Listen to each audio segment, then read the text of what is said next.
Due to copyright restrictions on YouTube, I have decided to create a collection of fanfiction novels in audiobook format. If you would like to access the collection, you can purchase it through one of the following platforms. Patreon or Ko-Fi. You will find both links in the description. After completing your payment, you will automatically receive a link to a private Telegram channel that has a great collection of fanfiction audiobooks in audio format. This is a one-time payment that grants lifetime access to the existing collection. Please note that the collection is continuously expanding. I regularly add new audiobooks over time, so the library keeps growing. If you would like to update a novel or add a new one, you must subscribe to my Patreon. Depending on the tier you select, you will be able to request a specific number of chapters weekly, which I will then produce in audiobook format. 51, Chapter 51, The Face That Shakes the World. Chapter 51, The Face That Shakes the World. Give me some face, can't you? The voice was casual, almost conversational, yet it fell into the tense clearing with the weight of a law. A man had simply appeared. No puff of smoke, no distortion of space, no telltale chakra flare. One moment, empty air the next, an imposing figure standing casually between Ragnar and death. Uchiha Chino kept his sword raised, his Sharingan spinning furiously, trying and failing to parse the arrival. Confusion warred with his murderous intent. Who? How? The man didn't radiate the typical, controlled pressure of a high-level shinobi. He seemed almost relaxed. To ask for a face at such a moment was absurd. Ragnar felt a surge of fierce, vindictive relief that momentarily overpowered his pain. Finally, the gamble hadn't failed. The summoned entity had arrived, not with a cataclysmic entrance, but with an understated presence that was somehow more terrifying. And it was him. The one some in his old world had jokingly called the face fruit user. But there was no joke here. This was red-haired Shanks, a Yonko. A man whose very existence was a tectonic plate in the balance of an entire world's power. He looked exactly as the fragmented memory suggested, the wild red hair, the three distinctive scars under his left eye, the short stubble. A simple white shirt under a dark cloak, billowing in a non-existent breeze. The iconic red prosthetic arm. The legendary saber, Griffin, hanging at his waist in a plain scabbard. His posture was one of utter, unshakable ease. "Are you the one who called me here?"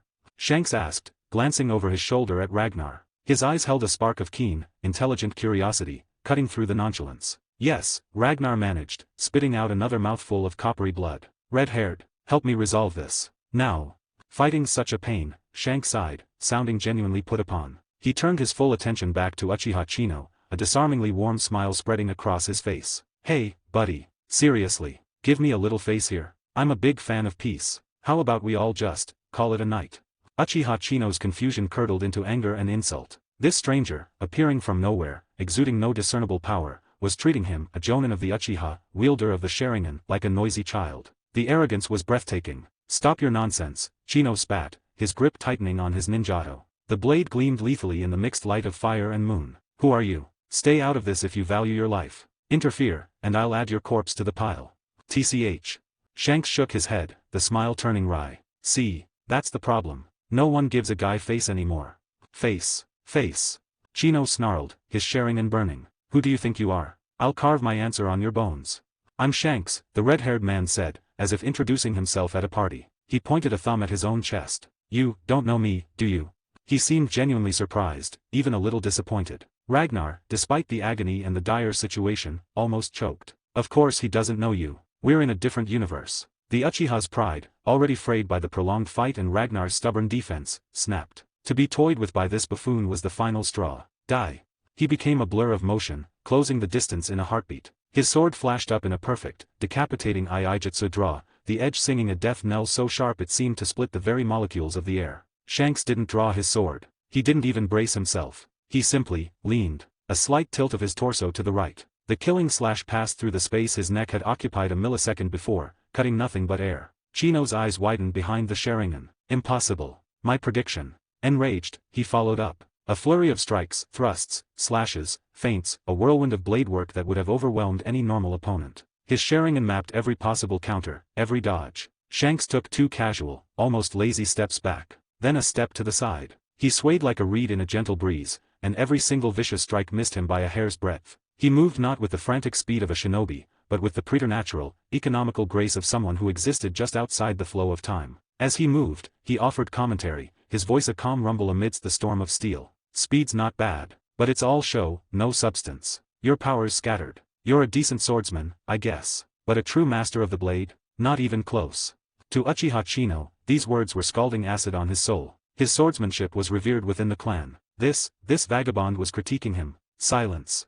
Chino launched himself into the air, twisting his body, putting all his weight and chakra into a single, vertical cleave, a technique meant to split mountains. The ninjato descended, a silver streak fusing with the moonlight, a beautiful, deadly convergence of man and weapon. Now that's more like it, Shanks murmured, a flicker of real interest in his eyes. For the first time, his right hand, his only hand, moved. It didn't flash. It simply lifted and settled on the hilt of Griffin at his waist. Shi-ying, clang. A sound unlike any metal-on-metal clash Ragnar had ever heard. It was clean, profound, and final. Uchiha Chino was hurled backwards as if swatted by a giant, invisible hand. He crashed to the earth 30 feet away, skidding through the dirt, his sword spinning from his grasp. He lay there, stunned, his Shattering desperately replaying the last moment. He had seen the hand move to the hilt. He had not seen the draw. He had not seen the block. He had only felt the world reject his attack. Ragnar watched, his own breath caught. An invisible slash. No, not just invisible. It was, conceptual. He didn't parry the sword, he parried the very intent to strike. The gap in their comprehension of swordsmanship was an abyss. What was that? Uchiha Chino pushed himself up, his voice raw. The phantom sensation of a blade at his throat was cold and real. Red-haired, Ragnar called out, his voice urgent though weak. The clock was ticking in his mind. No more games. End it. Shanks glanced back, his playful demeanor fading into something more resigned. Yeah, what a hassle. He turned fully to face Chino, his easy slouch straightening just a fraction. Wanted to see what else you had. But orders are orders. Show's over. Uchiha Chino felt the atmosphere change. The casual pressure solidified into something tangible, immense, and ancient. Shanks took a single, calm breath. The red hair around his temples seemed to stir without wind. His eyes, previously warm and amused, hardened. A faint, crimson light ignited deep within the pupils. Conqueror's Haki. Ragnar, whose own Conqueror's Haki was a roaring bonfire, felt his spirit tremble in recognition. What emanated from Shanks was not a bonfire. It was the sun. It was the ocean. It was the tectonic shift of continents. The world bent. Color drained from the immediate vicinity, leaving a monochrome landscape of gray and black. The very space grew dense, heavy, oppressive. It wasn't an illusion, it was the universe acknowledging a king. The Haki didn't just emanate, it pulsed invisible, concentric waves of distorted air. Where the waves passed, reality submitted. The forest groaned. Trees not already shattered by the previous battles bent inward, their leaves turning brittle and gray. The earth beneath their feet vibrated, fine cracks spiderwebbing out from where Shanks stood. Nearby, a wild boar that had been hiding in the underbrush let out a strangled squeal and collapsed, eyes white. Farther out, the effect was no less profound. The river they had passed earlier, hundreds of meters away, ceased its flow, its surface boiling and churning as if in a pot. The waterfall's roar was silenced, the water seeming to hang in the air for a moment before crashing down in a disordered spray. The sky itself seemed to darken further, clouds scudding away as if fleeing the presence below.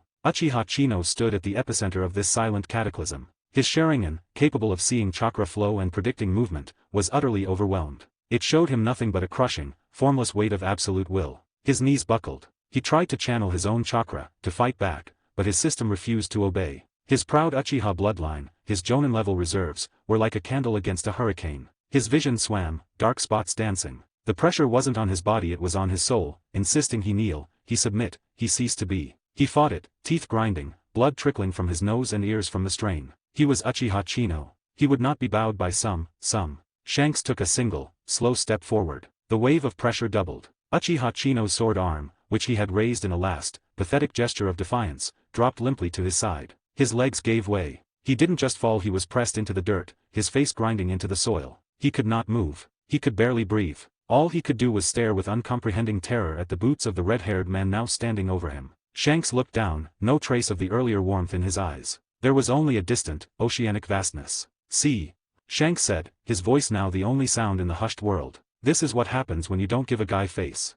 End of chapter. If you're enjoying this story, consider supporting me on Patreon. Patreon members get early access to chapters, bonus content, and voting power on future ideas. Every bit of support helps me write more and faster. Thank you so much for reading. I'll release an extra chapter for every 5 reviews. Partying face for every 100 power stones. Partying face. Let's hit the goal of 60 Patreon members now for 5 extra chapters. We are at 55 members right now. Next goal 200 power stonus. We are getting close. 52, Chapter 52, The Necessary Severance, bonus chapter. We have reached the goal of 60 Patreon members as promised. 5 bonus chapters will be uploaded. Thanks a lot guys. Let's hit 50 stones now and 100 Patreon members. Chapter 52, The Necessary Severance. The wind sighed through the shattered canopy. The clouds above, as if cowed, drifted away from the epicenter of the will that had just shaken the forest. Beneath the overwhelming, kingly pressure of the fourth Emperor Shanks, Uchiha Chino's resistance had been less than that of an insect before a boot.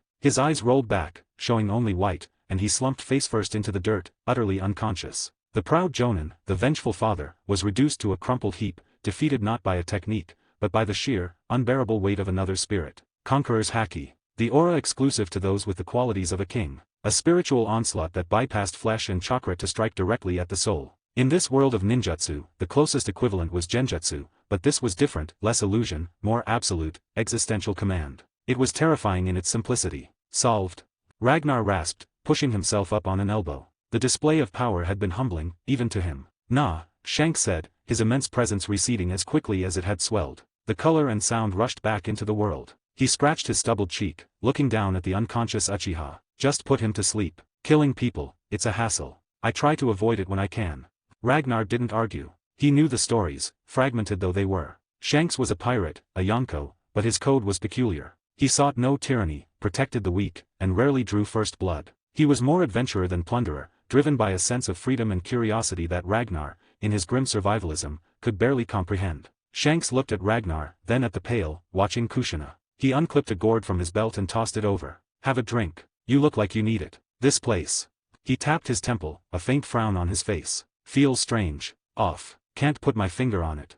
Ragnar caught the gourd. The action spurred a cascade of questions. Is this really him? A living piece of another world snatched here by the system? Or just a convincing copy? System, he thought, the internal channel feeling strained. Is Shanks actually here from the One Piece world? The system's response was immediate, cool, and informative in his mind. Negative. The summon utilizes a high-fidelity temporal projection sealed within the card, possessing the entity's full power and personality for the duration. At this level of existence, even a projection develops autonomous thought and will, indistinguishable from the original. The cardinal rule of absolute obedience to the summoner's command remains inviolate. A projection with a soul, Ragnar mused. It made a strange sense. Power at that apex tier seemed to defy simple duplication. It was like a legendary weapon, even a perfect replica forged from its blueprint would carry an echo of the original's legend. Satisfied, he uncorked the gourd and took a cautious sip. The liquid was not the fiery rotgut he expected. It was cool and sweet at first, like spring water from a high mountain, sliding smoothly down his parched throat. Then, as it settled in his stomach, a comfortable, spreading warmth bloomed, seeping into his battered muscles and aching bones. The sharp pain of his broken ribs dulled to a manageable throb. He took 2 deeper pulls before a hand snatched the gourd back. Hey, easy there. That's the good stuff. Shanks said, clutching the gourd protectively. Uncle, who are you? Kushina peeked out from behind Ragnar, her initial terror replaced by wary curiosity. The shared red hair created an unconscious thread of kinship. A friend of Ragnar's. Uncle. Shanks recoiled, feigning offense. Do I look that old to you, kid? He's a friend, Ragnar said shortly, ending the line of inquiry. Explanations were impossible. Kushina, trusting Ragnar implicitly, relaxed. A smile touched her lips. Oh, okay. Thank you, uncle. I mean, mister. Shanks sighed, then shrugged, looking out into the dark woods. Well, kid, don't know why I'm here or where here is, but my time's about up. Gotta go. We'll meet again, Ragnar stated, not as a hope, but as a cold prediction. The system had given him this card once. It could do so again. Bye, uncle. Kushina waved, a little sadly. Not an uncle. Shanks called back with a grin. He took a few casual steps away from them, towards the deeper shadows. Then, without a flash or a sound, he was simply gone. The space he occupied felt emptier, as if a fundamental piece of reality had stepped out of the frame. As soon as the immense, reassuring presence vanished, the grim reality of their situation rushed back in. The cold night air. The smell of blood and fire. The unconscious enemy on the ground. Ragnar's expression, which had softened a fraction during the bizarre interlude, hardened into its familiar, glacial mask. He pushed himself fully upright, ignoring the protests of his body, and walked slowly towards the slumped form of Uchiha Chino. His hand went to the hilt of Yama. The demon blade seemed to hum in anticipation. Ragnar. Kushina's voice was small, fearful. What are you doing? Kushina, he said, not looking at her. His voice was flat, devoid of all emotion. Start walking back towards Konoha. Don't look back. I'll catch up. She understood. The color drained from her face. She opened her mouth to speak, to protest, but the look in Ragnar's eyes, ancient, weary, and utterly resolute, stole her words. She gave a tiny, jerky nod, turned on her heel, and began to walk, her steps hesitant at first, then quicker, as if fleeing the scene of a crime about to happen. She didn't go far, stopping just at the edge of the ruined clearing, her back turned, shoulders tense. Ragnar stood over Uchiha Chino. The moonlight painted the scene in stark silver and black. "The ninja world is cruel," he murmured, to himself or to the unconscious man. "You live by the sword, you die by it. You came to kill. You failed. The consequence is absolute."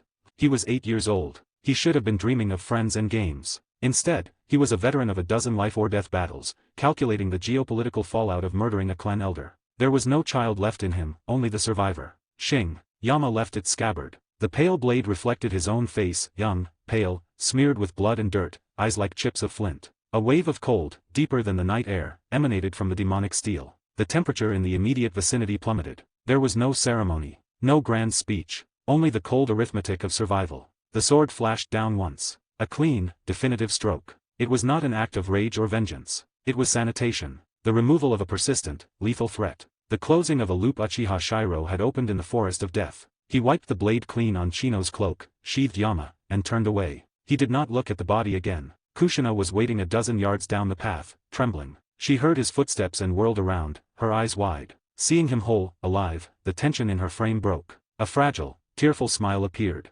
"Ragnar, you're back."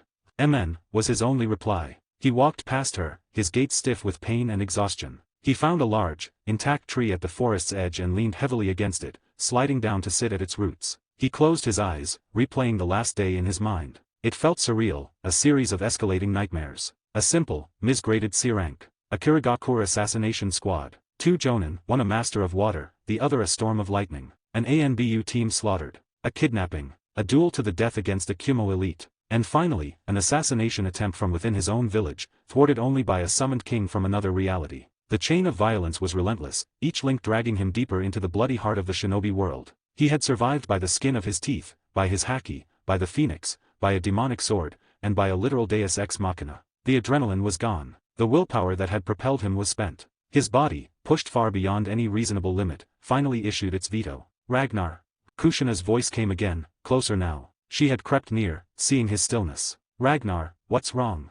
She called his name once, twice. No response. He didn't move. A cold dread, colder than Yama's edge, gripped her heart. The thought she'd been pushing away since she first saw him covered in blood forced its way to the front of her mind. What if he's not just resting? Tentatively, she reached out a shaking hand towards his shoulder. End of chapter. If you're enjoying this story, consider supporting me on Patreon. Patreon members get early access to chapters, bonus content, and voting power on future ideas. Every bit of support helps me write more and faster. Thank you so much for reading. I'll release an extra chapter for every 5 reviews. Partying face for every 100 power stones. Partying face. Let's hit the goal of 100 Patreon members now for 5 extra chapters. We are at 60 members right now. 53, Chapter 53, The Hokage's Office, A Calculus of Power, Bonus Chapter. Chapter 53, The Hokage's Office, A Calculus of Power. Konoha. The Hokage's Office, a nest of muted power even in the dead of night. Sarutobi Hiruzen, the third Hokage, was not asleep. Prime of his life, he bore the administrative weight of the village willingly, poring over mission reports, supply manifests, and intelligence digests. The lamplight gleamed off his Hokage hat and the pipe clenched between his teeth, casting long, serious shadows. "Lord Hokage." The voice was flat, disembodied. An ANBU operative in a hound mask materialized from a shadowed corner, kneeling. Hiruzen didn't look up. "Report. There is an anomaly concerning Uchiha Chino, captain of the Uchiha Police Force's 3rd Division." Now Hiruzen looked up, his sharp eyes narrowing behind a tendril of smoke. Anomaly. He accepted a short-range B-rank reconnaissance mission to the Land of Rivers. His actual trajectory, confirmed by border outpost sightings, diverged significantly. He was last verified heading for the northwestern border of the Land of Fire.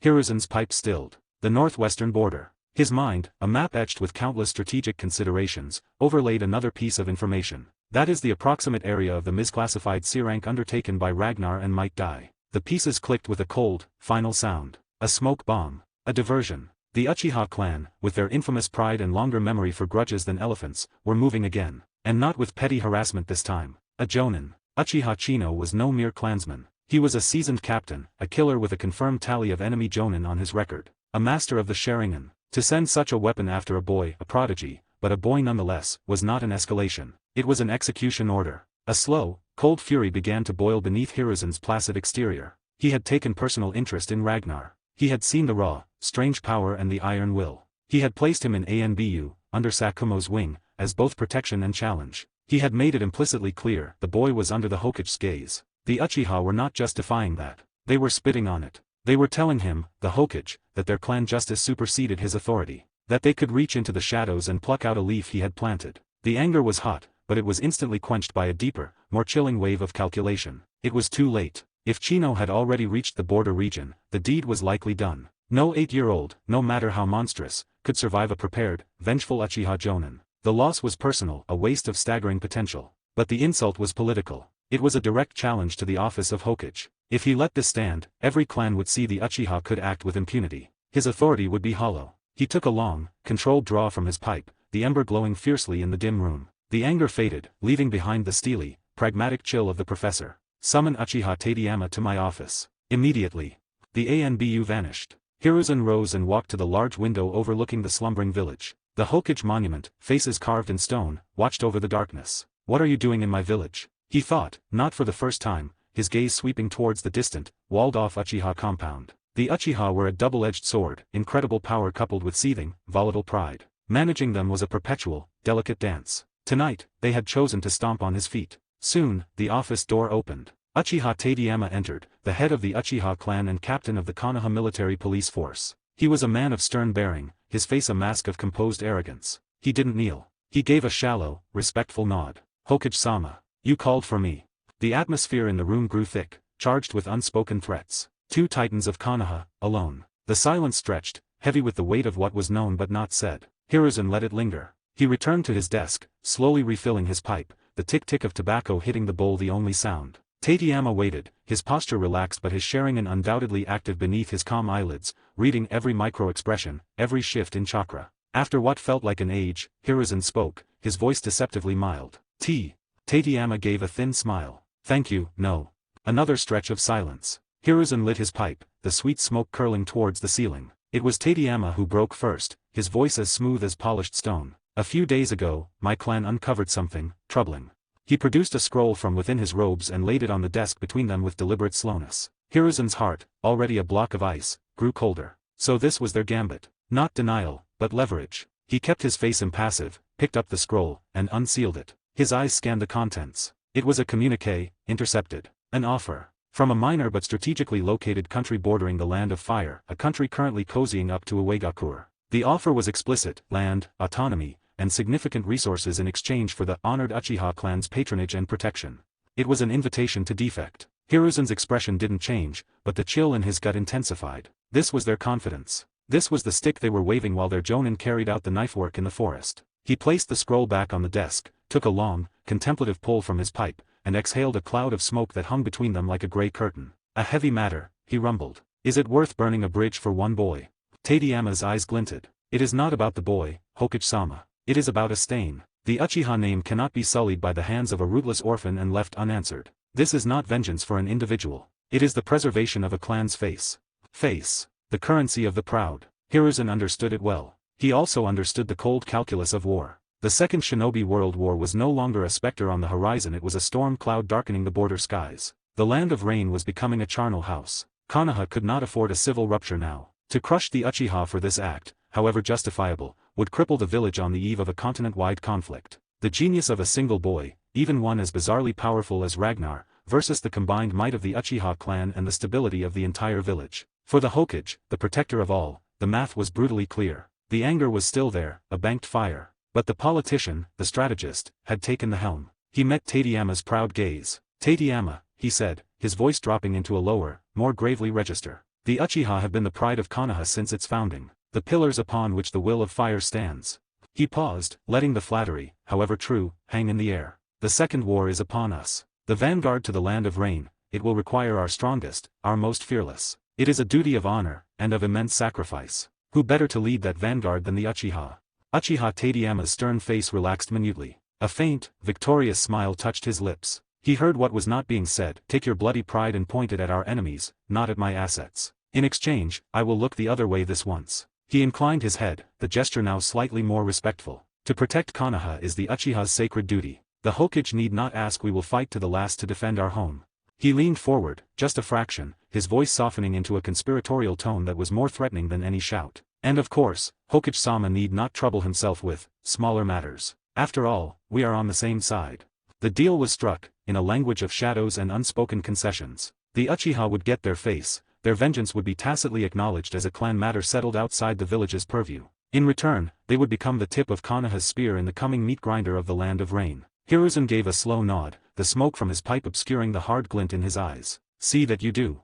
As Uchiha Tadayama turned and left the office, his cloak sweeping behind him, Sarutobi Hiruzen remained at his desk. The scroll with the seditious offer lay before him. He picked it up and held it over the flame of his desk lamp. The edges blackened, curled, and ignited, turning to ash that floated down into a bronze tray. He had preserved the village's strength. He had averted an internal crisis on the eve of war. But as he stared at the dying embers of the scroll, all he could see was the likely image of a small, fierce boy with cold eyes, lying broken in a forest far away, betrayed not just by a clan's arrogance, but by the Hokage's own necessary, brutal calculus. He had chosen the village over the individual. The pipe felt suddenly bitter in his mouth. End of chapter. If you're enjoying this story, consider supporting me on Patreon. Patreon members get early access to chapters, bonus content, and voting power on future ideas. Every bit of support helps me write more and faster. Thank you so much for reading. I'll release an extra chapter for every 5 reviews. Partying face for every 100 power stones. Partying face. Let's hit the goal of 100 Patreon members now for 5 extra chapters.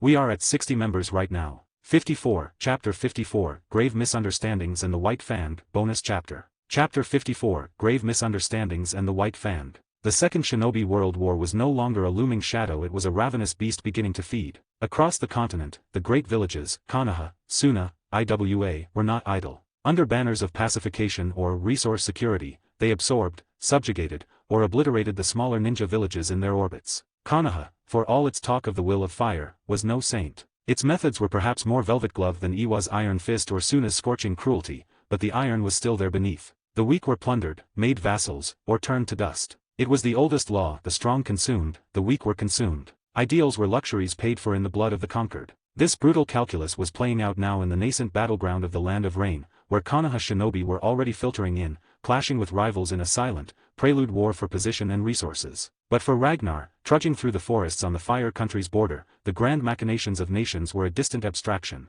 His world had shrunk to the pounding agony in his ribs, the leaden weight of his limbs, and the need to get the girl behind him home. He moved with a steady, ground-eating lope, chakra adhering his feet to bark and branch. Kushina followed a pace behind, her own movements less graceful but determined. Her gaze was fixed on his back, her face flushed with a mixture of residual terror and a new, confusing warmth. Her mind kept replaying the mortifying scene from a few hours ago, finding him utterly still, convinced in her panic that he was dead, and dissolving into hysterical sobs only to have him wake up with an exasperated groan. She'd wanted the earth to swallow her whole. Yet, the overwhelming relief that he was alive, it was a feeling she didn't have a name for. It was tangled up with things her grandmother, Mito Uzumaki, had said in passing about bonds and the heart. Her young mind fumbled with concepts too large for it. Wah, wah. A sudden, loud, and utterly desolate wailing shattered the forest's morning calm. It was a familiar sound, one of unchecked, dramatic grief. Ragnar stopped, dropping to the forest floor. He moved towards the sound, Kushina close behind. They found the source in a small clearing. It was a scene of profound, if absurd, sorrow. Might Dai knelt before a freshly mounded grave, his face a tragic mask of snot and tears. He was weeping as if his soul had been torn out, pounding the dirt with his fist. Lord Ragnar, my dearest comrade, my brother in youth, you died so cruelly.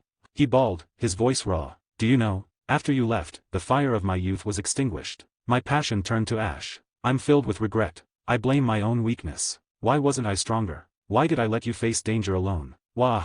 Kushina stared, her mouth slightly agape. She looked from the sobbing giant to Ragnar standing very much alive beside her. Ragnar, is he, talking about you? Ragnar felt a profound, weary sense of the ridiculous. To be actively mourned while still breathing was a new experience. He watched for a moment, then cleared his throat. Dai. Might Dai's wailing hitched. He turned, his movements ponderous with grief. He saw Ragnar. His tear-streaked face cycled through shock, disbelief, and dawning horror. He scrambled to his feet. Lord Ragnar, you're back. Then his eyes went wide. No, this is a miraculous return from the brink. You must be a vengeful spirit. His expression became one of grim, theatrical resolve. I understand. You've come to charge me with your final wish. To demand vengeance. Do not fear. I, Might Dai, swear on my life and my burning youth, I will avenge you. I will. I'm not dead, Dai, Ragnar interrupted, his flat tone cutting through the melodrama. This is Kushina, the Jinchuriki the Kyumo ninja took. Dai blinked. He looked at Kushina, then back at Ragnar. He reached out a trembling hand and poked Ragnar's shoulder. Solid. He touched his own forehead. No fever. Not an illusion. The transformation was instantaneous. The tragic mask shattered, replaced by pure, unadulterated joy. Ha ha ha, Lord Ragnar, you're alive. This is the greatest miracle of youth. He leaped into the air, whooping, then promptly burst into a fresh wave of tears, this time of happiness. Wah, I'm so happy. What a strange man, Kushina whispered, a giggle escaping despite herself. Ragnar gave Dai a brief, sanitized account of the night's events, the pursuit, the fight with the Kumo Jonin, the arrival of a helpful stranger who drove off a late-coming threat.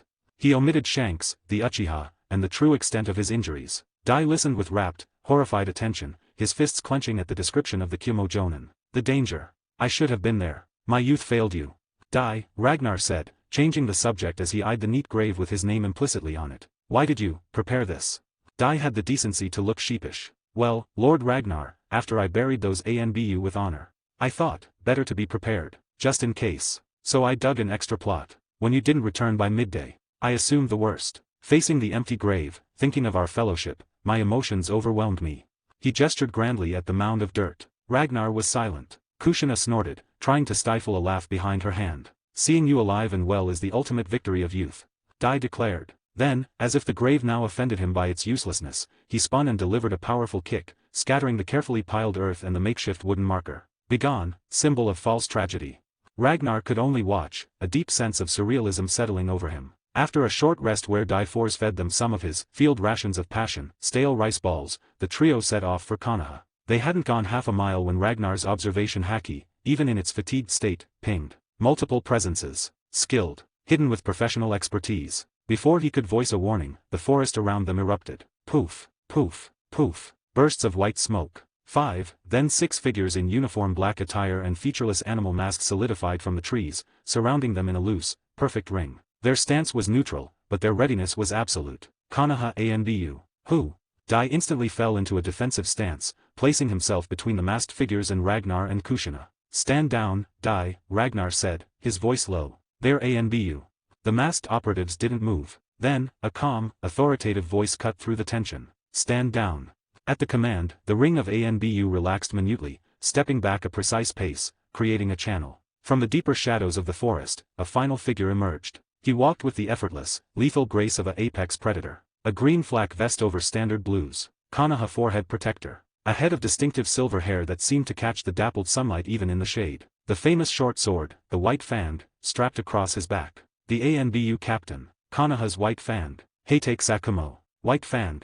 Dai breathed, recognition and relief warring on his face. He knew Sakumo, not as the shadowy ANBU commander, but as the legendary Jonin who had once, unlike every other ninja in the village, encouraged his dedication to taijutsu. Ragnar gave a slight, respectful bow of his head. Heitake Sama.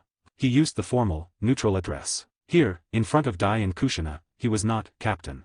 He was just Ragnar, a genin. Heitake Sakumo's sharp eyes swept over the group, lingering on Ragnar. A flicker of something, approval, surprise, passed through them. The boy looked like death warmed over, but the aura around him, it was sharper, denser, tempered in a hotter fire. He had grown stronger, again. His gaze then found Kushina. The tension in his shoulders eased a fraction. The primary objective was secure. You've done well, Sakumo said, his voice carrying a quiet weight that commanded attention. We will take over the escort of this young lady from here. Heitake, what are you doing all the way out here?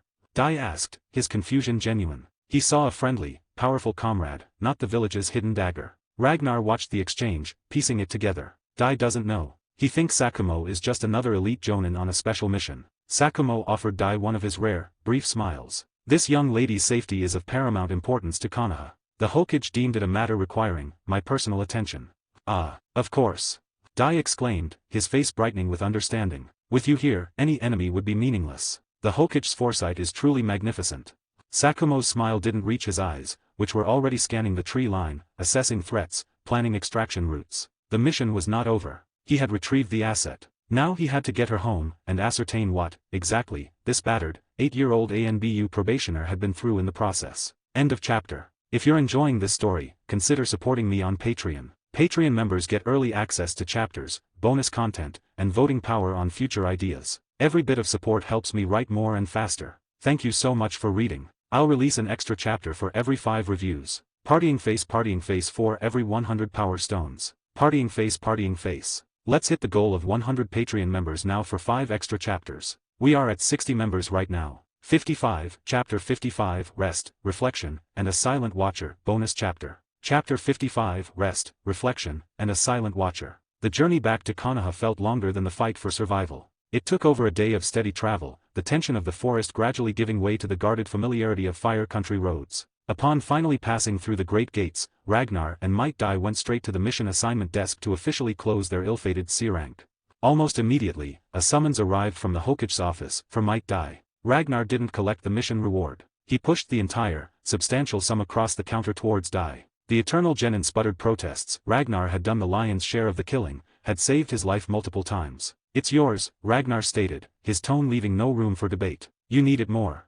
He understood the politics about to unfold. Heitake Sakumo and his ANBU team, with Kushina in tow, would have returned hours ago, reporting directly to Hiruzen. The Hokage would be scrambling to piece together the story. A Kumo kidnapping, a slaughtered ANBU team, a missing Jinchuriki retrieved, and reports of monstrous blue flames and a child fighting Jonin. Ragnar had already prepped Dai during their return. "Take the credit. Say you opened the gates. Say you fought the Kumo ninja to a standstill. Say nothing of my flames, nothing of the red-haired man. My strange power was just enhanced taijutsu and willpower." The 8 gates were a known, if terrifying, Konoha trump card. A genin mastering them to such a degree would be shocking, but explainable. It would draw the Hokage's intense scrutiny and, more importantly, his focus away from Ragnar's more esoteric secrets. Dai, bound by his promise and his overwhelming gratitude, had agreed. With his character, he would sell the lie with passionate, tearful conviction. As Dai was led away by a stern-faced Chunin clerk, Ragnar didn't head for the ANBU underground entrance. He went home, to his sparse, surface-world cabin.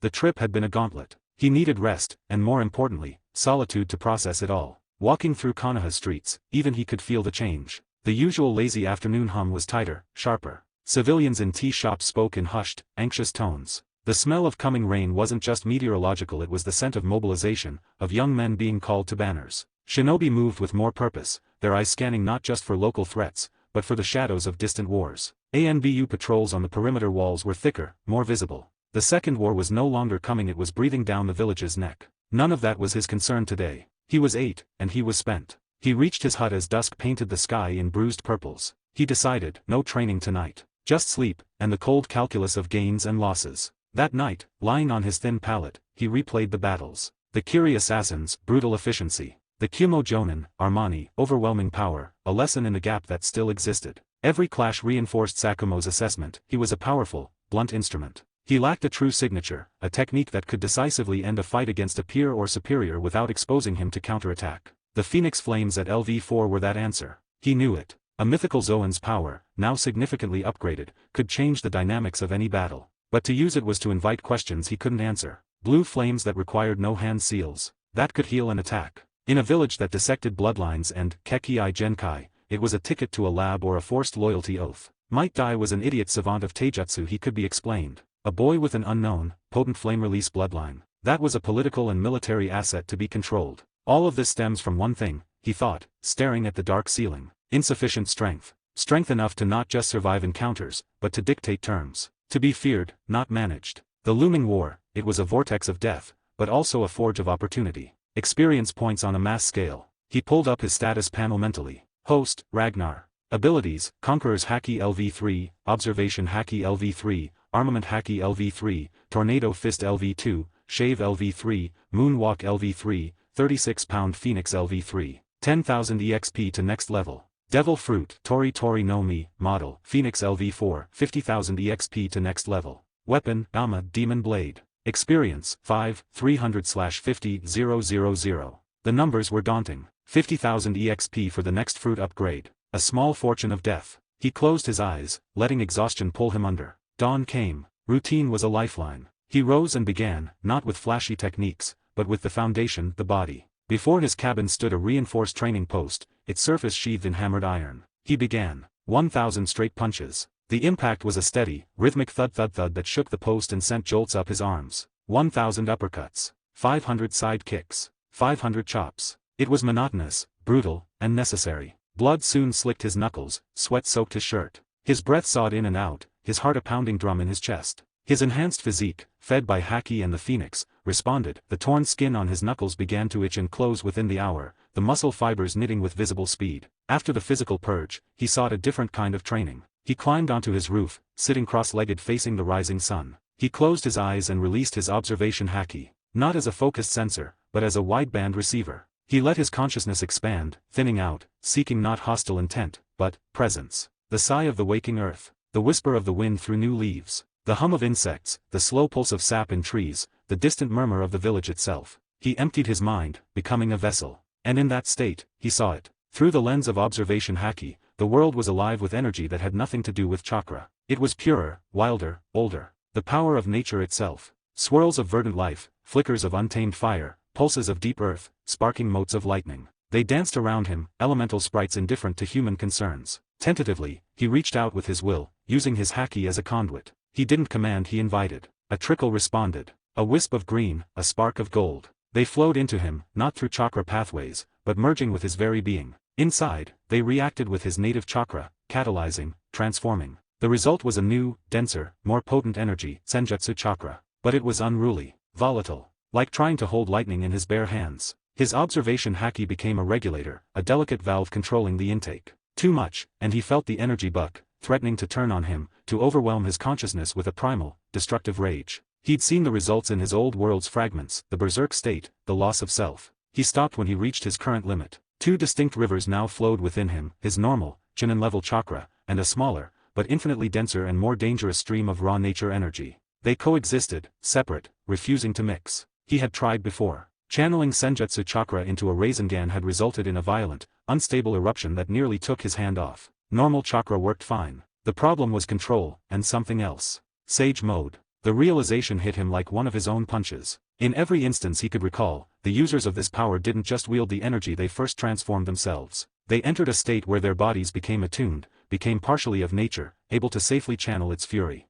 That was the missing step. He was trying to pour ocean water into a clay pot. He needed to become a coral reef first. But who could teach him sage mode? Jiraiya was out there somewhere, but his training was legendary and specific to Mount Myaboku. The other locations were myths. He was on his own. Forget it, he decided, opening his eyes and hopping down from the roof. The morning was bright. I have other cards. The sage path can wait. He spent the rest of the day at the ANBU headquarters, filing a barebones mission report that focused on the Kiri ambush and his fight alongside Dai. He saw no sign of Sakumo. The place was a hive of quiet, urgent activity, whispers of land of rain and deployment orders everywhere. He left as soon as he could, the weight of the coming conflict a tangible thing in the air. On his walk back, he saw squads of Uchiha, their clan fan prominent, moving with purpose towards the main gates. They ignored him, their minds on a larger stage. The clan was being mobilized, likely as part of Hiruzen's vanguard deal with Tadayama. Evening found him back on his roof. The sun was a dying ember on the horizon, its last light gilding the faces on the Hokage monument.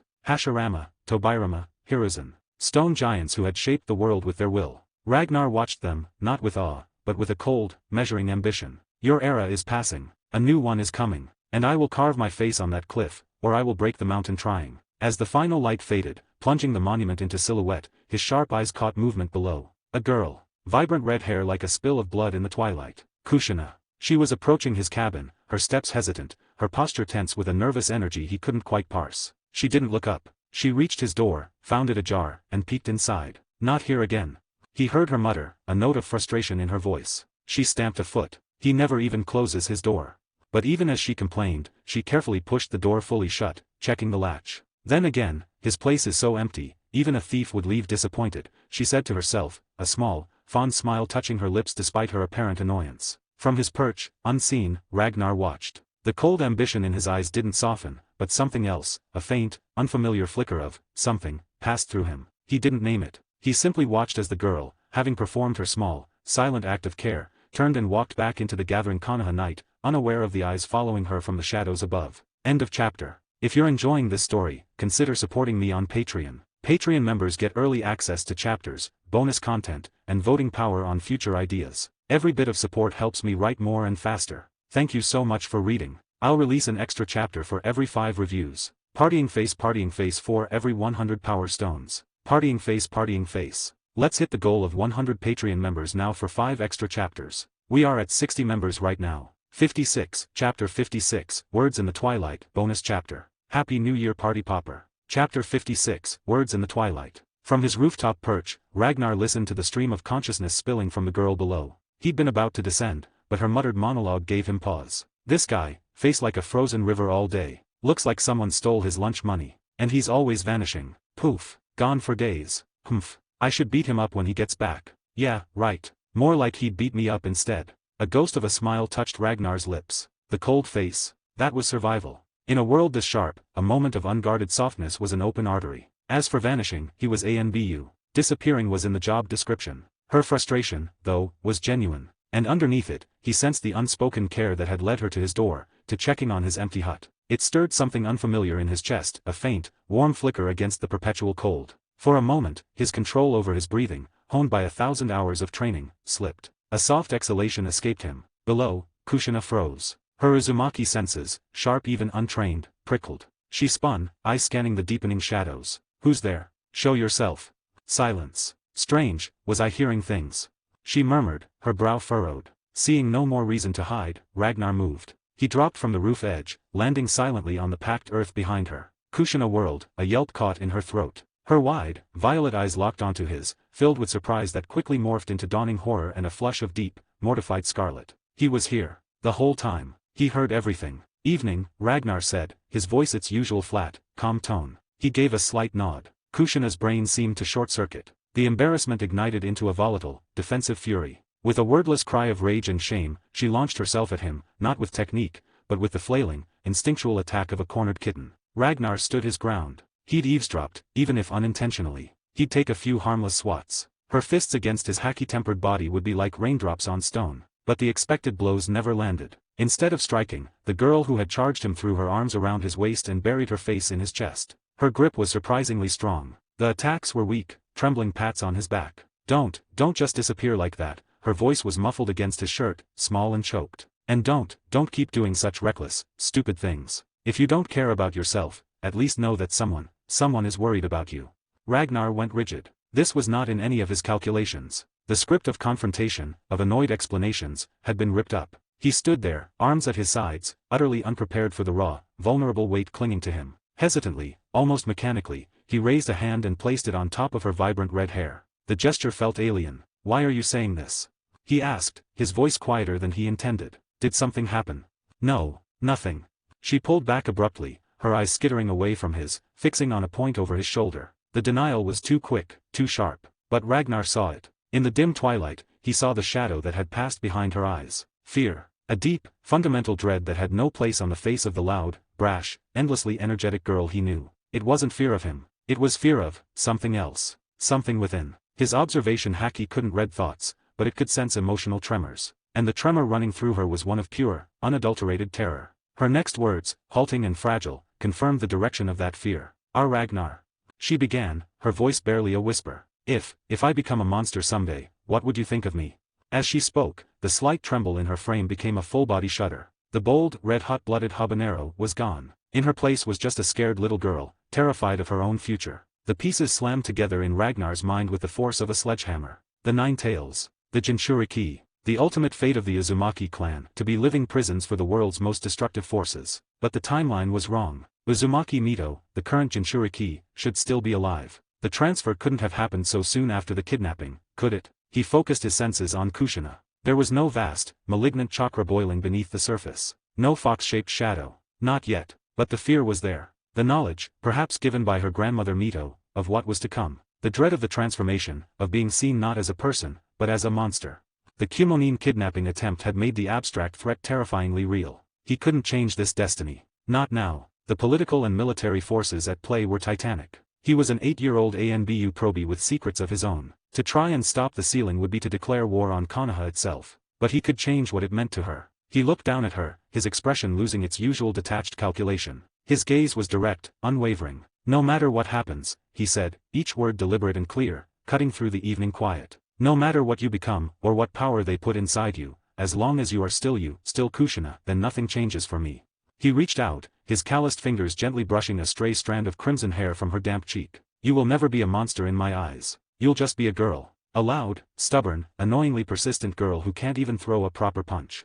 The words were blunt, almost rude, but they held no pity, no empty comfort. They were a statement of fact, solid as the ground beneath them. He wasn't just talking about the Nine Tails. He was talking about the system inside him, the demonic sword at his side, the bloody path he walked. They were all becoming something other than human. but the core remained. The will. The self. Kushina stared up at him. The terror in her eyes didn't vanish, but it was pushed back, overwhelmed by a wave of something else. Relief so profound it was dizzying. A happiness that seemed to light her up from within, brighter than the last sliver of sun on the Hokage monument. The fear of being ostracized, of being seen as a thing, melted under the sheer, unshakable certainty in his voice. He saw her. Not a future vessel, not a weapon, not a clan legacy. Just Kushina. In that moment, a silent, unbreakable pact was forged in the twilight between a boy who had forgotten how to be a child and a girl terrified of ceasing to be one. A wide, tremulous smile broke across her face, wiping away the last traces of tears. She sniffed, squaring her small shoulders. The fire was returning to her eyes. Okay, she said, her voice firming. Then it's settled.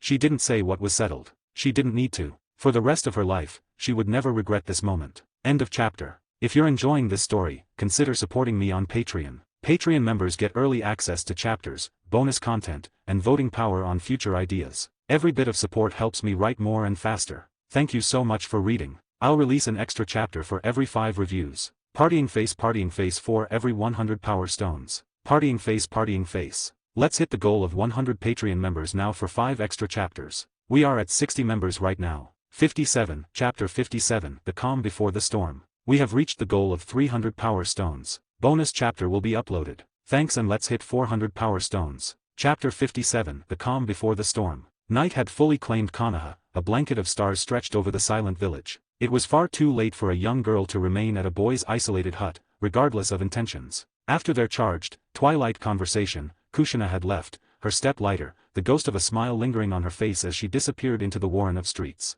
Ragnar watched her go, his thoughts a churning current beneath a placid surface. The gears of fate were turning, their teeth grinding against the timeline he knew. Whether Kushina was already the Jinchuriki or merely a girl living in the shadow of that future, the outcome seemed immutable. And looming over that personal tragedy was the larger cataclysm, the Second Shinobi World War. Soon, the entire continent would be a chessboard drenched in blood. In that maelstrom, individual power was a leaf in a typhoon. Even the legendary Sannin, Tsunade, Orochimaru, Jiraiya weren't the titans they would become. They were prodigies, yes, but still vulnerable. If a monster like Hanzo the Salamander, the demigod who would bestow their title, had wished it, the history of the Sannin would have ended in the mud of the Land of Rain. That was the scale of the conflict. That was the level of power that moved within it. Ragnar's current strength, the Haki, the Phoenix Fruit, the Demon Blade, was formidable for his age, monstrous even. But against the gathered might of nations and the Kage-level beasts that led them, it was insufficient. He needed more. He needed it before the storm broke, before he was swept into its heart. Dawn came, grey and cold.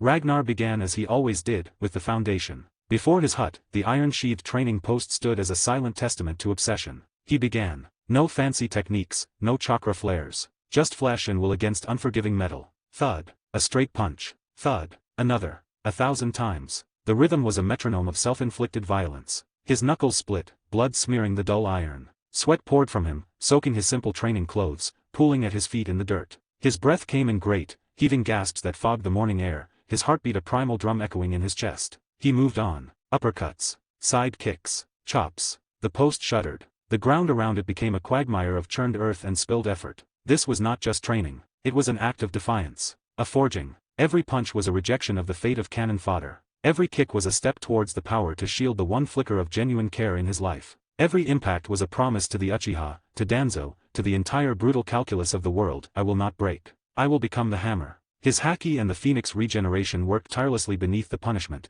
repairing micro-tears, strengthening bone, thickening muscle. The process was accelerated by the sheer, relentless demand he placed on his body. He used shadow clones, not for numbers, but for depth. One clone sat in meditation, expanding its observation Haki, not to sense enemies, but to listen to the quieter things, the shift of air a second before a leaf fell, the subtle tension in a muscle before it moved. He sought that fleeting glimpse beyond reaction, true precognition. The clone focused on Conqueror's Haki, not as a blast, but as a focused pressure, a scalpel of will to target a single mind amidst chaos. Another clone worked with armament, not just hardening skin, but trying to extend it. To sheath a kunao not just on contact, but to project the hardening as it flew. To encase a crackling lightning cutter in a shell of black, making it an armor-piercing railgun. He even experimented, trying to force armament to mingle with the blue phoenix flames that slept within him, testing the boundaries between his disparate powers. The daily grind was broken only by sustenance. Kushina's carefully prepared lunchbox appeared, a small, bright point of care. It was delicious, heartfelt, and about 1/10 of what his hypermetabolizing body now required. Funded by his ANBU stipend, a small fortune for a child,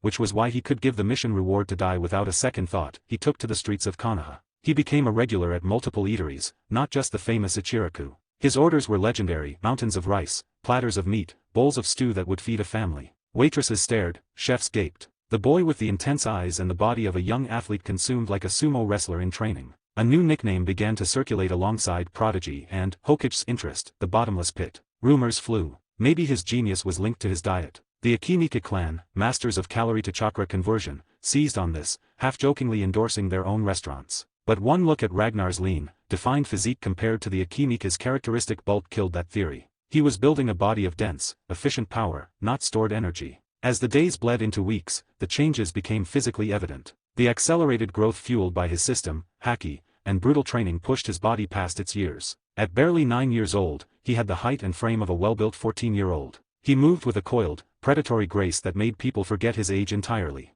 The village around him was changing too, preparing for the coming storm. The most public shift was the rise of Might Dai. The eternal genin was no more. The Hokage, impressed and politically maneuvered by the story of the 8 gates being used to fight a Kumo Jonin to a standstill, had promoted him directly to Special Jonin. There was, of course, backlash. Mockery turned to resentment. How could a failure leapfrog so many? Dai, ever earnest, didn't argue. He simply demonstrated. Challengers found themselves facing a green typhoon, their techniques useless against the sheer, overwhelming speed and power of the gates. They were subdued, as the reports politely stated, usually with broken bones and a lesson about the power of youth.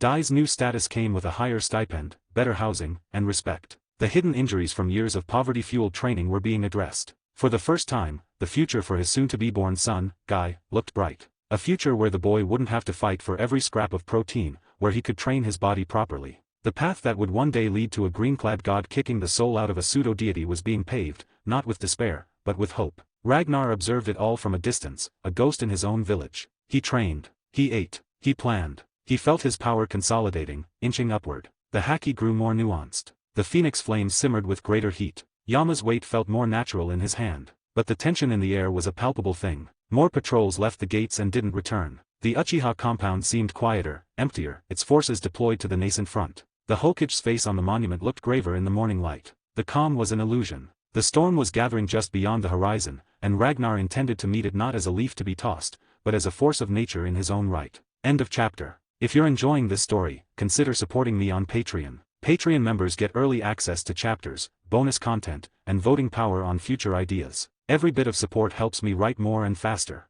Thank you so much for reading. I'll release an extra chapter for every 5 reviews. Partying face for every 100 power stones. Partying face. Let's hit the goal of 100 Patreon members now for 5 extra chapters. We are at 66 members right now. Donate me stonus. 58, Chapter 58, Roxasa of the 9th Team, Bonus Chapter. Chapter 58, Roxasa of the 9th Team. A week of relentless, self-imposed hell had passed. Ragnar felt the difference in his body and spirit. The Haki wasn't just a tool now, it was an extension of his will, responding with finer control. The spiral force compression had inched up to 20%, a significant leap. A casual punch could now generate a concussive blast of air, a ranged threat that could shatter bone before an enemy closed. Combined with armament hardening, it was a one-shot knockout, or kill, against anyone at his nominal level. If he faced Armani now, the fight wouldn't be a desperate, mutual crippling. It would be a contest he could dictate. Today, however, training was set aside. A terse, encoded summons had arrived via ANBU courier. He stood in a spare, utilitarian hall deep within the ANBU headquarters. He wasn't wearing his mask. Protocol dictated masks for operations, but within the HQ, especially during administrative briefings, many operatives went barefaced. Conformity was its own form of camouflage here. Standing out drew attention. He'd expected another training drill for probationers. What he received was a folded parchment and a curt nod from a masked clerk. It was his formal induction into the ANBU as a full operative. No ceremony. No oath under the Hokage monument. No final test. It was as abrupt and unceremonious as a kunao to the ribs. He scanned the room. He wasn't the only one. Several other young faces, all probationers he'd seen in the Crucible or the archives, held similar documents, their expressions a mix of pride, anxiety, and grim acceptance. The reason was unspoken but hung in the sterile air like the smell of antiseptic and old blood. Casualties. ANBU, the elite of the elite, had taken heavy losses. A dozen operatives gone. The math was cold and clear. The simmering conflict in the Land of Rain had escalated from skirmishes to a meat grinder. They were being fed into the gears to replace the broken cogs. This wasn't the prelude to the Second War anymore. This was the war. Becoming a full member meant assignment to a squad. And assignment, at this moment, almost certainly meant one thing: deployment to the Rain front. He didn't have to wait long. 3 figures in full ANBU regalia, masked, armored, radiating quiet competence, approached him. The leader stopped before him, placing another, more detailed document on a nearby table. By order of the Hokage, you are hereby recruited into the 9th Tactical Assassination Squad. Your operational codename, Roxasa.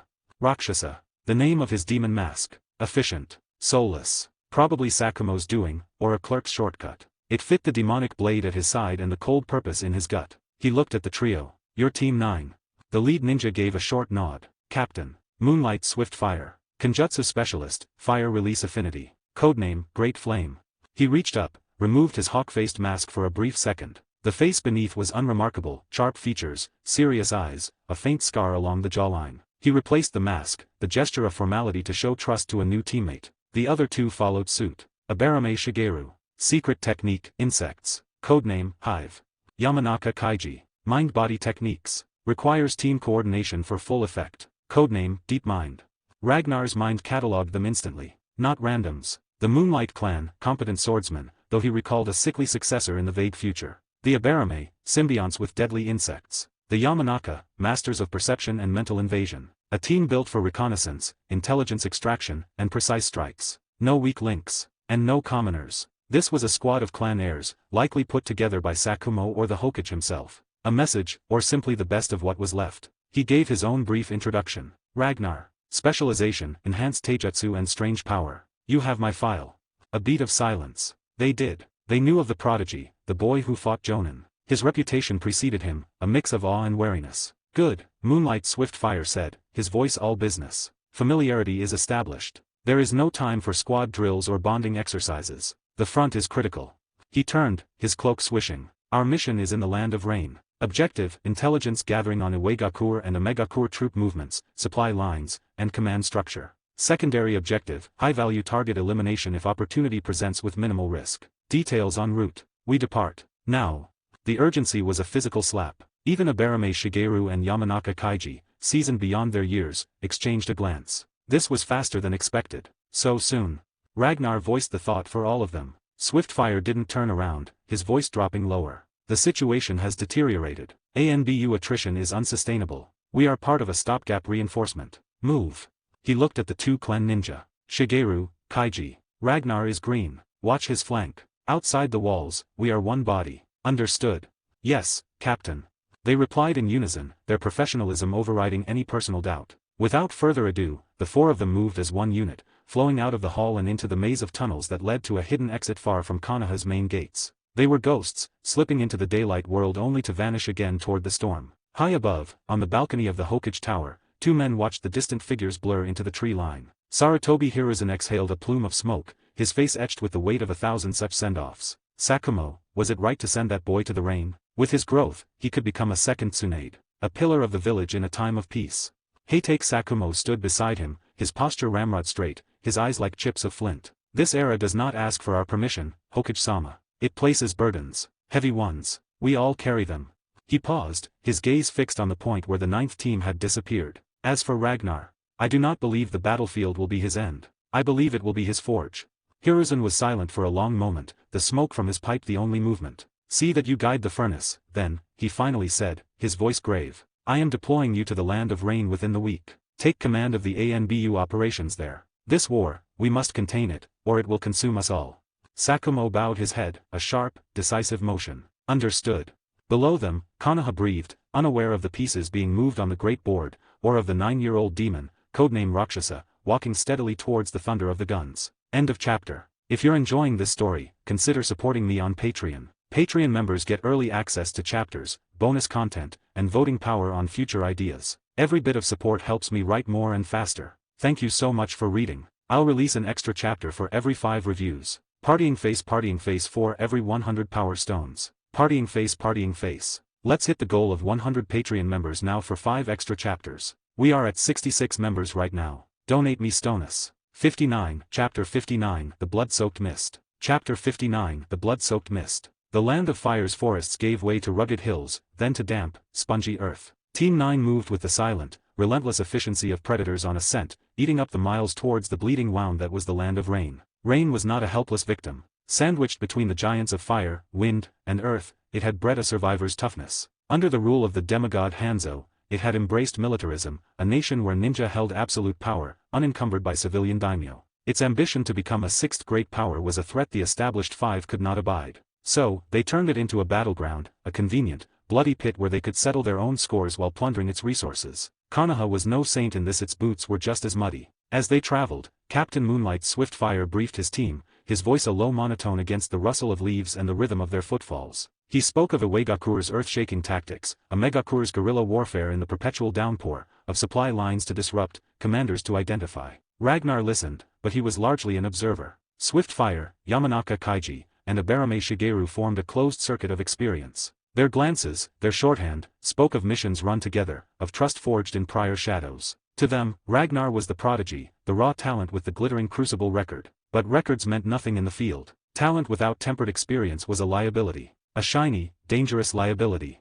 Swiftfire had received his quiet orders from the Hokage, guide him, protect him if necessary. So, their attitude was one of patient, slightly distant instruction. They told him formation protocols, hand signals, how to read the scouts' coded marks. Ragnar played his part, the attentive, if silent, rookie. Days bled together within Fire Country's borders, the travel smooth, the tension a slowly winding spring. As they neared the border, conversation died. Silence became their language. In wartime, the edges of even the great nations grew porous, haunted by scouts, deserters, and infiltrators. Then they crossed the threshold. The sky, which had been a clear, innocent blue, soured. Thick, bruised clouds crowded the horizon, pressing down like a sodden blanket. The air grew heavy, damp, and cold, carrying the metallic promise of perpetual rain. The land of rain lived up to its name even before they set foot in it, a land of weeping skies and shrouded secrets. Soon, they were in it. The sun was a forgotten memory. A fine, cold mist became a constant companion, then a steady drizzle, then a downpour that turned the world into a gray, dripping etching. Ragnar remembered fragments. This endless rain was later the work of a god-complexed orphan named Pain. Now, it was just the country's natural misery, amplified by chakra-saturated conflict.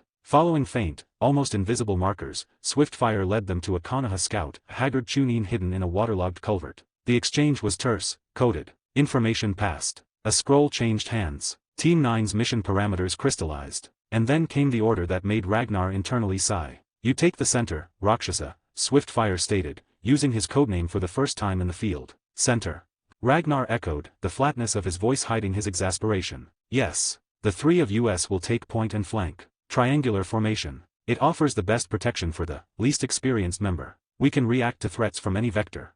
Shigeru and Kaiji moved without a word, assuming their positions at the forward points of the invisible triangle. Ragnar was placed squarely in the middle, the precious egg in a basket of seasoned hands. They think I'm the baggage, he thought, the irony bitter. The boy who had killed Jonin was being bubble-wrapped. But he saw the logic in their eyes. They were following orders, and in their worldview, it was the right call. He couldn't blow his cover by arguing. He gave a curt nod and took his place in the cradle. Their missions were, by ANBU standards, mundane. Deep reconnaissance. Mapping patrol routes. Identifying mid-level Rain ninja officers. The occasional elimination of a local Rain official or a Lochanen supply officer. It was the grinding, ugly work of war, chipping away at the enemy's structure, not facing its champions. There were no grand battles. No clashes with Hanzo's elite. The danger was insidious, ambush in the fog, poisoned water supplies, traps in the mud. The true enemy was the environment, the constant stress, the paranoia. For Ragnar, it was surreal. He was shepherded, protected. He barely lifted a finger. To avoid looking utterly useless, he began to use his observation Haki subtly.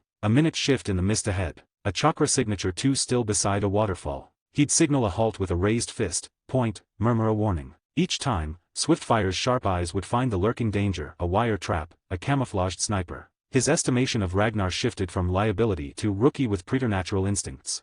A valuable asset, if kept safe. A month blurred past in the gray monotony of rain and tension. It was time to rotate back to Konoha for debrief and resupply. The cycle of war. They were on the return leg, navigating a narrow, mist-choked valley. The ground was a mosaic of deep puddles reflecting the iron sky. The rain here was heavier, the mist thicker, clinging to their masks and cloaks. An unnatural quiet had descended, the usual sounds of dripping water and distant thunder muffled. Ragnar's observation Haki, constantly active at a low level, suddenly screamed. Danger. It wasn't a person. It was the ground. The intent was hidden, dormant, but malevolent. He saw it in his mind's eye, a puddle just ahead of Swiftfire, not water, but a membrane over a pit of razors. Time seemed to slow. The fat raindrops hung in the air. Swiftfire's foot was lifting, poised to come down squarely in the center of that deadly pool. Ragnar didn't think. He acted. His hands shot out, grabbing the back of Swiftfire's flak jacket and yanking him backward with a force that belied his size. Swiftfire stumbled, off balance, a flash of irritation and confusion in his eyes behind the mask. Roxasa, what?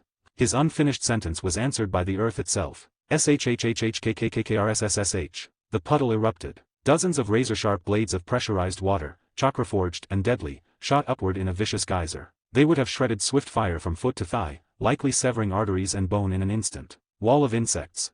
Abarame Shigeru's reaction was instantaneous. A black cloud erupted from his sleeves, condensing into a dense, buzzing shield of Kikaicha between the team and the water blades. The blades slammed into the living wall, slicing through hundreds of insects with wet thwacks, but their force was spent, dissolving into harmless spray. The silence that followed was louder than the explosion. Swiftfire stood frozen, staring at the dissipating insect carcasses and the now turbid, churned puddle. The spot where his foot would have landed was a small crater lined with deep gashes in the stone beneath. He slowly turned his head to look at Ragnar, the irritation gone, replaced by a dawning, cold horror. He had been a half-second from being crippled or killed. Not by a jonin, not in a glorious duel, but by a hidden trap in a fucking puddle. The mist around them seemed to congeal. The quiet was no longer natural. It was the held breath of a hunter. The ambush wasn't over. It had just begun. End of chapter. If you're enjoying this story, consider supporting me on Patreon. Patreon members get early access to chapters, bonus content, and voting power on future ideas. Every bit of support helps me write more and faster.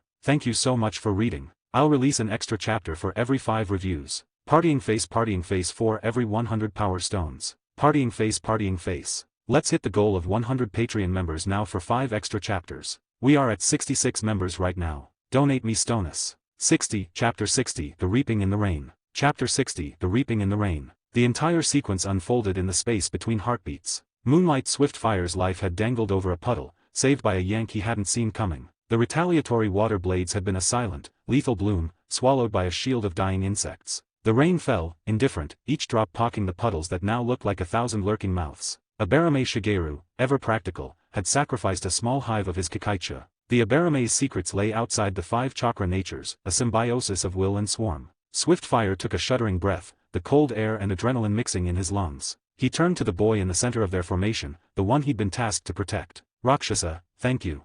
The words were heavy. That trap would have maimed him at best. On this sodden ground, a maiming was a death sentence. The battlefield is full of surprises, Captain, Ragnar replied, his voice calm, almost detached. But I think our surprise is just beginning. We've walked into an ambush. As he spoke, he fully opened his observation Haki. The world gained a new layer of definition. The thick mist, the sheeting rain, they became transparent to his senses. Chakra signatures, previously hidden by the natural gloom, resolved like inkblots in the gray. A dozen, more, encircling them. Their auras were coarse, solid, tinged with the stubborn, grinding intent of earth. They appeared not with a dramatic entrance, but by simply stepping forward from behind veils of rain and rock, as if materializing from the landscape itself. Iwagakur shinobi. Their uniforms were the color of dried mud and clay. A quick scan, all elite chunin or higher. And among them, 2 presences burned brighter, denser. Jonin. The circle closed. The Iwanin didn't rush. They had the time, the numbers, the terrain. One of the Jonin, a man with a scar like a trench worming down his cheek, sighed, a sound of profound disappointment. TCH. Thought we'd net a commander at least. Maybe a captain. Instead, Konoha's masked puppies. The other Jonin, built like a quarry worker with bulging arms bare to the rain, cast a disinterested glance over Team 9. Quit whining, Oishi. Just clean it up. Konoha's sensors will have felt that trap trigger. Be quick. Moonlight Swiftfire felt a cold knot tighten in his stomach. Yamanaka Kaiji's face was pale under his mask, sweat mixing with the rain. Abarame Shigeru's posture was rigid, the hum of his remaining insects a tense vibration in the air. This wasn't a patrol they'd stumbled into. This was a killing field, laid for bigger prey, a Jonin team, perhaps even a figure like the White Fang himself. They were the flies who'd wandered into the spider's web. Captain. Kaiji whispered, his voice tight. Swiftfire gripped his ninjato, his knuckles white. With his other hand, he palmed a cluster of explosive tags from his pouch. We are reconnaissance ANBU. Direct combat is not our specialty. But the will of fire, it does not fear extinction. The words were rote, hollow. His own voice trembled. The 2 IWA Jonin didn't move. They were spectators now. A flick of Oishi's wrist was the only command needed. The ring of IWA Chunin tightened, their expressions a mix of boredom and predatory glee. Shigeru's arms darkened as more Kikaicha poured forth. Kaiji focused, trying to lock onto a mind amidst the closing wall of enemies. Swiftfire raised his blade, the explosive tags ready to be flung in a final, defiant act. And then, the one they were protecting moved. Ragnar took a step forward, then another. His boots sank into the bloody, rain-churned mud, but he made no sound. He produced the ANBU storage scroll, unfurled it with a touch, and in a puff of smoke, Yama was in his hand. The demon blade seemed to wake. A faint, malevolent purple aura whispered from its edge. The very air around the blade grew colder, sharper, a pocket of killing intent that made the rain sizzle and evaporate before touching the steel. Moonlight, Swiftfire and the others stared, stunned. In the face of certain death, the rookie wasn't cowering. He was walking toward it. A flicker of admiration was smothered by overwhelming despair. Brave fool. Aren't you afraid to die, little ghost? Oishi the Jonin sneered, amused by the theatrics. The dozen Chunin were upon Ragnar, a wave of earth-toned death. Ragnar's world narrowed. The cold of Yama's hilt was an anchor. His mind, under the pressure of imminent violence, became a lake of perfect, glacial calm. Kill. Oishi's order was a bored dismissal. The Chunin surged, kunao gleaming dully in the grey light. And Ragnar moved. Shing. Yama left its scabbard. But it wasn't a draw, it was an unveiling. A black light, deep, absolute, light-eating black, sheathed the blade from tip to hilt in an instant as armament Haki flooded it. An aura of pure, annihilating pressure exploded from him. He didn't aim at a person. He aimed at the space they occupied. Ka. A single, horizontal slash. A crescent of pure black force, visible as a distortion in the rain, a tear in the fabric of the world, ripped outward from Yama. The effect was instantaneous and horrifying. The world in the path of the slash seemed to lose color, turning monochrome. The endless rain stopped. The fat droplets hung in the air, frozen in a crystalline matrix. Then the slash hit. The IWA Chunin at the forefront didn't have time to understand. They were still in their forward lunge when the black line passed through them at waist height. Their upper bodies continued forward for a step, confusion dawning in their eyes as they looked down at their legs still standing behind them. Then they collapsed. Those further back, reacting a fraction faster, threw themselves aside or raised earth walls. The black crescent shredded the crude defenses, leaving deep, smoking gouges in the ground and severing limbs that rose in futile guards. Screams, cut short, mixed with the sudden roar of collapsing stone and splashing mud. In the span of a single breath, the encircling ring of a dozen Chunin was broken. Half were dead, dismembered on the sodden ground. The rest were wounded, staggering, their confidence shattered into bloody confusion. It wasn't over. Shave. Ragnar vanished from where he stood. He reappeared amidst the reeling, wounded survivors, Yama already raised for the next cut. His voice, when it came, was a flat chant, the demon blades will mingling with his own. All the 36 troubles of this life will be cut away by this blade. One sword style, 36-pound phoenix. He didn't swing at them. He unleashed a storm. Yama became a blur. Not one slash, but a whirlwind of intersecting, crisscrossing cuts. The black and purple energy coalesced into a localized tornado of slicing intent, a sphere of devastation that expanded outward from his position. The remaining Chunin, the wounded, the stunned, they were engulfed. There was no time for screams, only the terrible, wet sound of multiple, simultaneous severances. The rain, released from its unnatural stasis, fell again, now tinged pink. The violent tornado of sword energy dissipated. Silence, deeper than before, slammed down over the valley. The only sounds were the relentless patter of rain on the new carnage and the ragged, disbelieving breaths of Moonlight Swiftfire, Yamanaka Kaiji, and Abarame Shigeru. In the center of the freshly made charnel house, standing atop the mangled remains of a dozen IWA Chunin, stood Ragnar. Yama was pointed downwards, dark blood sheeting off the blackened blade, steaming in the cold rain. He slowly turned his head, the blank, white eyes of his Roxasa mask fixing on the two IWA Jonin who stood frozen, their expressions of bored amusement now etched into masks of utter, stupefied horror.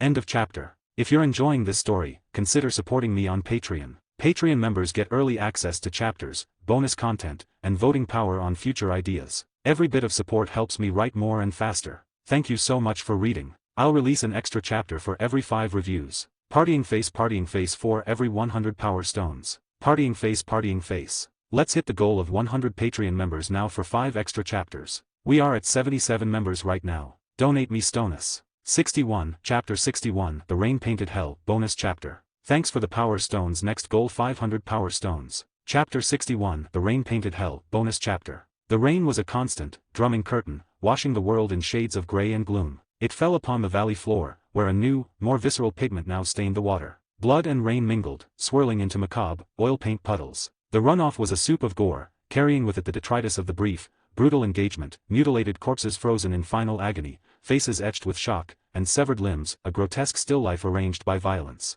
Ragnar held his finishing stance, the massive blade Yama pointed towards the earth. Rainwater streamed down the dark steel, carrying thin ribbons of crimson to the ground. His young face, visible below the jawline of his mask, was a study in impassive calm. The downpour slicked his hair and soaked his ANBU uniform, but he seemed as unfeeling as the stone around them. The hellscape he had created in a single, sweeping motion might as well have been the work of another. One strike. That was all it took. A wave of black, Haki-infused cutting force had swept through the IWA ranks like a scythe. The elite Chunin, moments ago a confident, encircling force, were now broken. Over half lay dead where they fell. The survivors were maimed, missing arms, legs, clutching at deep, weeping gashes. Their coordinated assault had shattered before it truly began. Yamanaka Kaiji, Abarame Shigeru, and Captain Moonlight's Swiftfire stood in defensive stances, their intended battle plans evaporating in the face of such overwhelming power. Shock was etched onto their features, visible even behind their own ANBU masks. They knew Ragnar was strong. His 10 consecutive victories on the Dark List were testament to that.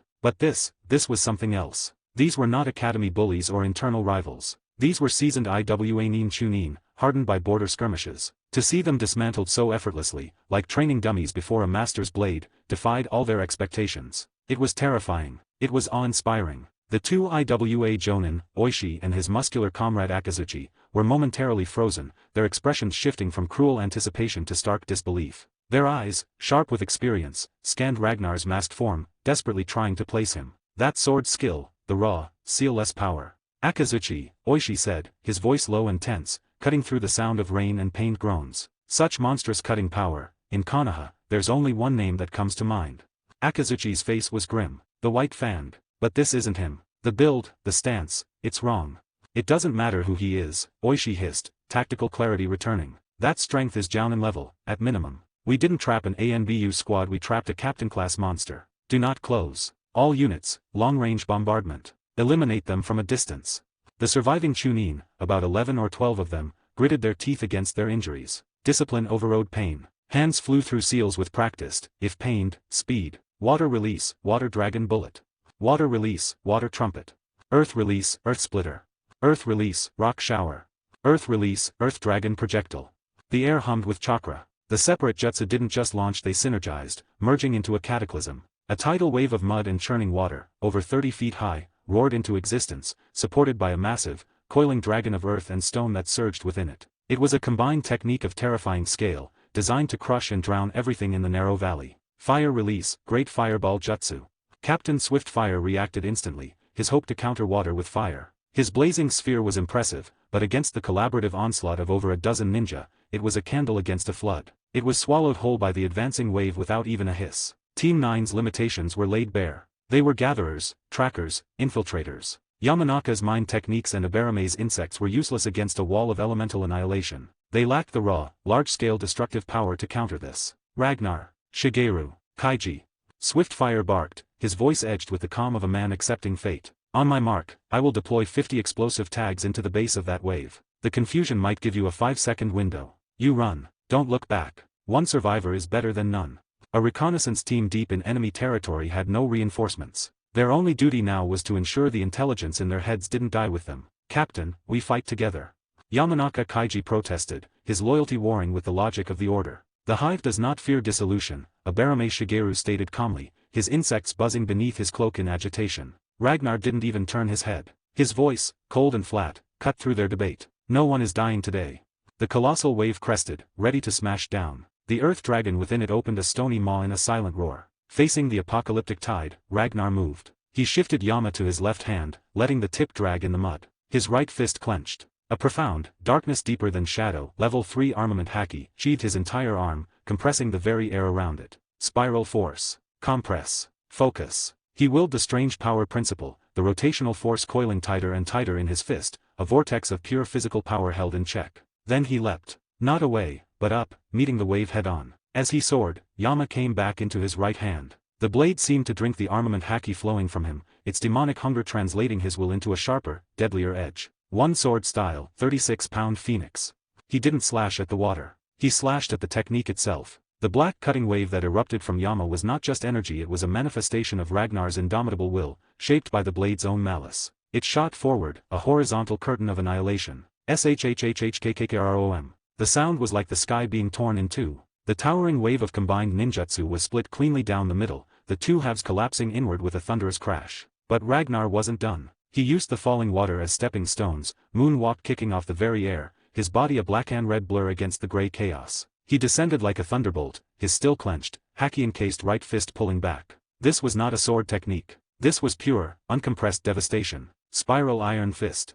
He roared. The punch didn't connect with the earth dragon, it connected with the space in front of it. An invisible, spiraling piston of force, amplified by monstrous strength and haki, exploded outward. Boom. The sound was a physical blow. The stone head of the earth dragon vaporized. Then its neck, then its body, disintegrating into shattered rubble under the concussive, drilling impact. The ground quaked violently, sending the already injured Iwa Chunin stumbling, their combined assault utterly broken. In the heartbeat of disorientation that followed, Ragnar vanished. Shave. Level 3. At this range, it was teleportation. He reappeared beside a Chunin who was clutching a bleeding stump, his eyes wide with confusion. Yama flashed. A head tumbled. The body hadn't even begun to fall before Ragnar was gone again. He was a reaper in the rain, an afterimage of death. To the wounded Chunin, he was a phantom, a glimpse of a red mask, the whisper of a blade through air, then darkness. Absolute speed, absolute power, the supreme sharpness of a great sword. Against Chunin, even elite ones, it was no longer a battle. It was harvest. Flash.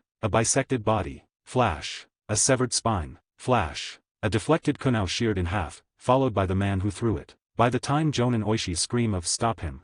fully left his lips, it was already over. The rain continued to fall, washing over a new scene of carnage. The Chunin squad, the ambushing force, was gone. Silence, save for the rain and the drip of blood from Yama's tip, settled over the valley. Ragnar stood amidst the carnage, his blade held low. He turned his head slowly, the hollow eyes of the Roxasa mask fixing on the two Iwa Jonin who remained. Team 9 stood behind him, their weapons half lowered, caught in a stunned paralysis between horror and salvation. The dynamic had irrevocably shifted. The hunters were now two. The quarry was a demon clad in Konoha black. End of chapter. If you're enjoying this story, consider supporting me on Patreon. Patreon members get early access to chapters, bonus content, and voting power on future ideas. Every bit of support helps me write more and faster. Thank you so much for reading. Let's hit the goal of 100 Patreon members now for 5 extra chapters. We are at 80 members right now. Donate me stonus. 62, Chapter 62, Level 4. Chapter 62, Level 4. Yama slash, a bloom of black and deadly force, had not just cut through the wave for a fleeting instant, it had seemed to sever the very fabric of the downpour, leaving a silent, dry scar in the air before the rain rushed back in to fill the void. Now, the valley floor was a canvas painted in hellish hues. Bright crimson stained the mud, blood and rainwater churned into a murky, pinkish broth. It was no longer earth and stone, it was a bog of flesh and terror. The fallen Iwa Nin were like gruesome flowers scattered in the muck, bloody, broken blossoms that spoke only of violence and an end. There was no beauty here, only the stark, nauseating reality of slaughter. In the span of a few heartbeats, it was over. The coordinated ambush, the elite Chunin squad, all of it was swept away by Ragnar's whirlwind of steel and will. From the first world-cleaving slash to the earth-shattering punch and the final, ghostly harvest, the battle had been decided before the two Iwa Jonin could even fully process their shock. Cutting down Chunin was, for Ragnar in this moment, no more difficult than cutting through damp parchment. Oishi and Akazuchi, the two Jonin who had been calmly discussing tactics moments before, now wore masks of frozen disbelief that quickly melted into dawning horror. Their analytical minds, trained to assess threats in seconds, had been outpaced by the sheer speed of annihilation.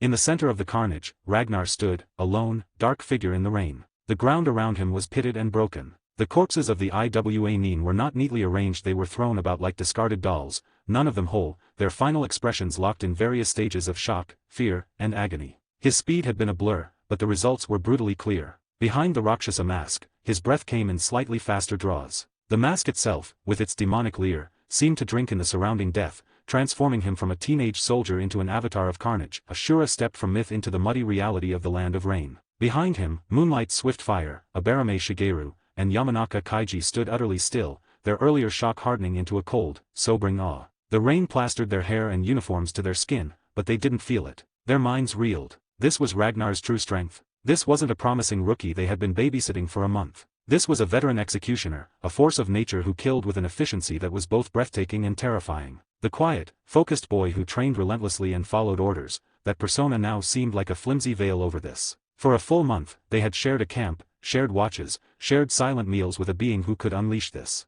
A cold sweat, unrelated to the rain, trickled down their spines. But he's on our side, the thought surfaced, a fragile anchor in the storm of their realization. It's the Iwa Nin who should be terrified. Ragnar adjusted his grip on Yama. His breathing was steadying already. The fight had been intense but brief, relying predominantly on his monstrous physique, Haki, and the sword's innate power. His chakra reserves were barely touched. Compared to the desperate, extended brawl against the Kiri team, this was cleaner, more efficient. The relentless training, the tempering of his body by the 3 Hakis, it was all paying off. Every battle, every brush with death, forged him stronger. The man of this moment was always superior to the one of yesterday. And he was not done. The 2 Jonin before him radiated power, but their aura lacked the desperate, lightning-charged intensity of Kumo's Armani. Jonin were not a monolith, there were tiers within the rank. Ragnar's confidence, cold and hard, settled in his gut. He could still fight. Ding. Slain, 18 Iwagakur Chunin. EXP plus 7,200. Total EXP 12,800/50,000. The system's notification was a clinical confirmation of the harvest. Combat killing was the fastest path. And with a tense standoff against 2 Jonin looming, now was not the time to hoard resources. Upgrade. Without a moment's hesitation, he willed 10,000 experience points into his armament Haki. Armament Haki, level 3 level 4. The change was instantaneous and profound. A spark, like a flash of deep red light, ignited in the dark pools of his eyes. A wave of power, dense and potent, erupted from within his core and flooded every muscle, every sinew, every cell. Thump, thump thump, thump. His heart hammered against his ribs, a war drum accelerating its beat. The rush of blood in his veins became a roaring river, a tangible sound to his enhanced senses. An invincible pressure, subtle yet immense, emanated from him, causing the very rain to distort as it fell near his body. This guy, he's in a league of his own, Oishi muttered, his earlier seriousness hardening into grim focus. We hooked a big fish, but this one might be a sea king. Did you feel that? Akazuchi murmured, his eyes narrowed. Just for a second, the one in the Roxasa mask. His presence spiked. It's heavier.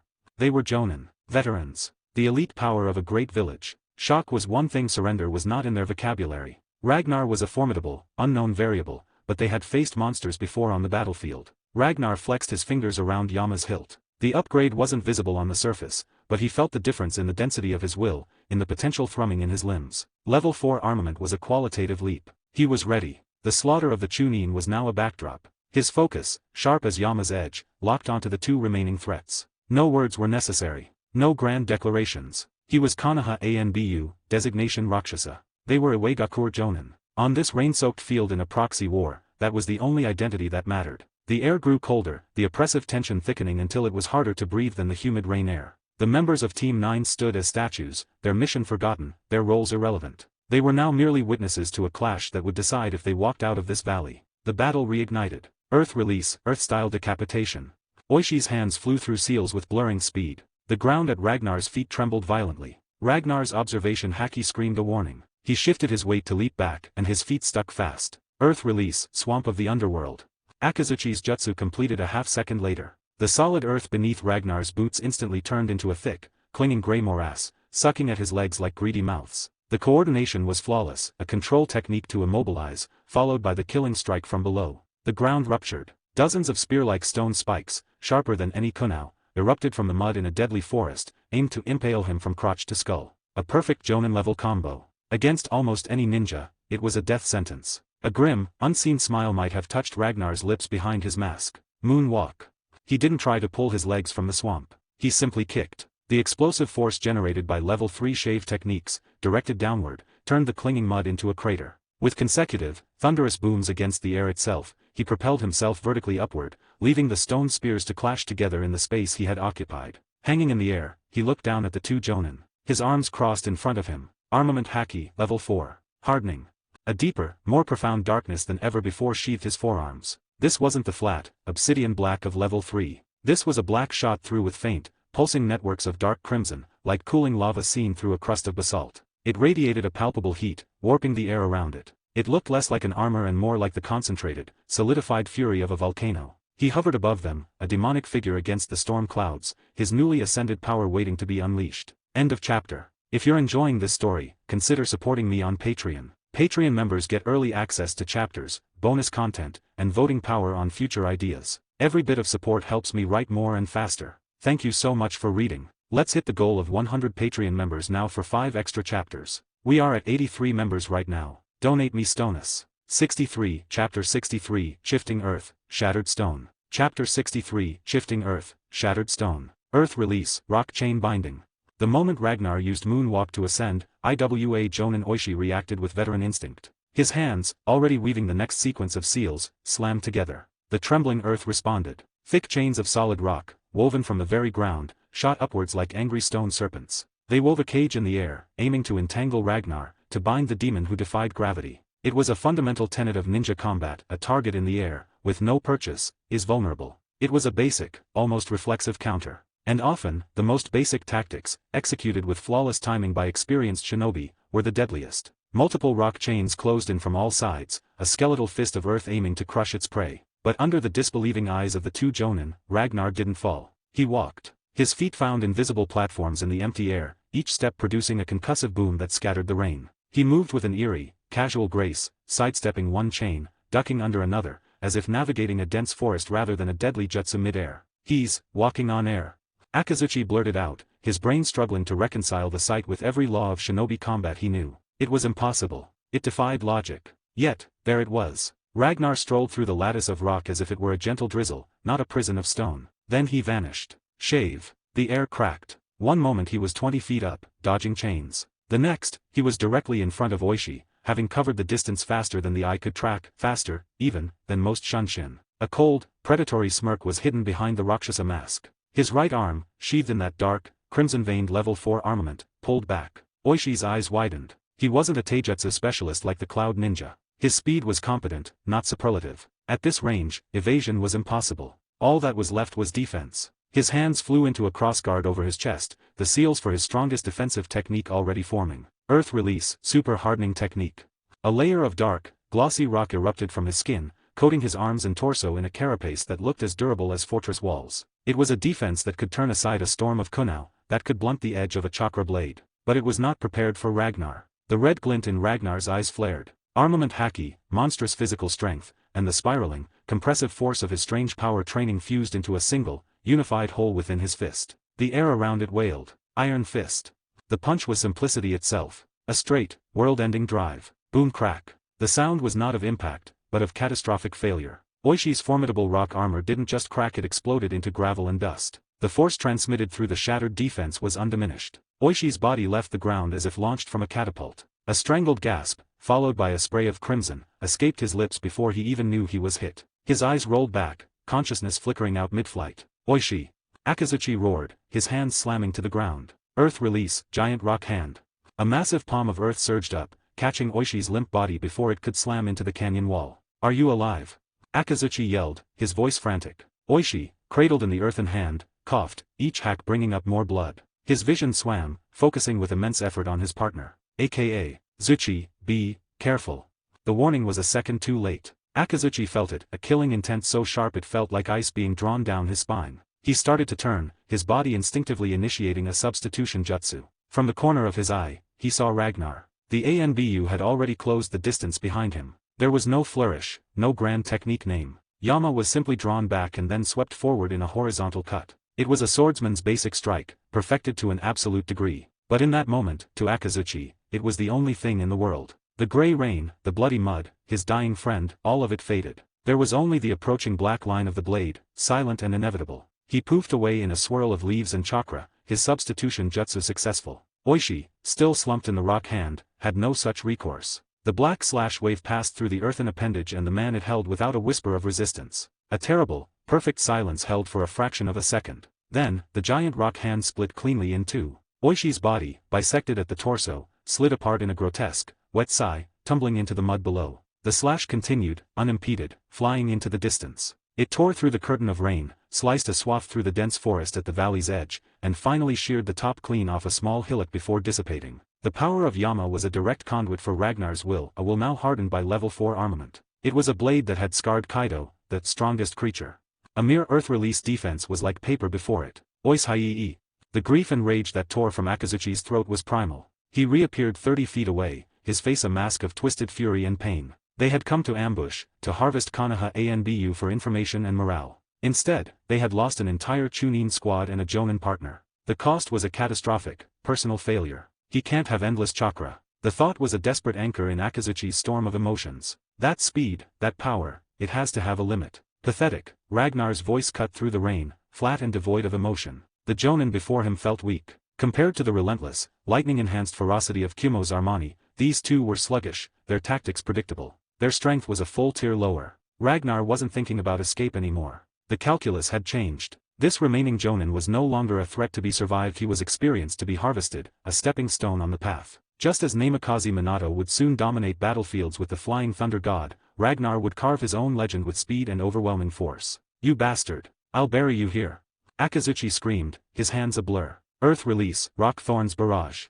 The ground beneath Ragnar's feet erupted. Not just a few spikes, but a forest of jagged stone spears, bursting upward in a chaotic, impaling frenzy meant to shred anything standing there. Ragnar didn't move. He simply stood, his observation Haki flaring to life. The world became a web of intent and trajectory. He saw not just the spears, but the slight variations in their angles, the microseconds of difference in their emergence. To the panicked eyes of Akazuchi and the stunned Team 9, Ragnar merely took a few casual steps, a shift to the left, a slight lean back, a turn of his shoulder. Dozens of deadly stone spikes missed him by inches, some grazing his cloak without touching skin. He navigated the erupting death trap as if it were a lightly inconvenient garden path. Impossible. Akazuchi's horror deepened. This wasn't luck. This was preternatural perception. Tiring of the dance, Ragnar decided to end it. He raised his right foot, the level 4 armament sheathing it in that dark, vein-shot black. He stomped. Boom. The effect was not a crack, but an annihilation. The shockwave propagated through the earth itself. Every single rock spear in a 20-foot radius disintegrated into harmless gravel. The ground didn't just shake, it sank, pulverized into fine powder in a concentric wave centered on Ragnar's foot. The black, Haki-laced energy of the impact rippled out visibly, a wave of pure destructive force that reached Akazuchi's feet, making the ground beneath him buckle and shudder. Such power defied the ninja arts. It was raw, world-breaking strength. Shave. The aftermath of the stomp was still settling when Ragnar appeared at Akazuchi's side. History, cruel and swift, was repeating itself. Earth release, absolute hardening. Akazuchi bellowed, channeling all his chakra. His skin didn't just coat in rock, it became stone. His entire body transformed into a dark gray statue, the pinnacle of Iwagakure's defensive earth techniques. If the cloud had their lightning armor, the stone had their mountain skin. Ragnar looked at the petrified Jonin, a sense of absolute certainty settling in his gut. He could kill this man. His speed was beyond him. His power could break him. His left hand came up. Blue chakra, wild and swirling, erupted into his palm with a high-pitched whine. But it didn't stop at a chaotic ball. As it formed, a shell of pitch-black armament Haki, threaded with those same dark crimson veins, hardened over it like a spherical exoskeleton. It was the Rasengan, but caged and amplified by the ultimate hardening force. Armament Haki, Rasengan. He thrust the black, buzzing sphere of annihilation into the center of Akazuchi's stone chest. End of chapter. If you're enjoying this story, consider supporting me on Patreon. Patreon members get early access to chapters, bonus content, and voting power on future ideas. Every bit of support helps me write more and faster. Thank you so much for reading. Let's hit the goal of 100 Patreon members now for 5 extra chapters. We are at 83 members right now. Donate me Stonus. 64, Chapter 64, Roxasa's Toll, bonus chapter. Thanks for the power stones. Let's hit 100 for another chapter. Chapter 64, Roxasa's Toll. Armament Haki, Rasengan.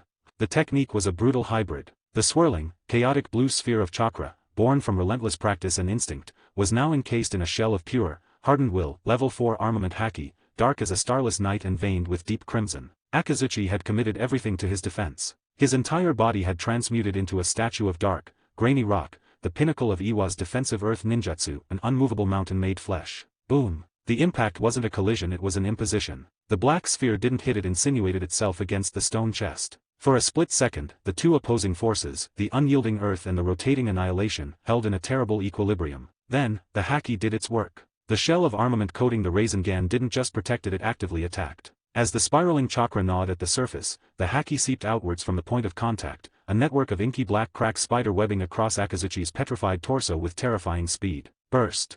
At Ragnar's mental command, the invasive Haki threads constricted. Crack shatter. The indestructible rock armor didn't just break, it exploded off his body in a cloud of dust and stone shards, leaving behind vulnerable, human flesh. And the Rasengan's core, now unimpeded, drilled inward. The sound was wet and final. The spiraling force didn't just puncture, it churned, mulching organs and bone into a ruinous pulp within the cavity of Akazuchi's chest. A shockwave of force exited his back, tearing his uniform and spraying a mist of red onto the mud behind him. Hack, cough. A torrent of blood, thick and dark, erupted from Akazuchi's mouth. His eyes bulged, wide with a horror that had nothing to do with pain and everything to do with incomprehension. He looked down at the ruin of his midsection, at the grotesque, concave mess where his rock shell and his body had been. Who are you?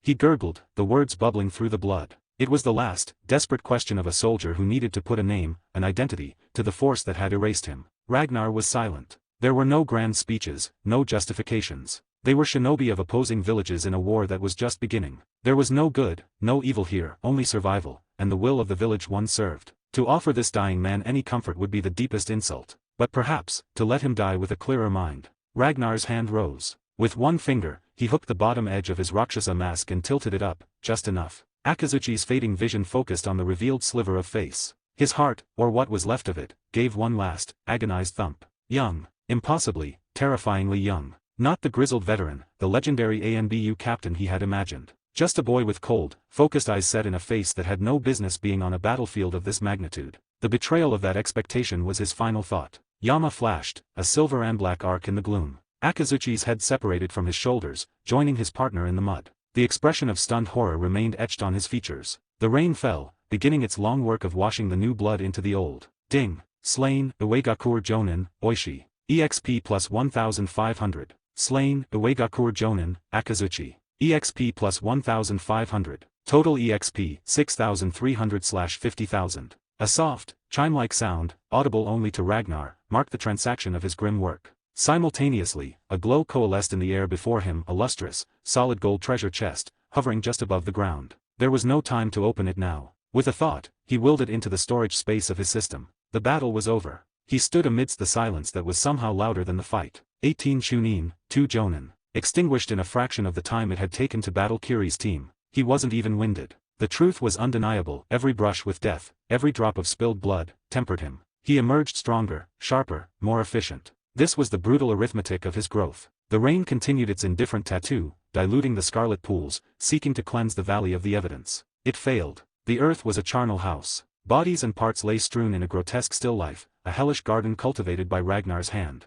Yet he stood at its center, pristine. Not a single drop of blood marred his ANBU blacks or the red accents of his uniform. He was like a dark star, a point of absolute void around which carnage orbited but could not touch. In the distance, Team 9 remained frozen. Since Captain Swiftfire's futile great fireball, they had been rendered spectators, their skills, mind probes, insect swarms, kenjutsu utterly irrelevant before the scale of violence they witnessed. The reality was still settling into their bones, cold and heavy. Dead. All of them. His strength, it's not just promising, it's arrived. Elite ANBU captain level. Maybe higher. He's not a rookie. He's a weapon. A natural disaster in human form. Hell's Roxasa, the name fits too well. Ragnar turned. The hollow eyes of his mask found them. He began walking back through the rain. Moonlight Swiftfire found his throat tight, his captain's authority shriveled to ash. He was about to force words out, to reassert some semblance of command, when Ragnar spoke first. Tidy up the battlefield, Captain, Ragnar said, his voice carrying the same calm, flat tone he'd used throughout. It's time for us to leave. The order was delivered with the casual certainty of someone stating the obvious. It wasn't a challenge to authority, it was a simple bypassing of it, born from the new, unspoken hierarchy established by blood and power. Swiftfire's body stiffened, then relaxed all at once. The fight left his shoulders. Yes, he said, the word quiet but clear. The three veteran ANBU moved, beginning the grim work of searching bodies for intel, confirming kills, and noting clan markings. They worked with a new, subconscious deference. Ragnar did not command them, but his presence, the silent, watchful Roxasa standing guard, now dictated the rhythm. In the shinobi world, strength commanded respect. It was an ancient, unforgiving law. Seizing the moment of privacy, Ragnar focused inward. Curiosity pulled his consciousness to the newly acquired golden chest within his system space. It hovered in the mental void, radiating a magnificent, enticing light. The last gold chest had given him the phoenix fruit. The potential here was equally staggering. With a thought, he commanded it to open. The lid lifted silently. A warm, golden glow spilled out, not blinding, but profound.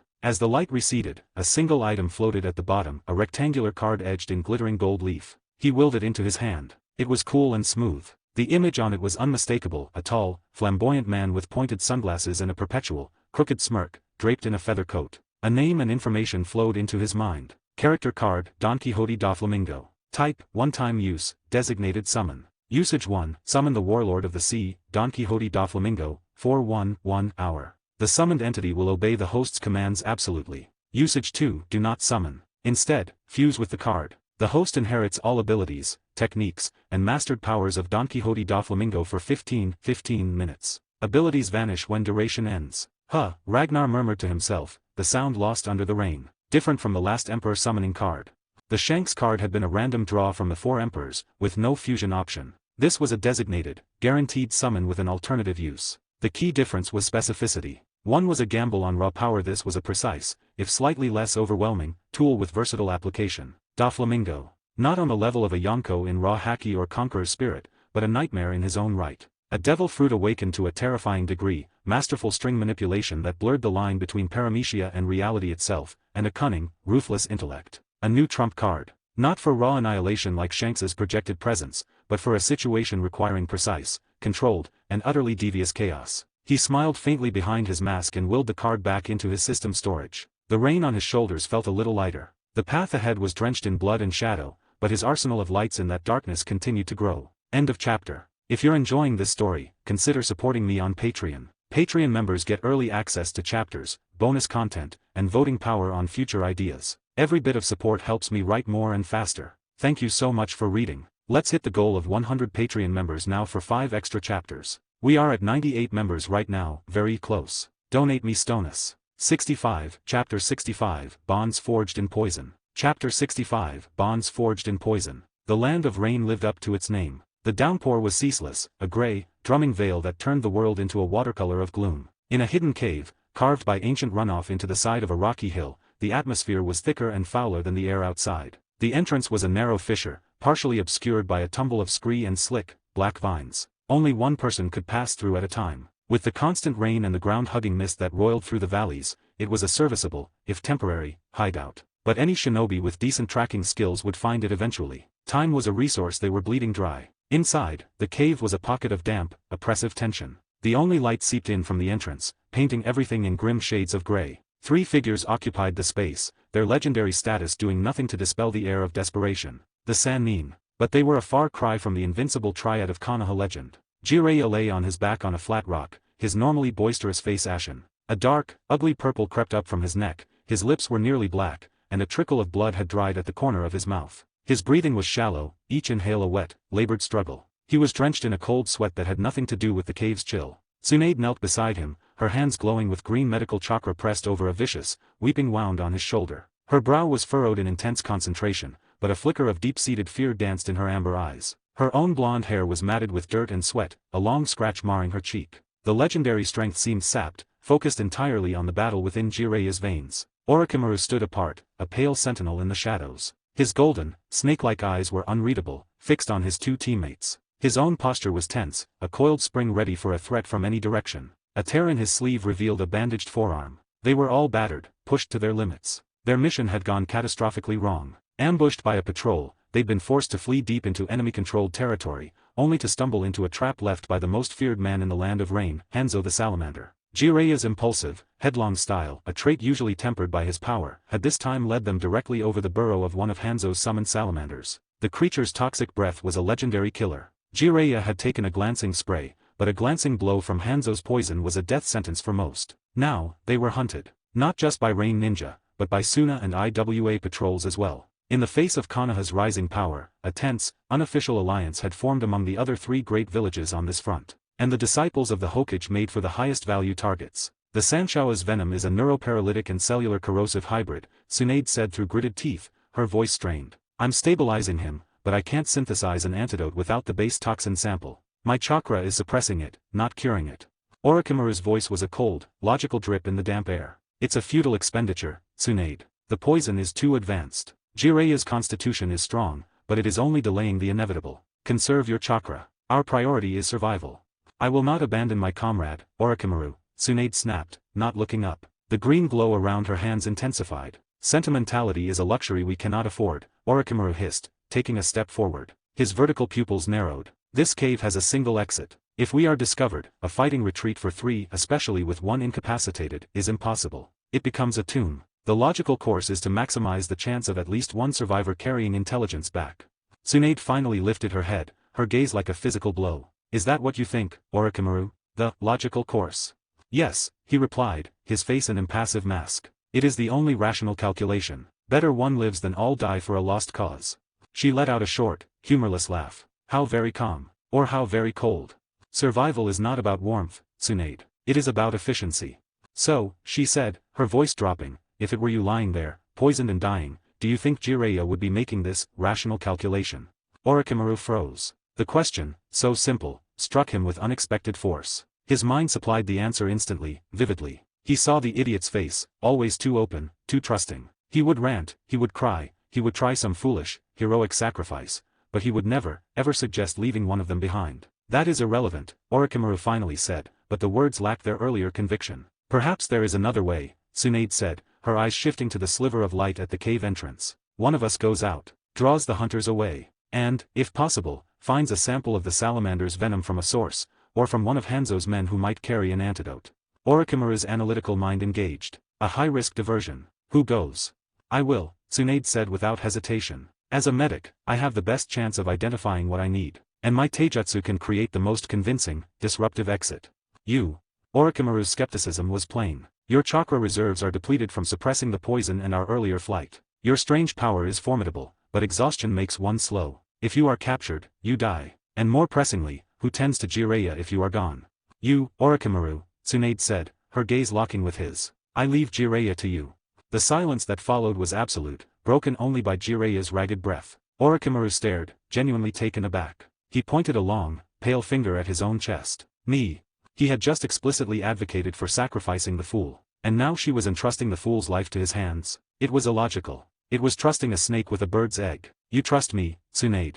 The question was flat, but a strange, almost imperceptible tremor underlay it. It's not that I trust you, she said, her voice softening as she looked down at Jiraiya's pained face. It's that this fool does. As if on cue, Jiraiya's hand, trembling with effort, lifted a few inches from the stone. His eyes were still closed, his consciousness swimming in a toxic fog, but his thumb weakly extended upward in a shaky, but unmistakable, thumbs up. Orochimaru's breath hitched. He looked from the gesture to Jiraiya's face, then to Tsunade's resolute one. The bonds between the three of them had always been complex, a web of rivalry, respect, annoyance, and shared history. Orochimaru, the genius, had often privately scorned Jiraiya's clumsier, more emotional path. Yet here, at the brink of death, the one he'd scorned was placing absolute, wordless faith in him. A feeling, foreign and uncomfortable, stirred in the cold pit of Orochimaru's stomach. It wasn't warmth. It was more like a seismic shift, a cracking in the foundation of his solitary worldview. He was speechless. Tsunade rose to her feet, her medical glow fading. She gave Jiraiya's uninjured shoulder a final squeeze, then walked to the cave entrance. She paused, looking back at Orochimaru, who stood as still as the cave walls. Orochimaru, she said, her voice clear and firm in the cramped space. Jiraiya believes in you, and I believe you will not let us down. Without another word, she slipped through the narrow fissure and was gone. Seconds later, shouts echoed from outside, muffled by rain and rock, but unmistakable. The sound of conflict, of Tsunade's distinctive, earth-shattering punches, and then the noise receding as she led the hunt away. In the cave, the silence was profound. Only the drip of water and Jiraiya's struggling breaths remained. Orochimaru stood frozen for a long minute. Then, he let out a long, slow exhale, a sound that seemed to release a pressure he hadn't acknowledged was there. A faint, utterly unfamiliar expression touched his lips. It wasn't quite a smile, but it was the ghost of one, a slight unraveling of perpetual tension. How foolish, he thought, to be swayed by such sentiment. Yet, he found himself moving to Jiraiya's side, kneeling. His own chakra, cool and precise, extended from his hands, not as a healing force, but as a monitoring web, checking the stability of Tsunade's work, ensuring the poison spread was still contained. Just this once, he told himself. I shall play the fool as well. The bond of the legendary three, often strained and competitive, was in that damp, desperate cave, quietly and irrevocably forged into something unbreakable. Land of Rain, Konoha Forward Operating Base. Perched on a high hill, the Konoha camp was less a temporary outpost and more a small, fortified village that had grown organically with the war's protraction. Walls of earth and timber, constant patrols, and a buzz of grim activity marked it as the nerve center of Konoha's efforts in the region. At its heart, in a command post dug partly into the hillside, Heitake Sakumo stood before a massive sand table. It was a detailed relief map of the Land of Rain, dotted with colored pins representing known enemy positions, Konoha patrols, and contested zones. His silver hair seemed dull in the lamplight, his face etched with the weight of command. The title White Fang carried respect on the battlefield, but also the immense burden of every life under his charge. The flap of the tent was thrown open violently. A ninja stumbled in, his Konoha flak jacket torn and dark with blood that the rain had not yet washed away. He collapsed to one knee, his body trembling from effort and blood loss. Sakumo was at his side in an instant, not with dramatic speed, but with lethal efficiency. He didn't need to ask. The dying scout gasped, his eyes struggling to focus on his commander's face. Lord Sakumo, frontline skirmish with IWA, confirmed. He swallowed a mouthful of blood. 2 squads. IWA elite assassination units, penetrated our outer defensive screen. Depth unknown. No contact, no alarms raised. The word spent, the last of his strength left him. He sagged, his mission complete. Heitake Sakumo caught him, lowering him gently to the floor. His face, already grave, turned to stone. 2 elite IWA assassination squads, operating unseen within Konoha's operational territory. They could be aiming for supply lines, for this very command post, or for high-value targets like. His thoughts, sharp as his namesake blade, immediately went to the reconnaissance and infiltration teams he had deployed. Teams like the one containing a certain, uniquely dangerous new operative codenamed Roxasa. The atmosphere in the command tent turned to ice. End of chapter. If you're enjoying this story, consider supporting me on Patreon. Patreon members get early access to chapters, bonus content, and voting power on future ideas. Every bit of support helps me write more and faster. Thank you so much for reading. Let's hit the goal of 100 Patreon members now for 5 extra chapters. We are at 98 members right now, very close. Donate me Stonus. Let's hit 100 power Stonus. 66, Chapter 66, The Fox in the Camp, Bonus Chapter. We have done it open hands. 100 Patreon members have been reached as promised. 5 bonus chapter will be uploaded now. Let's hit 150 members.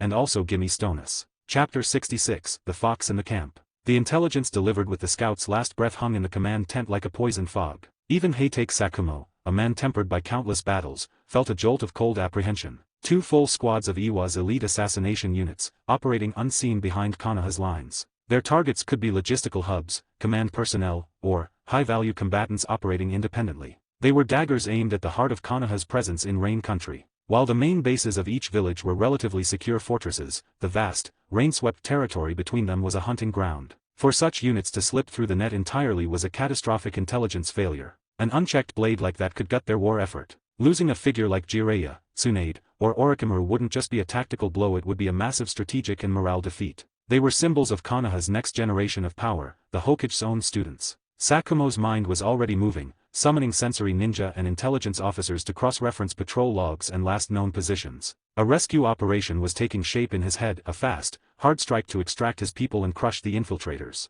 But before he could give the order, the tent flap was thrust aside without ceremony. The man who entered moved with a stiff, deliberate authority that brooked no challenge. It was Danzo Shimura, advisor to the Hokage and the shadowy commander of Root. He rarely appeared openly on the front lines, preferring to operate in the murk of espionage and provocation. His presence here, now, was an ill omen. Sakumo, Danzo said, his voice gravelly and final. You cannot move from this base. Sakumo's gaze, sharp as the sword at his back, met Danzo's single visible eye. If I do not go, there is no one else capable of reaching and extracting Tsunade, Jiraiya, and Orochimaru in time. They are the Hokage students. Their loss is unacceptable.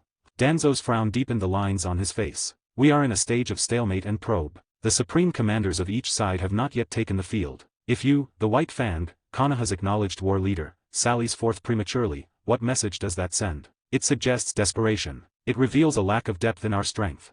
A flicker of something dangerous, the faint, cutting aura of the White Fang itself, leaked from Sakumo's controlled posture. I will not go as Heitake Sakumo, commander. I will go as another blade in the night. I will eliminate the threat with decisive force, and in doing so, I will reinforce Konoha's reputation for ruthless efficiency. No one will know the commander left his post. My mind is set, Danzo. Do not waste your breath. The two men locked eyes, a silent battle of wills between Konoha's glorious hero and its hidden manipulator. Danzo's eye narrowed, displeasure radiating from him. In terms of seniority, he was Sarutobi Hiruzen's peer. Sakumo was a junior, a successor. Yet, power and battlefield acclaim had a hierarchy of their own. Reluctantly, with a silent curse, Danzo gave a stiff, shallow nod. Do not be gone long, was all he said, turning away, the dismissal clear. Insolent pup, Danzo seethed internally, his hand tightening on his cane. To dismiss my counsel so readily. Unburdened by Danzo's machinations, Sakumo moved. He selected a small team of specialists, Hyuga clansmen for their all-seeing eyes, Inyazuka trackers, and their partners for their unmatched noses. They left the base like ghosts, melting into the relentless rain. The land of rain was a tracker's nightmare. The perpetual downpour was nature's great eraser, washing away scents, footprints, and chakra residue. They followed the faintest trails, the zones where the metallic tang of blood stubbornly clung to the sodden earth despite the rain's best efforts. After an hour of tense, silent travel, the Hyuga scout raised a fist. Everyone froze. Byakugan shows, carnage. 100 meters ahead, in a shallow valley.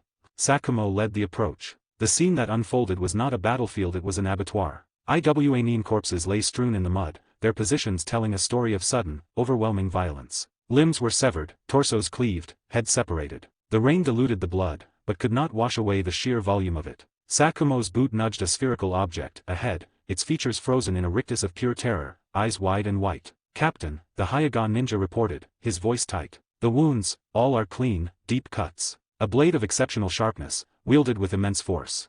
A master swordsman, Sakumo murmured, his analytical mind engaging despite the grisly scene. The efficiency was chilling. This wasn't a clash of squads, this was a predator dismantling prey. An ANBU forensic specialist knelt by a body, examining the way a Kunao pouch had been searched. Sir, the post-mortem search pattern, it's Konoha ANBU protocol. The markings left to signal, searched and cleared, are ours.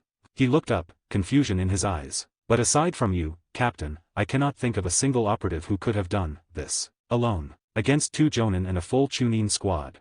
Sakumo's stern expression didn't change, but a weight lifted slightly from his shoulders. This was the good news hidden in the horror. One of the 2 infiltrating IWA squads had been erased. By whom? The question was immense, but the immediate threat was halved. Mark the location for cleanup detail, Sakumo ordered, his voice cutting through the rain. We continue the search pattern for Tsunade's team. If we find no trace in the next sector, we return to base. One dagger is blunted. We must assume the other is still hunting.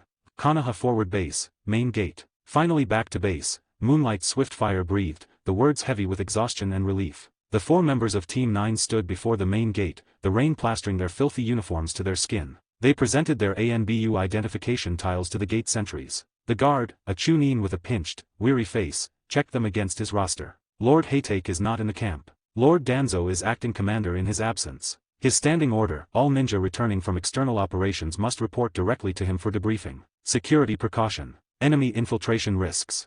Swiftfire nodded. Understood.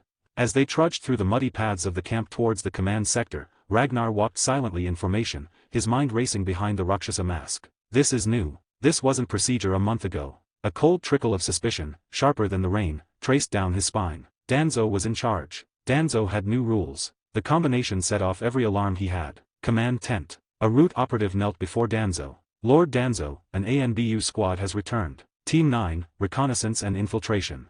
Danzo, seated at Sakumo's field desk, gave a dismissive wave. Send them in. I will process their return.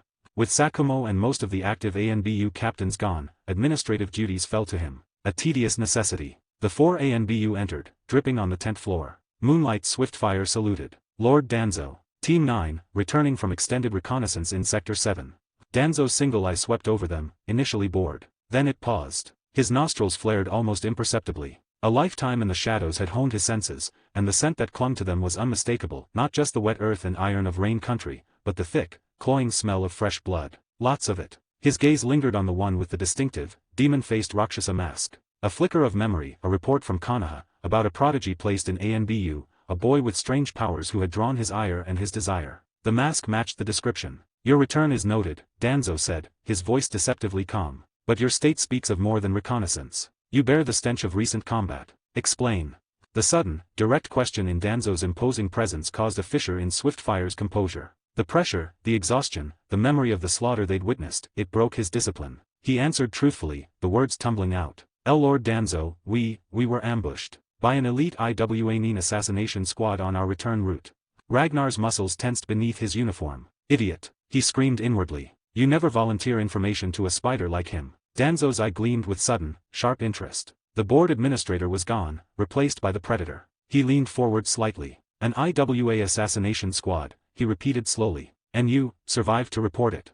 The unspoken question hung in the air, heavy and dangerous. How? End of chapter. If you're enjoying this story, consider supporting me on Patreon. Patreon members get early access to chapters, bonus content, and voting power on future ideas. Every bit of support helps me write more and faster. Thank you so much for reading. Let's hit the goal of 150 Patreon members now for 5 extra chapters. We are at 102 members right now. Donate me Stonus. Let's hit 100 power Stonus. 67, Chapter 67, Facing the Root, Bonus Chapter. Chapter 67, Facing the Root. Under the crushing pressure of Danzo's presence, Moonlight Swiftfire stood his ground. Lord Danzo, he said, forcing his voice to remain steady. We are ANBU Reconnaissance Team 9, returning to report. During our exfiltration, we were ambushed by a large IWA Nin force. The enemy comprised 18 Chunin and 2 Jonin. After a difficult engagement, we managed to disengage and return.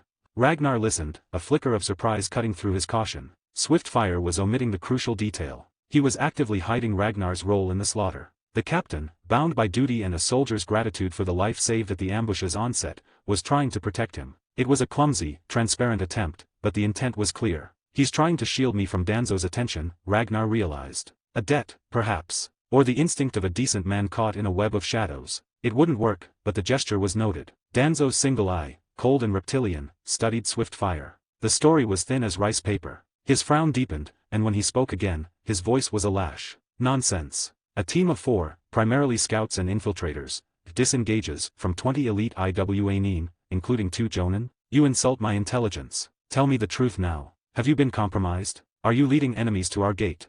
He made a subtle gesture. From the shadows at the edges of the tent, 6 figures materialized without a sound. They wore animal masks like ANBU, but theirs were plain, unpainted wood or ceramic, and their posture was different, utterly still, devoid of the individual quirks of ANBU operatives. They were root. They formed a loose, perfect circle around Team 9, cutting off any path to the exit. The temperature in the tent seemed to plummet. Abarame Shigeru's insects buzzed uneasily beneath his clothes. Yamanaka Kaiji's hand twitched toward his tanto. To be accused of treason by one's own side, after surviving hell, was a bitter poison. Captain, Ragnar said, his voice calm, cutting through the tension. The truth is simpler.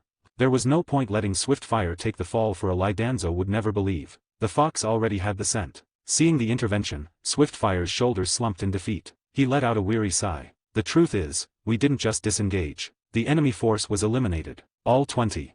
From his ninja pouch, he produced a heavy, clinking handful of metal tags, the unique identity tokens carried by IWA, collected from the corpses. He let them spill onto Danzo's desk with a grim, final rattle. Danzo's eye tracked the tokens. His expression didn't change, but the intensity of his focus sharpened. In this phony war stage of the conflict, such a cache of tokens represented a significant, unilateral loss for IWA. A propaganda coup, a morale blow. And, Swiftfire continued, his voice gaining a thread of grim pride, these were not killed by the team. They were killed by one operative. An ANBU field operative, codename Roxasa.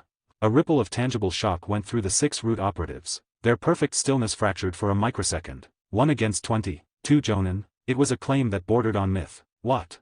Danzo's voice was low, sharp with genuine surprise. Since when does Konoha possess such strength unbeknownst to me? Who is this, Roxasa? Identify him. His gaze, burning with avaricious curiosity, swept over the 4 masked figures before settling, inevitably, on the one with the demonic visage. It is me. Ragnar reached up. The action was deliberate, unhurried. His fingers found the edge of the Roxasa mask and lifted it clear. The face revealed was young, handsome, with sharp, clean lines, but undeniably youthful. Yet, any impression of boyishness was incinerated by the eyes. They were calm, deep pools that held a frosty, assessing light, meeting Danzo's stare without a flicker of deference or fear. His lips were set in a neutral line, and an aura of quiet, unshakable confidence radiated from him, a trait belonging to those who have stared into the abyss and found it lacking. You. Danzo's mind raced, scrabbling through files and memories. The face was familiar, teasing the edges of recognition. The boy had changed drastically from the academy graduate he vaguely recalled, filled out, taller, his presence denser, heavier. The brutal, transformative training and the subtle effects of the phoenix fruit had accelerated his growth, sculpting a warrior's body where a student's had been. I am Ragnar, he stated, his voice even and clear. Graduated from the Konoha Ninja Academy. Current ANBU field operative, designation Roxasa.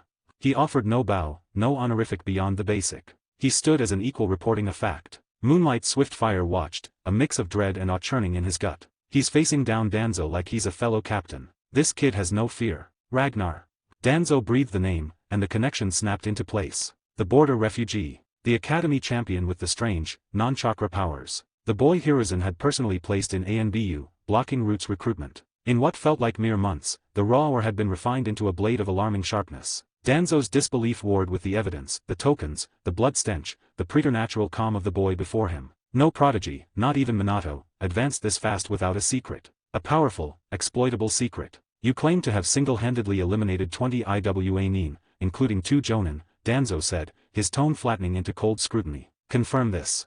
Yes.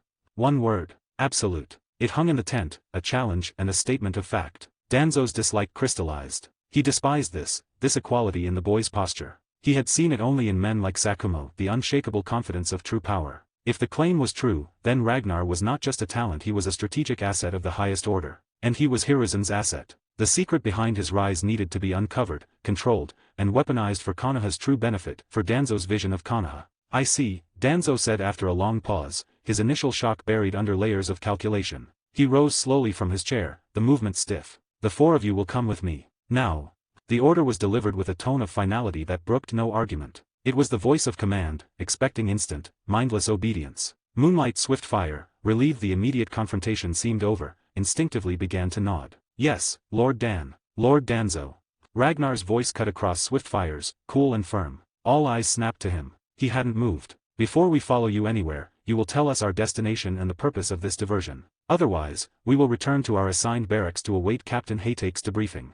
The air in the tent turned to glass, ready to shatter. Swift Fire, Abarame, and Yamanaka stared at Ragnar, then at Danzo, the dreadful implication dawning on them. They weren't being debriefed. They were being detained. Danzo's reputation, Root's methods, a cold sweat broke out on their skins. They had been moments from walking willingly into a cage, or worse. Danzo's expression darkened, his one eye glinting with dangerous fury. The insolence was breathtaking. You dare dictate terms to me? Say that again.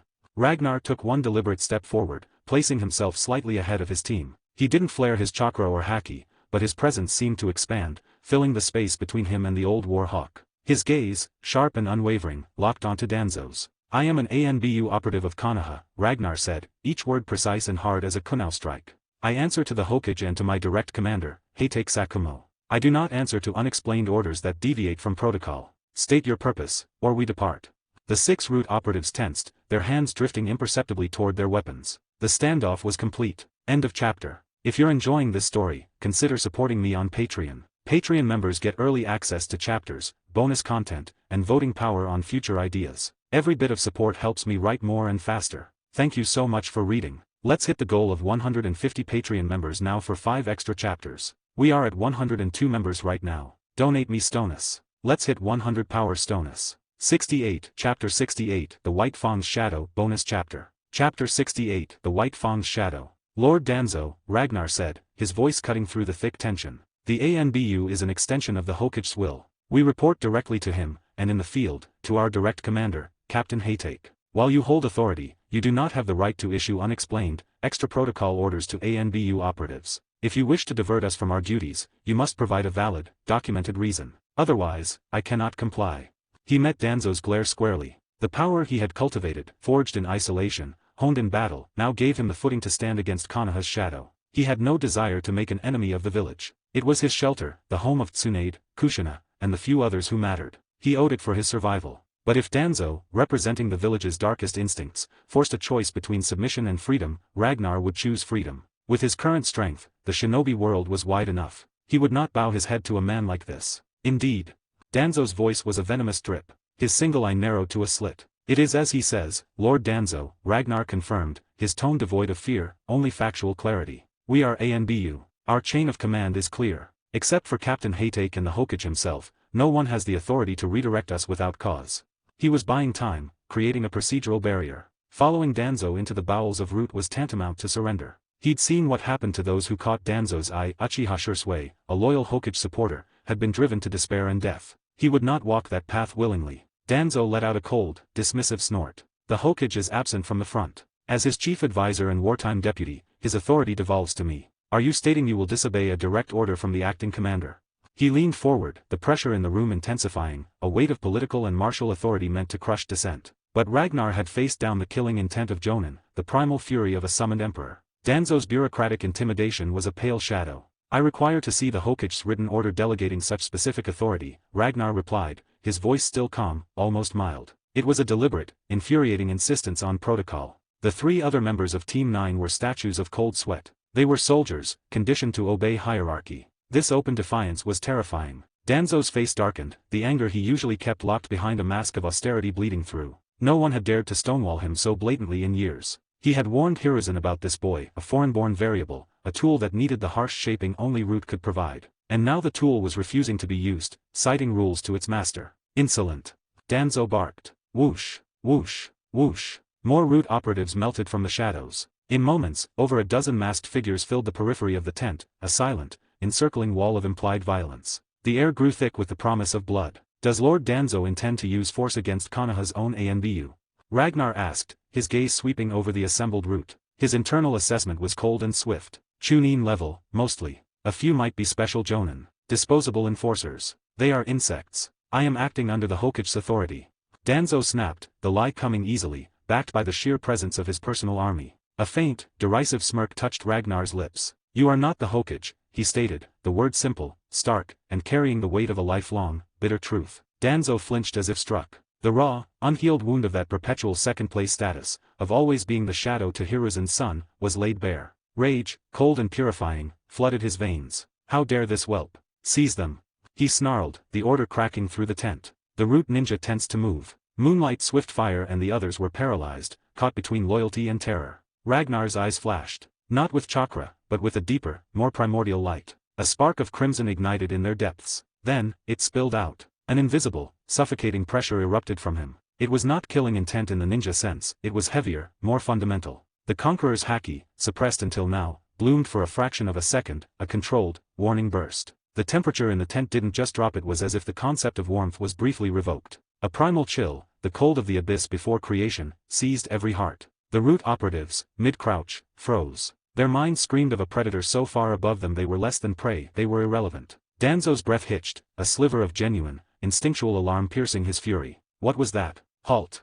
The voice that boomed from the tent entrance was like a thunderclap of pure authority, shattering the frozen moment. Ragnar's Haki vanished, reabsorbed instantly. The oppressive cold was gone, leaving behind only the damp chill of the rain and the confusion of men who had briefly touched the void. Danzo's head snapped toward the entrance, his face pale with thwarted rage and lingering shock. Heitake Sakumo. He's back already. The tent flap was swept aside. Heitake Sakumo stood there, his own ANBU mask removed, revealing a face that was calm but carried the grim weight of the battlefield. Behind him were several members of the assault team he'd taken on the rescue mission. His sharp eyes took in the scene in a single, comprehensive glance, the encircled Team 9, the tense root operatives, Danzo's furious countenance, and Ragnar, standing with a calm that seemed utterly out of place. That fleeting, terrifying aura he'd sensed from a distance, it was gone now. But its echo matched perfectly the chilling residue he'd felt on the Iwanine corpses. His gaze locked onto the young face beneath the Roxasa mask. The impossible conclusion solidified in his mind. Captain, Ragnar said, along with the other members of Team 9, offering a respectful nod. The hierarchy was restored. Report, Sakumo ordered, his voice quiet but leaving no room for anything but the truth. Swiftfire, seizing the lifeline, quickly and clearly laid out the sequence, their return, Danzo's summons, the demand to follow, and Ragnar's insistence on protocol. He finished by revealing, once more, the pile of Iwanine tokens and attributing the kill to Roxasa.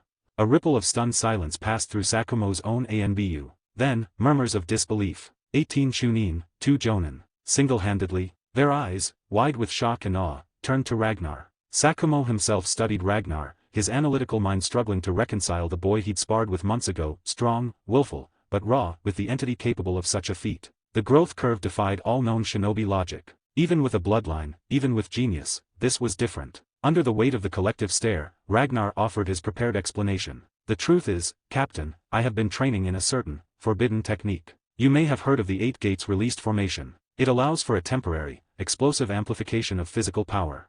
He let the statement hang, knowing it was a flimsy cover for those who knew the technique's true cost and limitations. But for the general audience, it was a plausible, Konoha-associated reason for sudden, overwhelming might. His association with Might Dai made the story stick. Murmurs of understanding passed through the rank and file. Ah, the 8 Gates. That makes sense. It was a legendary, terrifying technique. It explained the result, if not the chilling aura. Sakumo's expression remained unreadable. He knew the excuse was tissue-thin. The 8 Gates left the user devastated, often dead. Ragnar showed no such after-effects. The aura he'd sensed was not the raging inferno of the gates, it was something colder, more dominant. But he also understood Ragnar was providing a narrative, a shield against the dangerous curiosity now burning in Danzo's eye. Danzo was not satisfied. The 8 Gates? Possibly. But it felt wrong. There was a secret here, a power he needed to understand and control. Sakumo shifted his gaze from Ragnar to Danzo. The message in his eyes was clear, this ends now. They are under my command. Team 9, Sakumo said, his voice returning to its usual, command tone. You are dismissed to the N barracks for rest and recovery. Full written reports on my desk by dawn. Dismissed.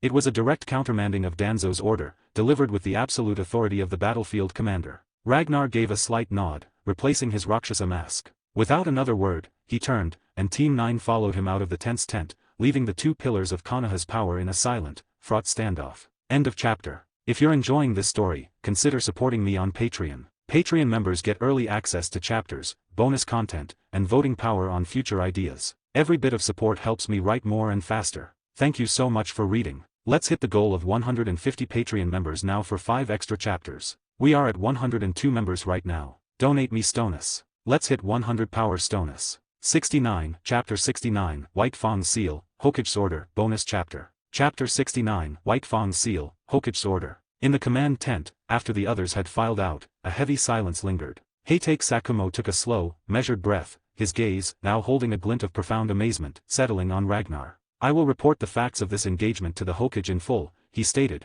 his tone leaving no doubt. Ragnar, you are dismissed to the ANBU barracks for proper rest. Even if it was the 8 gates, the recoil is severe. The others are to return to their duties. Do not let vigilance lapse.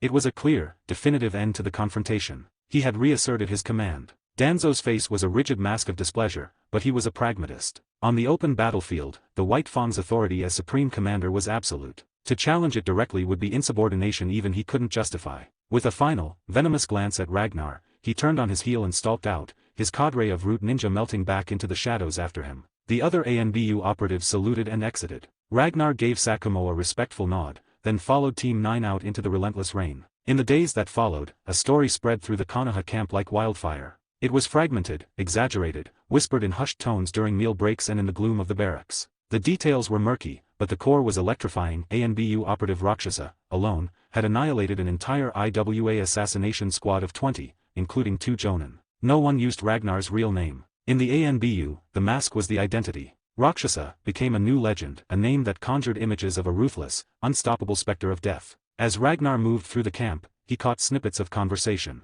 Look, that's him. The Roxasa. To have that kind of power at his age.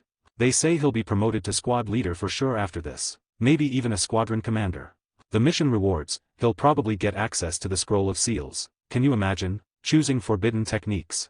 The tones were a mix of raw awe and naked envy. Every shinobi dreamed of glory, of making a name that would echo through the shinobi world. This masked operative had achieved it in a single, bloody stroke. But where there was envy, there was also hatred. Danzo's displeasure was a palpable, dark cloud over the command staff. He moved through the camp in a brooding silence, his expression thunderous, making subordinates scatter from his path. He had been publicly defied and then overruled. Ragnar paid him no mind. Their paths were destined to clash. Danzo saw tools to be broken and remade. Ragnar was unbreakable. If the old warhawk wanted a war of attrition, Ragnar was ready. He was, ultimately, a man alone. He had little to lose, and a part of him almost welcomed the conflict. Every enemy was experience, every confrontation a test. He found himself anticipating Danzo's next move. On the 3rd day, the summons came. A personal message from Heitake Sakumo. Meet at the training ground behind the camp's northern ridge. Ragnar had a feeling he knew what it was about. He found the White Fang there already, standing calmly as the misty rain swirled around the stark, rocky clearing.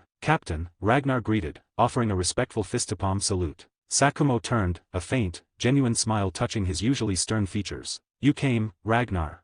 Your summons was clear, Captain. What did you need to discuss? Direct. It suits you. Like your swordsmanship, efficient, without flourish. Sakumo's eyes held a knowing glint. Ragnar kept his expression neutral behind his standard-issue mask. He'd left the distinctive Roxasa mask in the barracks. Captain, I'm not sure I follow. What swordsmanship? A ghost of a smile played on Sakumo's lips. You're going to persist with that? The 8 gates excuse might satisfy the rank and file, but it has holes you could march a battalion through. The wounds on those IWA were precise, clean cuts, the work of a master bladesman, not the chaotic, bone-shattering trauma of the gates. And you show no signs of the catastrophic physical backlash. I've sparred with you, Ragnar. I've felt the strange power you wield. This was different, sharper, deadlier. Ragnar was silent for a long moment, weighing the man before him. Heitake Sakumo was not Danzo. His honor was his compass. Finally, Ragnar let out a soft, conceding sigh. It seems I can't hide anything from you, Captain. How did you know for certain? First, the evidence on the battlefield didn't match the gates. Second, Sakumo said, his gaze sharpening, the lingering feeling on those corpses. I sensed an echo of it in the command tent, for just a moment. A pressure that had nothing to do with chakra. Now, I still don't fully comprehend how you achieved it, but I believe the tool was as important as the user. Without another word, Ragnar reached into a sealed scroll on his thigh. He performed a quick release seal. Pumph. A cloud of smoke resolved into the form of Yama. The moment his hand closed around the black-wrapped hilt, Ragnar's entire bearing shifted. The competent ANBU operative vanished, replaced by an entity of cold, detached menace. An aura of subtle, dark malice emanated from the blade itself, causing the very light around it to seem dimmer. An evil blade, Sakumo murmured, his warrior's instinct immediately recognizing the weapon's nature. He had never seen its like. It wasn't just sharp, it was hungry. My success against the IWA Nin was due in large part to this, Ragnar said, hefting Yama. Its edge is peerless. It cuts through chakra-enhanced defenses, through earth, through steel, as if they were nothing. I see, Sakumo nodded slowly, his eyes never leaving the sword. I have seen the Kuzenage, wielded by one of the Sannin. In terms of presence, of inherent power, this is its equal, if not its superior in sheer menace. He tactfully did not ask where it came from. Some things were a shinobi's own business. Ragnar, Sakumo said, his tone shifting to one of grave sincerity. Your talent is unprecedented. Konoha is in a fragile state, growing but flawed. There are elements within it, he didn't name Danzo, whose methods are severe. I ask you to understand the larger picture. Do not let your conflict with one man color your view of the entire village. As long as I draw breath, he will not be permitted to touch you. You have my word.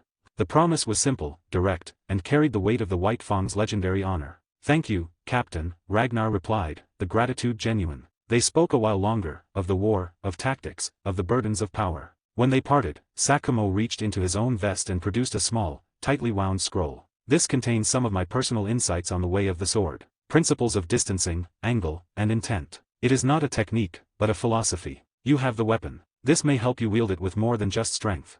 Ragnar accepted the scroll, its significance not lost on him. It was a gesture of trust, of mentorship, and of investment in Konoha's future. He bowed slightly, a deeper gesture of respect than before. I will not forget this, Captain. As Ragnar left the training ground, the first real sense of belonging, tied to a person, not just a place, settled in his chest. He would remember Hatake Sakumo's kindness. When Sakumo's detailed report reached Konoha, it sent shockwaves through the highest echelons of power. In his office, Sarutobi Hiruzen read and reread the words, his pipe forgotten, a profound stir of emotion in his heart. At that age, that result, 20 IWA nin, 2 of them jonin. Even with Sakumo's notes suggesting that 8 Gates' explanation was a cover, the sheer, undeniable fact of the accomplishment was staggering. What Konoha genin, what Chunin, could claim such a feat? None, not even Minato, at this stage in his development. After a long, contemplative silence, Hiruzen issued 3 orders, his voice firm. First, all information regarding Operative Roxasa, his capabilities, and this engagement is to be classified as top secret. Access restricted to Jounin Command and the Hokage's office only. No leaks. Second, Operative Roxasa is hereby formally transferred from General Reconnaissance to the ANBU Special Assassination and Tactical Squad, SATS. Codename remains Roxasa. He is to be given missions commensurate with an elite Jounin rating. Third, draft a sealed mission scroll for Roxasa. A high-value, high-deniability operation that leverages his unique talents. We are at war. A weapon of this sharpness must be used. He paused, then added a final note, thinking of the future. Upon the conclusion of his wartime service and his return to the village, Operative Roxasa is to be granted select access to the Scroll of Seals. He may choose one advanced kinjutsu or forbidden technique for study, as a reward for exceptional service. The war's end felt distant, a dream on a bloody horizon. But according to Sakumo's assessment, they now had an operative with the combat power of a seasoned, perhaps even elite, jonin. And he was only 8 years old. That wasn't just a weapon. It was a potential revolution. A single jonin couldn't win a war, but one of such unimaginable growth potential, he could change the very course of history. End of chapter. If you're enjoying this story, consider supporting me on Patreon. Patreon members get early access to chapters, bonus content, and voting power on future ideas. Every bit of support helps me write more and faster. Thank you so much for reading. Let's hit the goal of 150 Patreon members now for 5 extra chapters. We are at 102 members right now. Donate me Stonus. Let's hit 100 power Stonus. 70, Chapter 70, The Hunter, The Hunted, bonus chapter. Chapter 70, The Hunter, The Hunted. The orders from the third Hokage were concise, decisive, and carried the full weight of his office. They moved from the Land of Fire to the Rain Country camp not as a suggestion, but as a decree. 2 core directives were disseminated to the relevant command levels.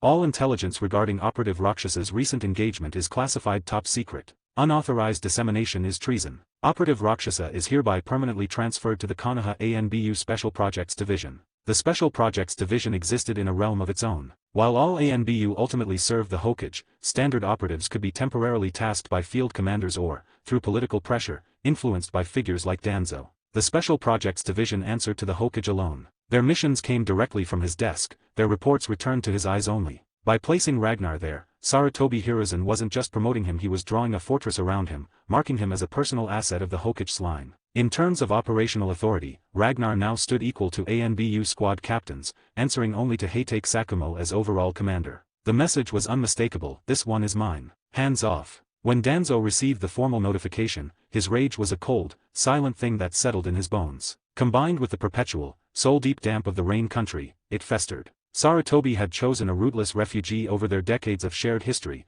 over the needs of the village as Danzo saw them. It was a personal and ideological betrayal. Ragnar, for his part, understood the calculus. The Hokage's protection came with an expectation, a debt to be paid in service. A significant, likely dangerous, solo mission was inevitable. He didn't mind. With his growing arsenal of power and the trump cards in his system, he had a fighting chance against anything this era could throw at him. Survival was his oldest skill. In the weeks that followed, he kept to the camp, a quiet, masked figure. He honed the sword principles from Sakumo's scroll, meditated on the flow of his haki, and pushed the compression of his spiral force further. He was a blade being whetted, waiting for the call to cut. The call came roughly half a month later, in the form of a sealed scroll delivered by a special project's courier. The mission parameters were, as expected, singular and stark. Operative, Roxasa, Ragnar. Status, solo, deep cover infiltration. Appearance, civilian disguise. No ANBU insignia, mask, or standard gear. Theater, Land of Rain, civilian population centers and hinterlands. Primary objective, intelligence gathering on enemy force deployments, command structures, and supply lines. Secondary objective, discretionary elimination of high-value targets. A list was appended. Ragnar scanned the names. Several elite jonin from Omegakur. A few from Uegakur and Tsunagakur noted for their tactical brilliance or particular brutality. And at the very bottom, a name that was less a target and more a statement of ambition, Hanzo the Salamander. He snorted softly. Hanzo was in a league of his own, a demigod who had shaped this very war. That entry was symbolic, a reminder of the war's scale, not a realistic assignment. Hanzo was for the Sannin, or perhaps for a future version of himself. Killing Hanzo, the system reward for that would undoubtedly be astronomical. The mission's beauty was in its freedom. He wasn't required to check in, wasn't tied to a squad. He was a ghost, to act as opportunity and his own judgment dictated. Hiruzen was being pragmatic. Even 1 or 2 successful strikes from the list would be a monumental success. After preparing a simple traveler's pack, mundane clothes, rations, a concealed weapons pouch, Ragnar left the Konoha camp. He shed the ANBU identity like a skin, becoming just another rain-sodden, weary-looking refugee moving through the mist. He hadn't been gone more than an hour. Deep beneath the Konoha camp, Route Annex. The route operative finished his report, kneeling in the damp gloom. The subject, Ragnar, departed the main gate alone at 1400 hours. He was dressed as a civilian traveler. He carried no visible ANBU identification. Direction of travel was east, towards the interior river valleys. Danzo listened, his expression carved from stone. Alone. No mask. A solo mission from Hiruzen. The pieces clicked. The Hokage was deploying his new pet weapon on a deniable string. It was the perfect opportunity. Insolent brat, Danzo thought, the memory of the tent confrontation fresh. You dare look at me with those eyes. Konoha needs obedient tools, not willful, arrogant children. And Sarutobi, you protect him from me, after all we built. The fact that Ragnar's files were now locked behind Hokage-level clearance only stoked the fires. In Danzo's mind, it wasn't protection, it was proof of a valuable secret, the method behind that impossible slaughter. A method he deserved to control for the village's ultimate good. Sarutobi's sentimentality was a weakness. Summon Kurama and Ui, Danzo ordered, his voice echoing softly in the chamber. 2 figures materialized from the darkness as if stepping through a curtain, kneeling in perfect unison. One mask was styled after a fox, Kurama, the other seemed to swim with faint, hypnotic patterns, Ui. They were utterly still, breathing in sync. Danzo looked at them, his most reliable tools for mental extraction. Kurama blood mist. Ui dream shatter. The target is the operative who just left camp, traveling east. You are to intercept and retrieve him. Alive. I want him, and I want the secret he carries. Do not be seen by Konoha patrols. Understood, they intoned as one, their voices flat and empty. Perfect instruments. They vanished without a sound. Danzo felt a flicker of satisfaction. The Kurama and Ui clans were genjutsu specialists without peer. Their combined techniques could ensnare even a seasoned jonin, stripping away will and reality. The boy, for all his strange power, was still a child. He would be brought back, broken, and his secrets harvested. Then, he could be properly remade into something useful. The rain was a constant companion. Ragnar moved with an easy, ground-eating pace along a sodden track. Yet, around him, a small miracle occurred. The raindrops, as they fell towards him, would veer aside at the last moment, as if repelled by an invisible shell. His clothes remained perfectly dry, the mud barely clinging to his sandals. It was a subtle, continuous application of armament Haki, not a hard shield, but a field of repulsive force, a testament to his deepening control over level 4. He was deep in thought, mapping possible infiltration routes, when his observation Haki pinged a sharp, clear note of intent from behind. Not hostile yet, but purposeful, fast. He stopped, turning slowly. 2 figures closed the distance, their movement efficient and silent. Their cloaks and masks were similar to ANBU, but the masks were plainer, the aura more sterile. Root. They halted before him, a precise 10 paces away. Operative Roxasa, the one with the hypnotic pattern mask, Ui Dream Shatter, stated. The voice was cold, devoid of inflection. Lord Danzo requests your return to the camp. Ragnar didn't bother with pretexts. The intent radiating from them was clear as ice. Declined. I have prior orders. In that case, The other, Kurama Blood Mist, said, his tone identical, "We will escort you." There was no further warning. UI Dreamshooter's hands flickered through a series of seals so fast they blurred. Ninja Art, Realm of Eternal Dusk. The world didn't fade, it was stolen. One moment, Ragnar stood on a rainy path. The next, all light, all sound, all sensation of the wet earth beneath his feet vanished. He was suspended in a perfect, sensory-deprived void. It wasn't darkness, it was the absence of everything. A masterful genjutsu, attacking the very foundations of perception. Illusion, Ragnar thought, his mind cool and analytical. He reached out with his observation haki, pushing against the nothingness. It located the two chakra signatures easily, they were standing right where they had been. But his senses insisted he was floating in a vacuum. The disconnect was jarring, the illusion layering false sensory data directly onto his mind. He felt a spike of killing intent from Kurama Blood Mist's position. An attack was coming in the real world, masked by the sensory blackout of the genjutsu. A smile, unseen in the void, touched Ragnar's lips. They thought they had trapped a ninja reliant on the five senses. They had trapped a haki user. Shave. In the absolute blackness of the illusion, Ragnar's body moved based on the true map provided by his observation haki. He vanished from his position and reappeared in the physical world, directly in front of the charging Kurama Blood Mist, whose kunai was aimed at where Ragnar's neck should have been. The genjutsu, tied to his original location, shattered like glass. Ragnar's fist, sheathed in the faint, dark shimmer of armament, was already mid-strike. End of chapter. If you're enjoying this story, consider supporting me on Patreon. Patreon members get early access to chapters, bonus content, and voting power on future ideas. Every bit of support helps me write more and faster. Thank you so much for reading. Let's hit the goal of 150 Patreon members now for 5 extra chapters. We are at 102 members right now. Donate me Stonus. Let's hit 100 Power Stonus. 71, Chapter 71, Layers of the Dream. Thanks for the Power Stones bonus chapter will be uploaded. Smiling face with smiling eyes. We are close to 200 Power Stonus. Chapter 71, Layers of the Dream. Ninja Art, Realm of Eternal Dusk. The world plunged into sensory oblivion. A perfect, genjutsu-crafted void. But UI Dreamshooter's technique only targeted the traditional 5 senses. He had no concept of a sixth sense, a will-made perception that operated independently of stolen light or sound. To Ragnar's observation haki, the two root operatives were still vivid, chakra-bright beacons in the physical world. Yet, the illusion was clever. It didn't just blind him, it fed his haki a false confirmation, making his mind believe the void was the real-world state. The disconnect was the trap. Ninja Art, Demonic Tree Entanglement. UI's follow-up was swift. In the void of Ragnar's mind, dark, thorned vines erupted from nothingness, coiling around his limbs and torso with vicious speed. Psychosomatic feedback made the bite of the thorns feel real, a cold numbness spreading where they pierced his skin. The illusion was layered, first deprivation, then attack. Ragnar's haki-sensed fist, aimed at the chakra source of UI, stopped midair in the real world. His physical body hesitated, confused by the conflicting data. UI Dream Shatter, safe in the knowledge his foe was mentally entangled, allowed himself a flicker of relief. Impressive instincts, he muttered, his voice reaching Ragnar as a whisper in the void. But instinct cannot break a properly woven genjutsu. Cease your struggle. You will return with us to see Lord Danzo.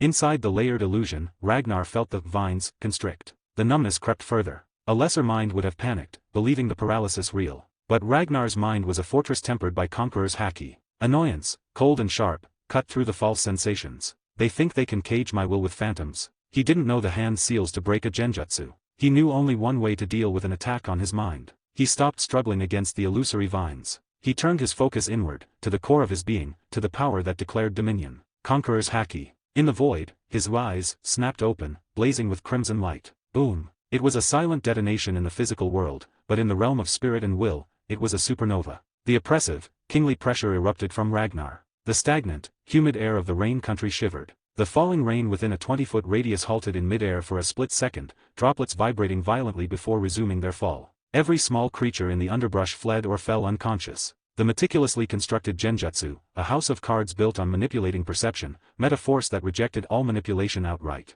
Crack shatter. The demonic tree vines evaporated into black mist. The eternal dusk tore apart like rotten cloth. Ragnar's vision and senses slammed back into the rainy, muddy reality. UI Dream Shatter, who had been mentally maintaining the complex illusion, recoiled as if physically struck. His eyes behind the mask went wide with shock and pain. The feedback was brutal. Ragnar didn't give him a heartbeat to recover. The fist that had stopped now completed its journey, propelled by the fury of a freed king. Iron Fist.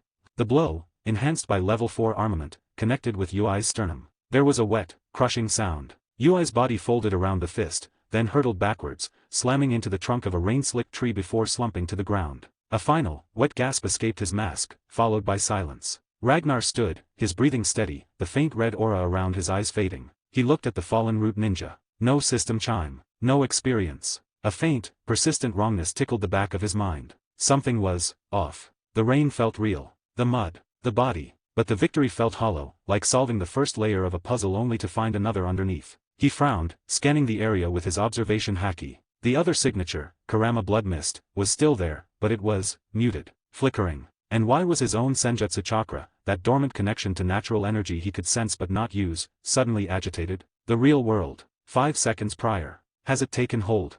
Ui Dreamshatter asked, his voice low. He stood perfectly still, 5 feet from Ragnar's motionless form. Ragnar stood like a statue in the rain, eyes glazed, fist half raised but unmoving. From the shadows beneath a twisted tree, Kurama Bloodmist answered, his voice strained, a thin trickle of blood leaking from under his fox mask. His spirit, it's a monolith. I have him in the dream web, but I cannot hold it for long. The backlash. He coughed, more blood staining his chin. You must incapacitate him physically. Now, before he shatters the web from inside. The Kurama clan's genjutsu were legendary nightmares. They didn't just hijack senses, they wove a secondary, convincing dream world directly in the target's mind, where death in the dream could trigger real trauma, even real death. But the cost on the caster's body and mind was horrific. Understood, Ui said. A cruel glint entered his eyes. Lord Danzo said alive. He didn't say unharmed. He drew a kunao, its edge glinting dully in the rainlight, and stepped towards the entranced Ragnar. He raised the blade, aiming for the tendons behind Ragnar's knees. A practical, disabling strike. Swish. The air froze. Ui's kunao stopped an inch from its target, halted by a hand that had moved faster than sight. Not Ragnar's raised fist. His other hand. Ragnar's head turned. The glassy, unfocused look in his eyes was gone, replaced by a chilling, lucid clarity. The faint, natural energy-induced agitation had been the flaw in the perfect dream, a sensation the illusion couldn't perfectly replicate, a tiny crack in the prison of his mind that his conqueror's Haki had exploded outward through. He looked directly at Ui Dreamshatter, whose own eyes were now wide with terror behind his mask. Looks like I have to kill you, Ragnar said, his voice a low rumble, all over again. Crunch. He didn't punch. He grabbed the wrist holding the kunao and twisted. Bone and cartilage gave way with a sickening pop. Before the scream could fully form, Ragnar's other hand shot out, closing around Ui's throat. A single, brutal squeeze and wrench severed the spinal cord. He dropped the lifeless body to the mud without a second glance. Then he was moving. 3 steps brought him to the hunched, trembling form of Kurama Bloodmist, who was desperately trying to maintain a genjutsu that had already been broken. Yama appeared in Ragnar's grip in a puff of smoke. The sword's inherent malice sang. No, Kurama managed, looking up. The black blade fell in a vertical arc. A clean cut. The fox-masked head toppled from its shoulders. The body remained kneeling for a moment before slumping sideways. Ding. Slain, root operative, Chunin. EXP plus 600. Slain, root operative, Chunin. EXP plus 600. Total EXP, 7,800/50,000. The system's confirmation was the final proof. The illusion was truly over. Ragnar let out a long, controlled breath, sheathing Yama. The Kurama clan's techniques were insidious. They hadn't just trapped his senses, they'd built a false reality within his own mind and made him the protagonist of his own breakout. If not for that discordant flicker of Senjutsu chakra, a power too profound for their illusion to mimic, he might have been stuck fighting phantoms until his real body was crippled. Genjutsu users, he muttered to the falling rain, wiping a speck of blood from his cheek. The counter isn't just power. It's absolute awareness. I cannot afford to be caught unaware again. He turned and continued his journey east, leaving the 2 root corpses for the rain to cleanse. They were tools that had broken against a harder surface. He felt nothing for them. Long after he had vanished into the gray landscape, the air rippled. Danzo emerged from a camouflage technique, several more root agents at his heels. He looked down at the scene, Ui Dreamshatter with a ruined throat, Kurama Bloodmist decapitated. The rain was slowly washing the blood into artistic, pink swirls in the mud. A low, furious sound escaped Danzo's lips, barely audible over the rain. Not grief for the lost tools, they were replaceable. It was fury at the waste, at the defiance, at the proof that the boy was even more dangerous and willful than he'd imagined. Such brutality. Such disregard for Konoha's own. A rabid dog, not a loyal hound. The thought solidified his resolve. This asset was flawed, corrupted. He needed to be retrieved, his secrets extracted, and then, repurposed. Or eliminated. Ragnar, miles away now, felt a faint, cold prickling on the back of his neck, not Haki, just instinct. He didn't look back. If Danzo came himself next time, he would simply add a bigger number to his experience total. The lines were drawn. There was no going back. End of chapter. If you're enjoying this story, consider supporting me on Patreon. Patreon members get early access to chapters, bonus content, and voting power on future ideas. Every bit of support helps me write more and faster. Thank you so much for reading. Let's hit the goal of 150 Patreon members now for 5 extra chapters. We are at 106 members right now. 72, Chapter 72, Bread, Rain, and a Fork in the Road, bonus chapter. Chapter 72, Bread, Rain, and a Fork in the Road. The heart of the land of Rain wasn't a battlefield, but it festered with a different kind of war, a war of whispers, shadows, and slow strangulation. In a grimy alleyway of a rain-lashed town, 3 figures in standard Omegakure gear huddled, their voices low murmurs against the drumming downpour. No movement from the central command. The skirmish lines are static. IWA and Konoha are probing, not pressing. Something is brewing. The calm is unnatural. Maintain observation. Report any concentration of forces immediately. Understood.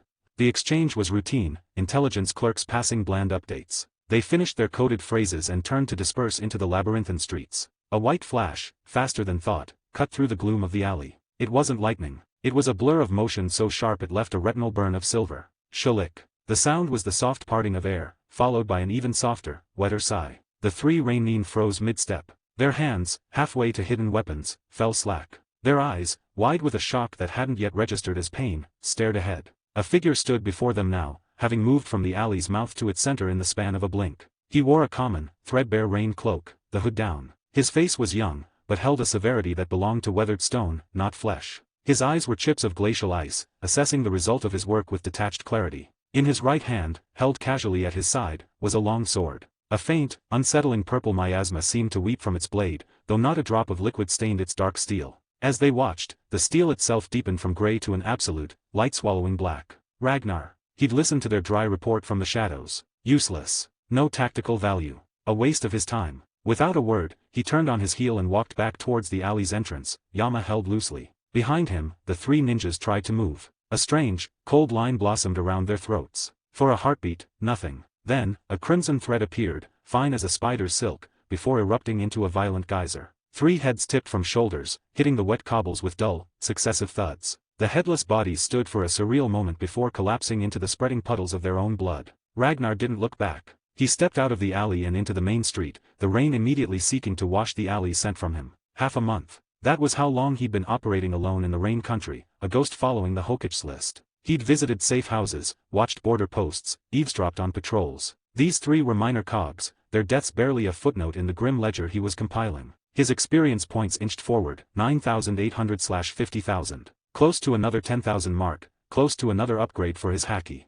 The constant cycle of hunt, kill, and move had not been idle time. He practiced. He refined. The scroll from Heitake Sakumo had become his Bible. The White Fang's philosophy was elegance through brutal efficiency, absolute speed, absolute precision, absolute lethality. The ultimate principle was universal, speed is supreme. Sakumo's training method was a revelation, a fusion of taijutsu and ninjutsu principles similar to Kumigakure's famed lightning-enhanced styles. It used lightning-natured chakra not for external jutsu, but for internal stimulation. By carefully channeling it along neural pathways, one could amplify the electrical signals of the body itself, boosting reaction time to supernatural levels. Concurrently, the chakra could excite muscle cells, temporarily pushing physical capability beyond normal limits. Ragnar had been experimenting. He already possessed the lightning affinity. During his missions, in moments of stillness, he would cycle a trickle of lightning chakra through his system according to Sakumo's notes, feeling the faint, exciting buzz in his nerves, the latent power in his muscles humming in response. When combined with his shave technique, the result was transformative.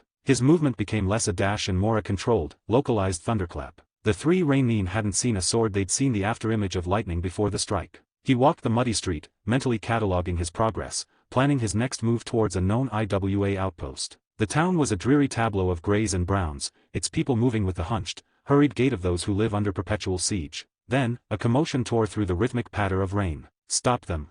Thieves. Grab the thieves. Don't let them get away.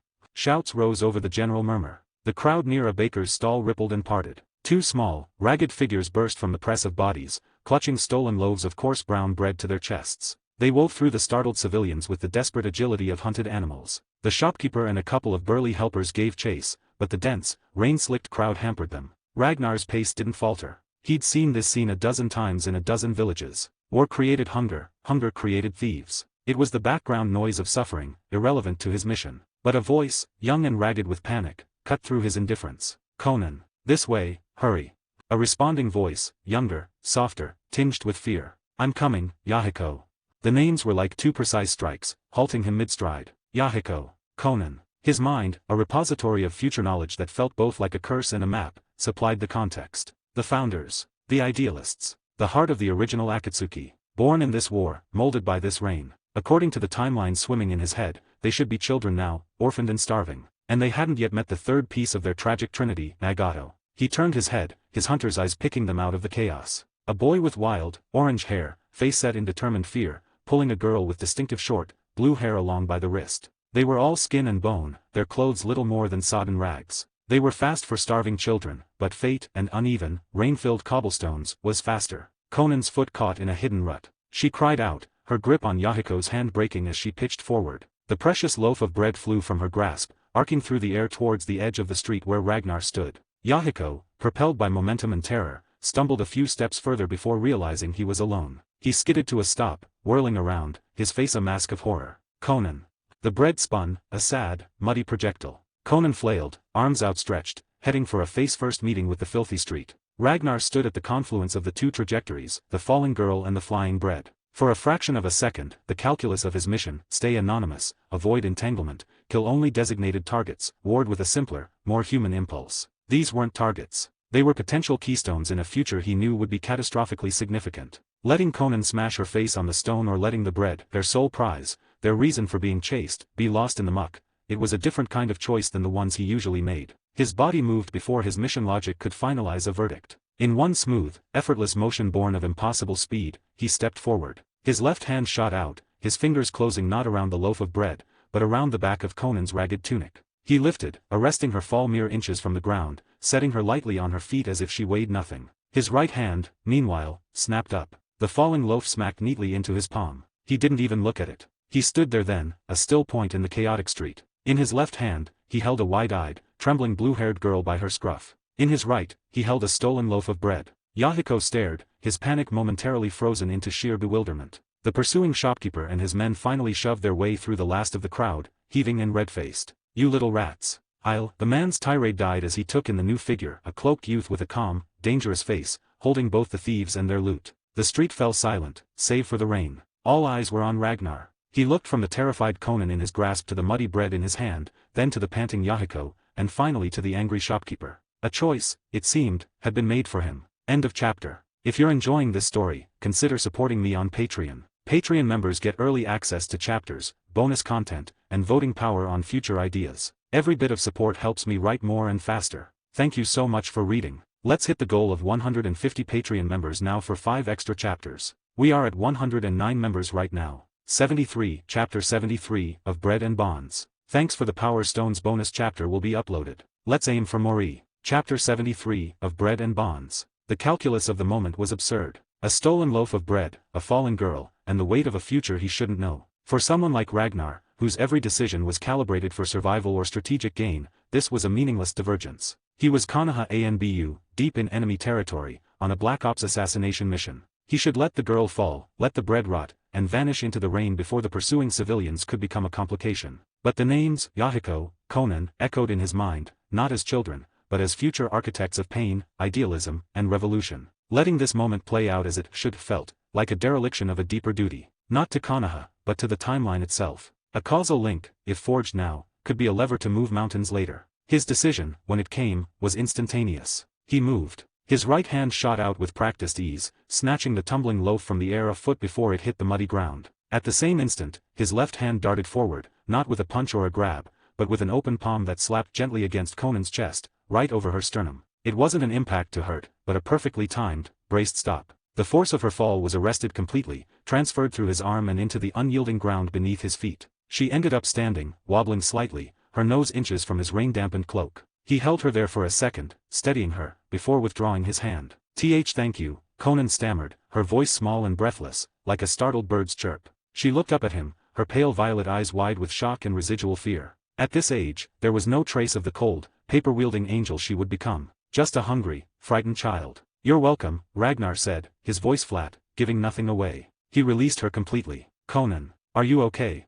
Yahiko skidded to a halt, his orange hair plastered to his forehead by rain and sweat. He looked from Conan to Ragnar, confusion warring with relief. Before Conan could answer, the baker and his 2 burly helpers finally buelled their way through the last of the gawking crowd. "There, the little thieves, and that one's with them," the baker roared, pointing a flour-dusted finger accusingly at Ragnar. His logic was brutishly simple: a young person helping thieves must be a thief. Ragnar stared blankly. The accusation was so absurd it was almost impressive. Yahiko's face paled. "Conan, run. Now!"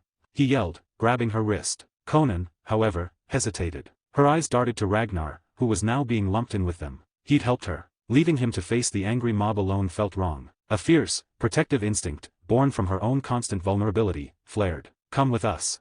She blurted out, reaching not for his hand, but gripping his forearm tightly with her small, cold fingers. She tried to pull him. Ragnar's expression shifted minutely, a flicker of something almost like bemusement crossing his features. He didn't resist. He let the small, desperate girl tug him into motion, falling into step beside her as Yahiko led the charge. The three of them became a fleeing unit. Yahiko, with the desperate cunning of the perpetually hunted, led them through a maze of back alleys and narrow passages he and Conan clearly knew by heart. They ducked under laundry lines, scrambled over low walls, and slipped through gaps in fences. Ragnar moved with them, his own movements effortless and silent, a stark contrast to their panting, scrambling flight. After a dizzying few minutes, they burst from the edge of town into the sodden wilderness beyond, leaving the shouts of their pursuers far behind. Huff, huff, huff. Yahiko bent double, hands on his knees, gasping for air. Conan leaned against a mossy rock, her chest heaving, her face flushed. Ragnar simply stood, his breathing even and undisturbed. The frantic dash hadn't even registered as exercise for his enhanced physique. He watched them, his mind awhirl with calculations and possibilities. Yahiko noticed first. He straightened up, wiping his mouth, and looked at Ragnar with open amazement. You're not even winded. That's amazing." Conan looked up, embarrassment coloring her cheeks. "I'm sorry for getting you chased. For all of it." "It's nothing," Ragnar said, his tone still neutral. He then held out the loaf of bread, now slightly muddy from his grip. "Here." Conan's eyes locked onto the bread, a war playing out on her face. Hunger, a raw, physical ache, battled against her ingrained decency. She shook her head slightly. "No, we got you chased. You should have it." Ragnar almost smiled. "She's starving, and she's refusing food out of guilt." The core of who she would become, loyal, principled, self-sacrificing, was already there. "I don't need it," he stated simply. "But..."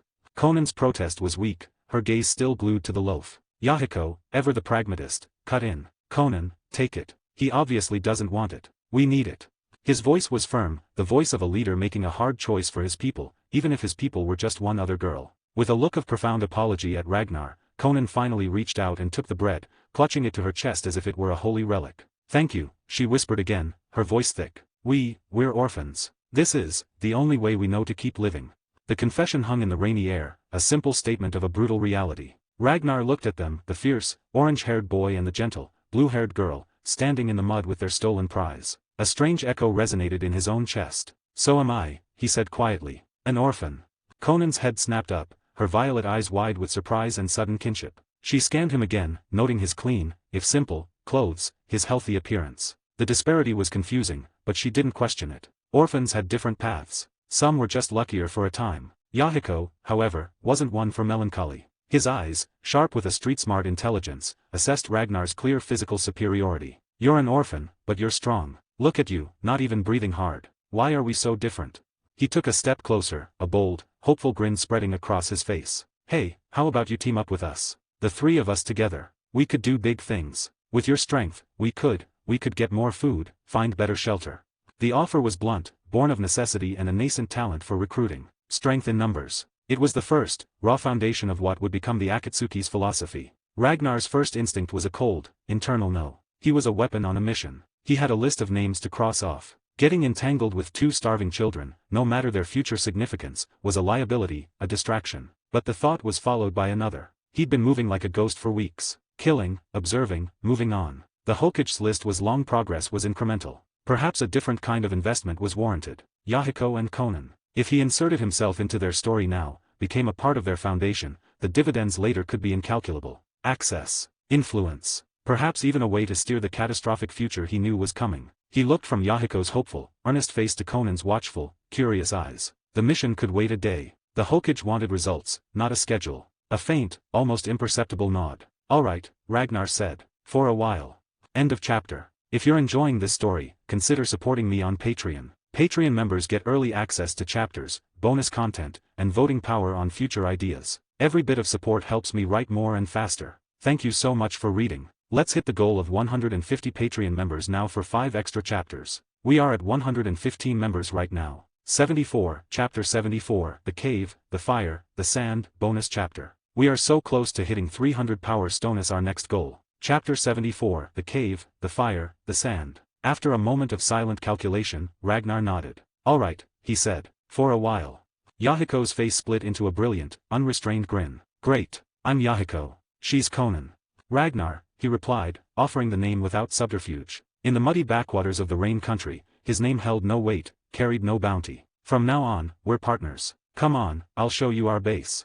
Yahiko declared, slapping Ragnar's shoulder with a camaraderie that felt both alien and strangely earnest. He turned and led the way with a confident stride. Ragnar followed, a subtle tension in his posture. This casual, physical familiarity was foreign. The Yahiko in his mind's archive was Pain, the stoic, godlike leader who spoke of agony and crushed villages with a thought. This exuberant, scrappy child was a dissonant prelude to that symphony of suffering. Conan gave him a shy, tentative smile and fell into step beside him. Their base was an abandoned cave a short distance from the town, hidden by a thicket of thorny brush and cascading rainwater. Inside, it was damp and smelled of earth and old smoke, but it was organized. Stacks of pilfered goods lined one wall, canned food, sacks of rice, folded blankets, and mismatched clothing. It was the horde of survivors, not thieves. Ragnar scanned the inventory with a professional eye. They weren't destitute. Yahiko had skill, or at least, relentless nerve. This is home, Yahiko announced, puffing out his chest. We stick together now. If I have food, you eat. That's the rule.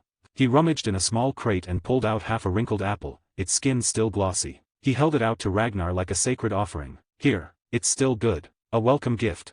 The longing in Yahiko's own eyes as he looked at the fruit was plain. In this land, such luxuries were for others. Ragnar looked at the proffered half-apple. The gesture, so large for their meager means, was unsettling. I'm not hungry, he said, pushing it gently back. You keep it. Yahiko's hand closed around the apple almost reflexively, then he blinked, realizing his eagerness. A flush of embarrassment crept up his neck. Ah, right. Yeah. He scratched his head, the picture of abashed enthusiasm. Conan watched from the side, a soft, genuine smile touching her lips. Her happiness seemed simple, rooted in companionship and the basic security of the cave. To cover his fluster, Yahiko hopped onto a wobbly, overturned crate, striking a pose. Okay, operational briefing. He declared, his voice taking on a mock-serious tone. Priority 1, stockpiling. We need reserves. You never know when a stretch of bad luck will hit.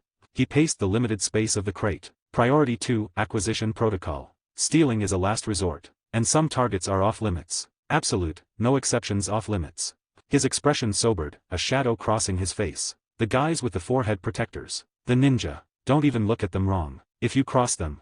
He drew a finger across his throat, the gesture chillingly graphic. They'll kill you. Just like that.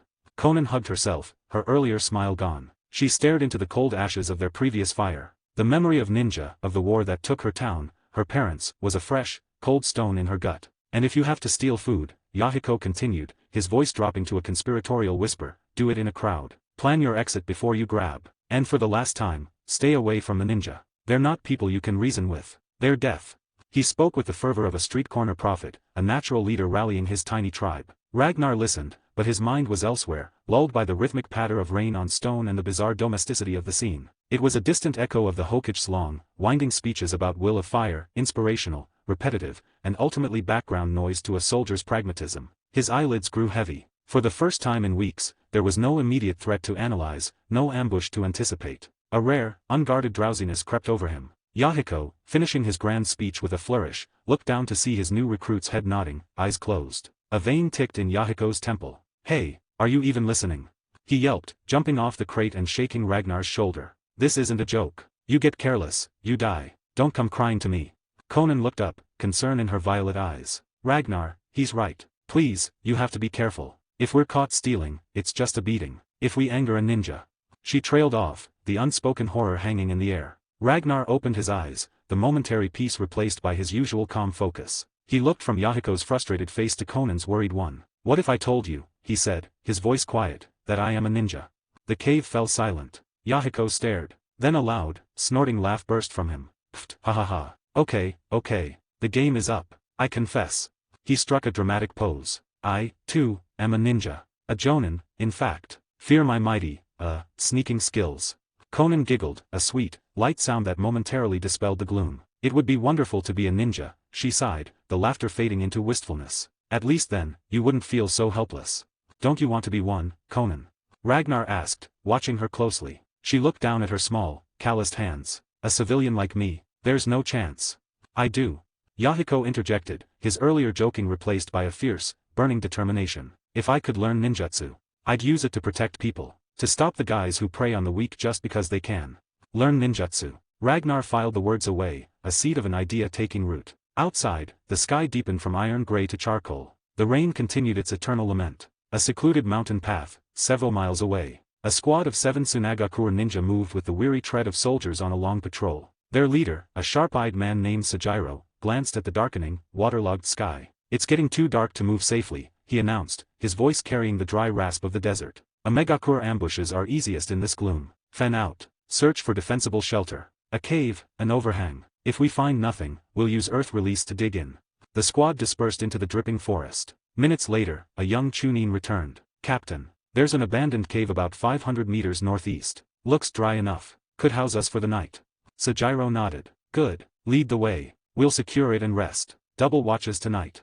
The squad of 7 Sannin changed course, heading toward the promise of shelter. Inside the cave, a small fire crackled, fighting bravely against the damp chill that seeped from the walls. Ragnar, Yahiko, and Conan huddled around its meager warmth. Yahiko exhaled, his breath fogging in the cold air. We're running low on dry wood. We need to find more tomorrow. There's a little left by the entrance, Conan said, standing up. I'll get it.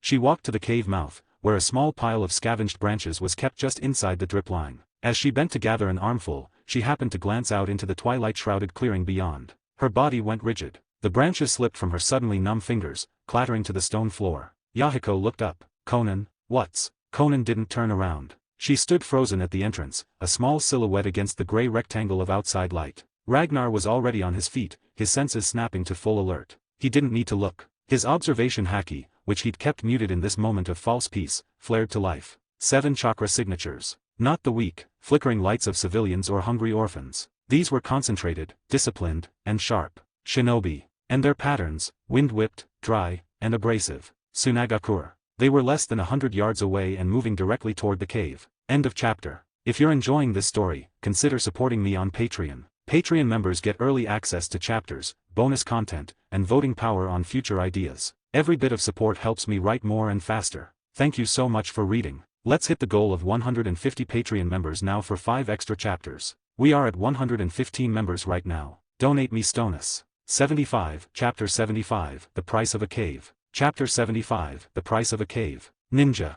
Conan's whisper was a prayer and a curse. She stood paralyzed at the cave mouth, her mind rejecting the sight. Their sanctuary, their hidden refuge, how? Why would shinobi come here? The place was remote, worthless. Safety was an illusion. Conan, what is it? Yahiko asked, his voice tinged with concern. Seeing her frozen silhouette, he got up and moved to the entrance. Then he, too, stopped dead. The blood drained from his face, replaced by a cold, slick sweat. Ragnar, still seated by the fire, let out a quiet, internal sigh. Of course. He rose smoothly to his feet and joined them at the threshold. Outside, in the murky twilight and steady rain, stood a squad of 7 Sunagakure ninja. They were arranged in a loose semicircle, not advancing, just observing the cave and its occupants with the detached scrutiny of soldiers assessing terrain. They had seen Conan and Yahiko, but made no aggressive move yet. Captain, they look like local strays. Orphans, one Sannin murmured. It's 3 strays, the leader, Sejiro, corrected, his sharp eyes noting Ragnar's appearance behind the other 2. He saw a taller, sturdier build, but still a youth. Just 3 more warzone refugees their patrol had stumbled upon. Coincidence. A minor detail. Yahiko's heart hammered against his ribs. His own warning screamed in his ears. Don't provoke the ninja. They'll kill you. The fear was a physical weight, rooting him to the spot. But he was the leader. He had to act. He had to protect Conan and Ragnar, who he'd just dragged into this. Gritting his teeth until his jaw ached, Yahiko forced his legs to move. He stepped out of the cave, into the open, and walked towards the ring of impassive, masked faces. Yahiko, no. Conan cried out, her voice cracking with fear. Ragnar watched, his expression unreadable. He knew the unspoken rule. In wartime, on a covert patrol, witnesses were a liability. Loose ends. These Sannin wouldn't risk their mission's security for the lives of 3 anonymous orphans. The calculus was brutal and absolute. He scanned the squad with a hunter's eye. 7 total. 3 Chunin-level chakra signatures, 4 genin. The leader, Sejiro, with the red paint, was the strongest, perhaps a seasoned Chunin bordering on special jonin. Manageable. For him. Swallowing hard, Yahiko stopped a few paces from the nearest Sannin. He took a shaky breath, his voice coming out thin but clear. "Honorable shinobi, if you need anything from our cave, please take it. You can have the shelter. We will leave, right now." He offered everything they had, hoping to buy their lives with their home. He had no illusion they'd simply let them walk away. He was begging, plain and simple. The Sannin exchanged glances, silent communication passing between them. "Captain, the cave seems clear. No ambush. What are your orders?" "Let the children go," one subordinate asked, his tone suggesting he already knew the answer. Sejiro didn't even look at him, his eyes fixed on the three figures. "No," he said flatly. "Our position cannot be compromised. It's regrettable, but necessary. Clean and quiet." A chill colder than the rain settled over the clearing. Yahiko felt it like a physical blow. His hope, fragile as it was, shattered. "What?" The word tore from him, half protest, half disbelief. "Kill us, just for being here." Rage, hot and bitter, flooded his veins, momentarily overriding the fear. This world, it was broken. It was a monster. Conan paled, her hands flying to her mouth. The rain plastered her blue hair to her skin, but she didn't notice. Despair, a familiar ghost, wrapped around her heart. Escape, resistance, against ninja. It was a fairy tale. In her despair, her eyes found Ragnar. A wave of guilt washed over her. "It's our fault. We dragged him here. He should be safe in town." One of the Sannin, a Chunin named Yaman, detached from the group. A kunao appeared in his hand, its edge catching the last of the grey light. He walked toward Yahiko with the casual stride of a man performing a mundane chore. "Damn it!" Yahiko hissed, his body trembling uncontrollably. His mind screamed at him to run, to freeze, to scream. But his eyes flicked to Conan, then to Ragnar at the cave mouth. A desperate, crazy plan ignited in his mind. He couldn't win. But maybe he could buy seconds. Ragnar was strong, fast. If he could just distract this ninja, create an opening. "Ragnar, take Conan and run." Yahiko roared. And then he moved. He didn't charge the ninja. He dove forward, wrapping his arms around Yaman's legs in a clumsy, desperate tackle, pinning the man in place. "Go!" He screamed over his shoulder, his face pressed into the ninja's muddy trousers. "Yahiko!" Conan's cry was a raw wound. Sejiro's eyebrow twitched in annoyance. "Yaman, don't play with your food. Finish it." Sannin Yaman looked down at the boy clinging to his legs with a mix of contempt and irritation. "Stupid brat. So eager to die. Fine." He raised the kunao high. "Blame the country you were born in." The blade started its descent, a silver streak aimed at the back of Yahiko's neck. Yahiko squeezed his eyes shut. The world narrowed to the sound of the rain and the thud of his own heart. "I'm sorry, Conan. I tried." Clang. A sound like a hammer on an anvil, sharp and final, cut through the rain. A rush of displaced air whipped past Yahiko's ear. He opened his eyes. The kunao tip hovered a hair's breadth from his skin, trembling. It wasn't moving. His gaze traveled up the arm holding it. Yaman's wrist was caught in a vice-like grip. The hand belonged to Ragnar, who now stood beside the Sannin, having moved from the cave mouth in the time it took Yahiko to blink. The world seemed to hold its breath. Conan stared, her hand still over her mouth. Sejiro's eyes widened fractionally. "How?" Yaman looked from his immobilized weapon to the calm, young face beside him, his own expression one of utter shock. "Nar." Yahiko breathed, the name a question and an answer. A strange, dawning light sparked in his eyes. "Let go, brat," Yaman snarled, wrenching his arm. It didn't budge. Enraged, he swung his free fist in a wild hook at Ragnar's head. "Look out!" Yahiko yelped. Ragnar didn't move to block. He simply turned his head and looked at Yaman. His eyes flashed with a deep, crimson light. An invisible wave of pure, oppressive will exploded outward. It had no physical force, but it struck the mind like a physical blow. Yaman's punching arm went limp. His eyes, wide with fury a second before, glazed over, losing all focus and intelligence. His body went slack as a puppet with cut strings, collapsing bonelessly to the muddy ground. He wasn't dead. He lay there, drooling slightly, staring at the sky with empty, idiot eyes. His spirit, his consciousness, had been scrubbed clean by the Conqueror's Haki. The remaining 6 Sannin recoiled as one, their disciplined formation breaking. This was no ninjutsu, no genjutsu they recognized. It was something else. Sejiro's face hardened into a mask of grim focus. "Shinobi," he stated, the word heavy with new meaning. Ragnar ignored him. He reached down, his grip gentle now, and pulled Yahiko to his feet. "Are you hurt?" he asked, his voice as calm as if he were asking about the weather. Yahiko took the proffered hand numbly, letting himself be hauled upright. He stared at Ragnar, then at the catatonic Yaman, then back at Ragnar. This moment, this impossible reversal, was etching itself into his soul. Ragnar finally turned his attention to the Sannin squad. He stepped forward, placing himself between them and the cave. The rain slid off an invisible shell around him. His gaze swept over Sejiro and his men, cold and final. "The killer," he said, his voice carrying clearly over the rain's drumbeat, "is always ready to be killed."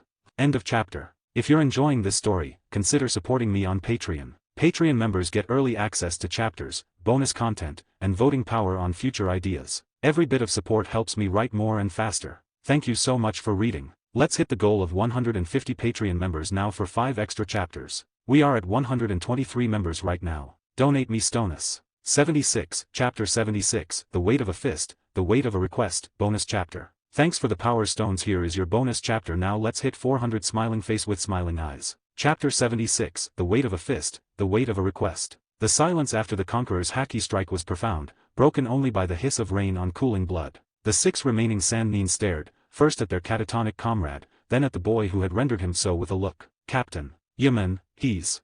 One stammered. Sajiro's face, striped with dark red war paint, tightened. The initial shock hardened into cold, tactical assessment. He's a shinobi. A strange one. Squad formation. Eliminate them. All of them. Orders snapped the squad from their stupor. Hands flew into seals. Wind release, wind cutter. Fire release, great fireball. Fire release, phoenix sage fire. Wind release, breakthrough. A barrage of mid to low-level ninjutsu erupted. Individually, they were the techniques of Chunin and Genin. Combined, they became a storm. The wind blades fanned the flames, the fireballs fed on the gale. The elements synergized, merging into a roaring, 15-foot-tall column of intertwined fire and slicing air that roared toward the cave mouth, painting the rainy clearing in hellish orange light. Yahiko and Conan had never witnessed such concentrated, violent power. The heat washed over them, the roar deafening. Conan flinched, a small cry escaping her lips. Yahiko's bravado evaporated, leaving only primal terror. Ragnar simply stepped forward, placing himself between the children and the oncoming cataclysm. His expression was utterly calm. He didn't weave seals. He didn't summon a jutsu. He just balled his right hand into a fist. It was a simple movement, but the intent behind it condensed the very air around his arm. Level 4 armament Haki sheathed his limb in that profound, crimson-veined black. Beneath it, the spiral force he'd been cultivating coiled tighter and tighter, compressing his physical power to a single, impossible point at his knuckles. He drew his fist back, then punched. Not at the fire. He punched the space between him and the fire. Boom! The sound was not of an impact, but of a localized world-breaking. An invisible, spiraling piston of pure concussive force exploded from his fist. The ground directly in front of him didn't just crack, it vaporized in a 10-foot-wide trench that shot forward like the wrath of a god. The air itself screamed, compressed into a visible shockwave. The magnificent, fused pillar of wind and fire met this wall of absolute force. It didn't explode. It was erased. Snuffed out like a candle in a hurricane. The shockwave continued, shredding the rain in its path, slamming into the line of Sandnine. They froze, their ninjutsu cut off mid-cast, their bodies buffeted by the concussive afterwash. Sajiro's eyes bulged. This wasn't ninjutsu. This was, raw, world-breaking power. A feeling he'd only ever had facing the third Kazekage, a Kage-level monster. Impossible. His mind screamed, even as his soldier's instinct shrieked a new command, FLEE. But it was too late. Ragnar was already moving. Shave. Lightning-natured chakra, guided by Sakumo's principles, sparked along his nerves, supercharging his cells. He didn't run, he teleported in crackling bursts of white-blue light. In his right hand, chakra condensed and shaped, morphing with the fluidity of lightning release transformation. A sword of pure, buzzing lightning solidified in his grip. He became a storm of precise death. Flash. A Sandnine's head separated from his shoulders, cauterized arteries spraying steam, not blood. Flash. He appeared behind another, the lightning sword piercing through a heart before the man could turn. Flash. A horizontal sweep bisected a ninja at the waist. 2, 3 breaths. It was over for everyone but Sajiro. The clearing was now a charnel house painted in brief, violent strokes. Sajiro stumbled back, his heel catching on a root. Why you, demon? He choked out, his voice raw. Ragnar's mind was a pool of perfect clarity. The principles of the White Fang swordplay merged with his own brutal efficiency. The lightning chakra sword in his hand hummed, an extension of his will. Lightning cutter, extension. With a mental command, the crackling blade elongated, stretching to a terrifying 7 or 8 meters of concentrated lightning. It lit up the clearing like a captured bolt of storm. He swung. A horizontal slash, faster than sight. Sajiro's hands flew into his strongest defense. Earth release, earth-style wall. A thick slab of rock erupted from the mud before him. The lightning blade met the stone. There was a high-pitched screeee as it cut through without slowing. The wall split neatly in two. So did Sajiro behind it, his body falling apart in 2 smoking halves. The rain, held back by the violence, began to fall again, hissing on the hot, carved earth and cooling corpses. Behind Ragnar, silence. Yahiko and Conan stood as if carved from the same stone as the cave. The transition from utter despair to overwhelming, incomprehensible victory had been too fast. The boy who had shared their fire, accepted their half-apple, was a force of nature wearing human skin. Ragnar, you. Yahiko finally managed, the word sticking in his dry throat. Conan just stared, her violet eyes wide, her hands clenched into fists so tight her knuckles were white. Ragnar turned. The cold killer's mask was gone, replaced by the same faintly amused expression from before. Well, he said, a slight shrug in his shoulders. I did say I was a ninja. You didn't believe me. You were a ninja. I thought you were joking. Yahiko blurted, his mind reeling. The gulf between them, which moments ago had been about age and survival skill, now felt like the chasm between a pebble and a mountain. Ragnar glanced at Conan and offered another small shrug. I tried to tell you. As the shock subsided, a new, colder fear trickled into Yahiko's heart. Ragnar was a ninja. A powerful, secretive one. The Sannin had tried to kill them for seeing their location. Would Ragnar? His eyes darted to Conan, and he took an involuntary step back. Conan saw the step. She understood the fear, but she didn't move. There was no point. If Ragnar wished them dead, they were dead. She simply met his gaze, her own filled with a complex whirl of gratitude, awe, and resignation. Ragnar saw the shift. He was silent for a moment, then let out a soft chuckle that held no malice. Stop overthinking, he said, his voice matter-of-fact. Gather your things. We can't stay here anymore. The tension shattered. Yahiko sagged in relief, the air rushing from his lungs in a whoosh. He was still alive. Conan was alive. The monster was still. Ragnar. Conan's pale face regained a hint of color. She bowed her head slightly. Thank you, she whispered, the words thick with emotion she couldn't fully express. Ragnar shook his head. No debt. Ninjas are not a monolith. Some are hunters. Some are something else.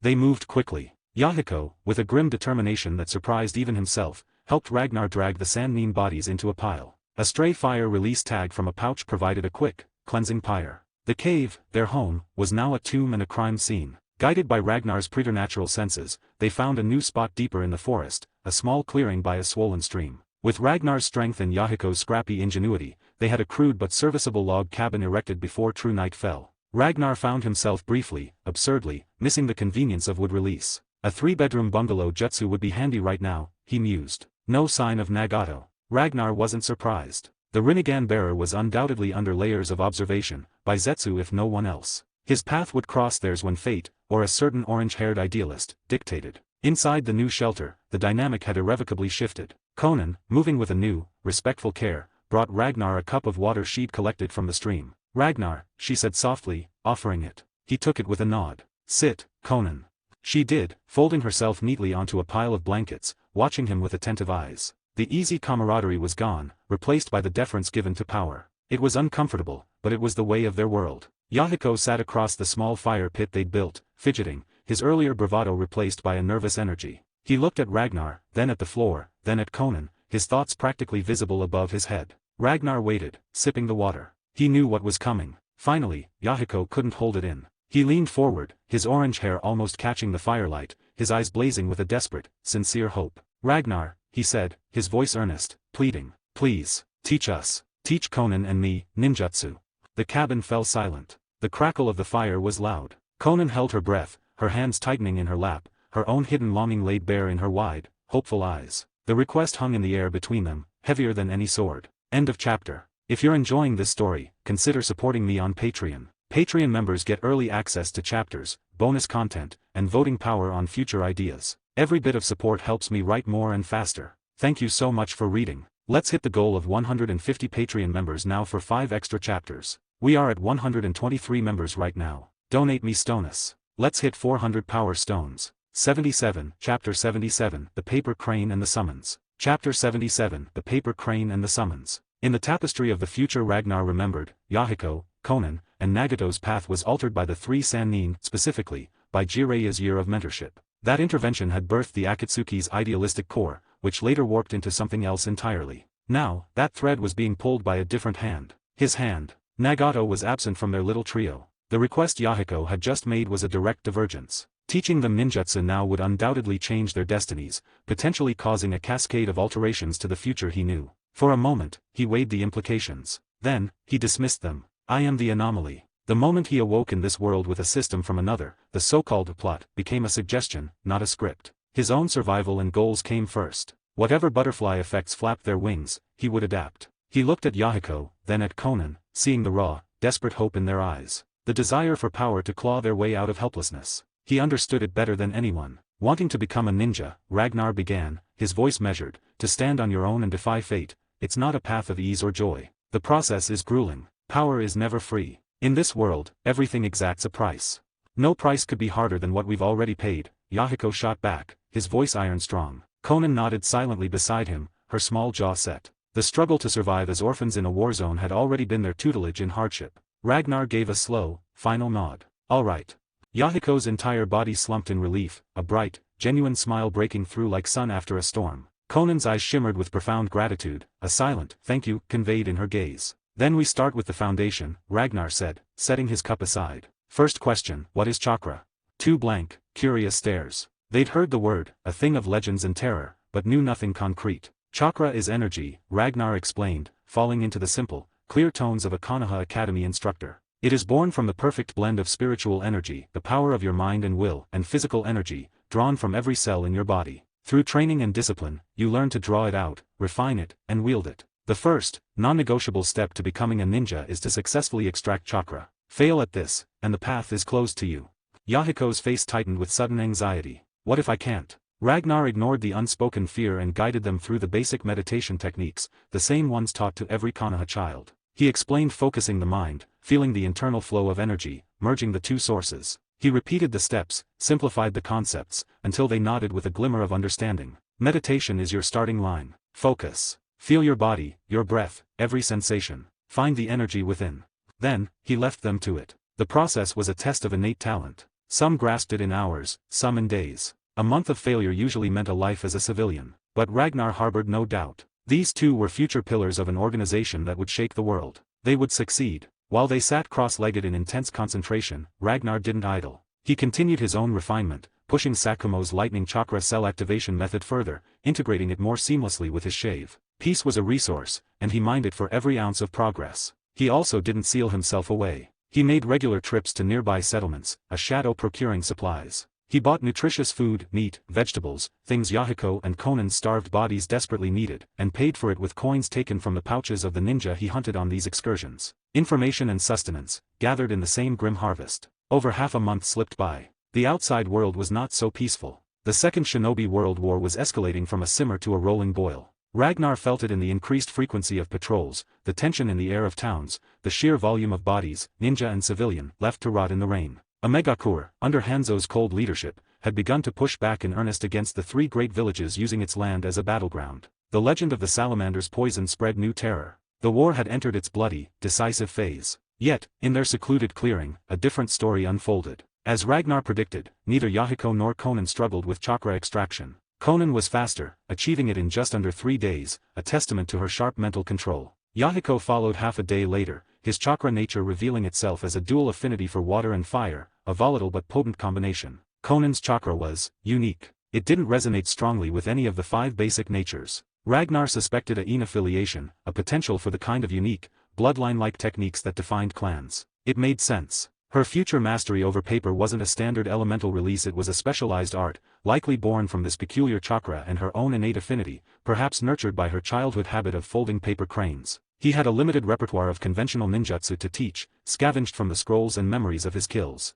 Yahiko devoured fire release techniques with a boyish, destructive glee, often leaving scorched patches in the clearing. Ragnar quietly noted Yahiko's water affinity seemed stronger, but the boy, living in a land of perpetual damp, seemed to unconsciously reject it, favoring the fire that defied his environment. Conan was a different student. Precise, patient, a natural at chakra control. She could theoretically learn any of the basic elemental jutsu he showed her, but her interest was clearly elsewhere. She began experimenting, using her chakra to manipulate paper, folding it, making it flutter, trying to give it an edge. Ragnar could only offer broad principles and his own insights into energy manipulation. The creation of her signature style would be her own journey. The rare, rainless moments in the land of rain were gloomy affairs, the sky still a blanket of lead. In the clearing, Conan practiced. Dozens of sheets of paper, scavenged from town, hovered in the air around her, quivering with contained chakra. The display was more elegant than powerful, a nascent dance of control. Your chakra control is excellent, Ragnar observed, standing a few paces behind her. Far beyond Yahiko's at this stage. Conan started slightly, the papers losing cohesion and fluttering to the wet grass. She turned, a faint blush on her cheeks. Teacher Ragnar, she said, the title still formal, still filled with a respect that bordered on awe. He'd grown accustomed to it, though it felt strange. In true years, the gap was small. In experience and power, it was a canyon. Look, teacher. Conan said, her voice lifting with a rare, childlike excitement. She focused, and 2 sheets of paper lifted before her. With intense concentration, she made them fold and crease in mid-air, transforming them into delicate, intricate paper cranes that hovered with a faint chakra glow. "A impressive display of fine control," Ragnar remarked, genuinely impressed. This was Chunin-level manipulation already. "Teacher, for you," Conan said, her blush deepening. She willed one of the cranes to glide towards him, but her skill at telekinetic propulsion was still rudimentary. The crane wobbled, dipped, and landed softly in the grass halfway between them. A flicker of embarrassment crossed her face. Ragnar stepped forward, bent down, and picked up the paper crane. It was perfectly folded, a tiny work of art. "The intent is appreciated," he said, his tone softening minutely. "Keep practicing." "Why yes," Conan murmured, tucking a strand of blue hair behind her ear before turning back to her work with renewed determination. Ragnar left her to it, moving to check on Yahiko, who was, predictably, trying to breathe fire at a stubborn stump. The piece, however, was a ticking clock. A week later, as dusk settled after a day of training, Ragnar returned to the small cabin alone. He stopped in the doorway. On the rough-hewn table sat a scroll that hadn't been there before. It was sealed with the distinctive, complex pattern of Konoha ANBU special projects. His senses hadn't detected an intruder. The scout who delivered it was a ghost among ghosts. His connection to the network, it seemed, was never truly severed. He moved to the table, performed the series of hand seals that matched the locking formula, and unrolled the parchment. The message was brief, written in Hiruzen Sarutobi's own coded shorthand. As Ragnar's eyes scanned the lines, the calm, controlled atmosphere of the cabin shattered. Intel confirmed. Sunnian Team Jiraiya, Orochimaru, Tsunade, ambushed by Uegakur elite forces deep in Rain Country. Driven into hostile hinterland. Situation critical. Priority Alpha, rendezvous and extraction. Operative Roxasa, proceed without delay. The paper crumpled in his fist. A cold, razor-edged fury, different from any battlelust, coiled in his gut. Tsunade. Images flashed, her healing his injuries in Konoha, her brusque kindness, the scroll on strange power, the unspoken title of sister he used for her in his mind. She was in trouble. Surrounded. In critical danger. The killing intent he usually kept leashed boiled over for an instant, a physical wave of icy malice that filled the small space. Teacher Ragnar? What's wrong?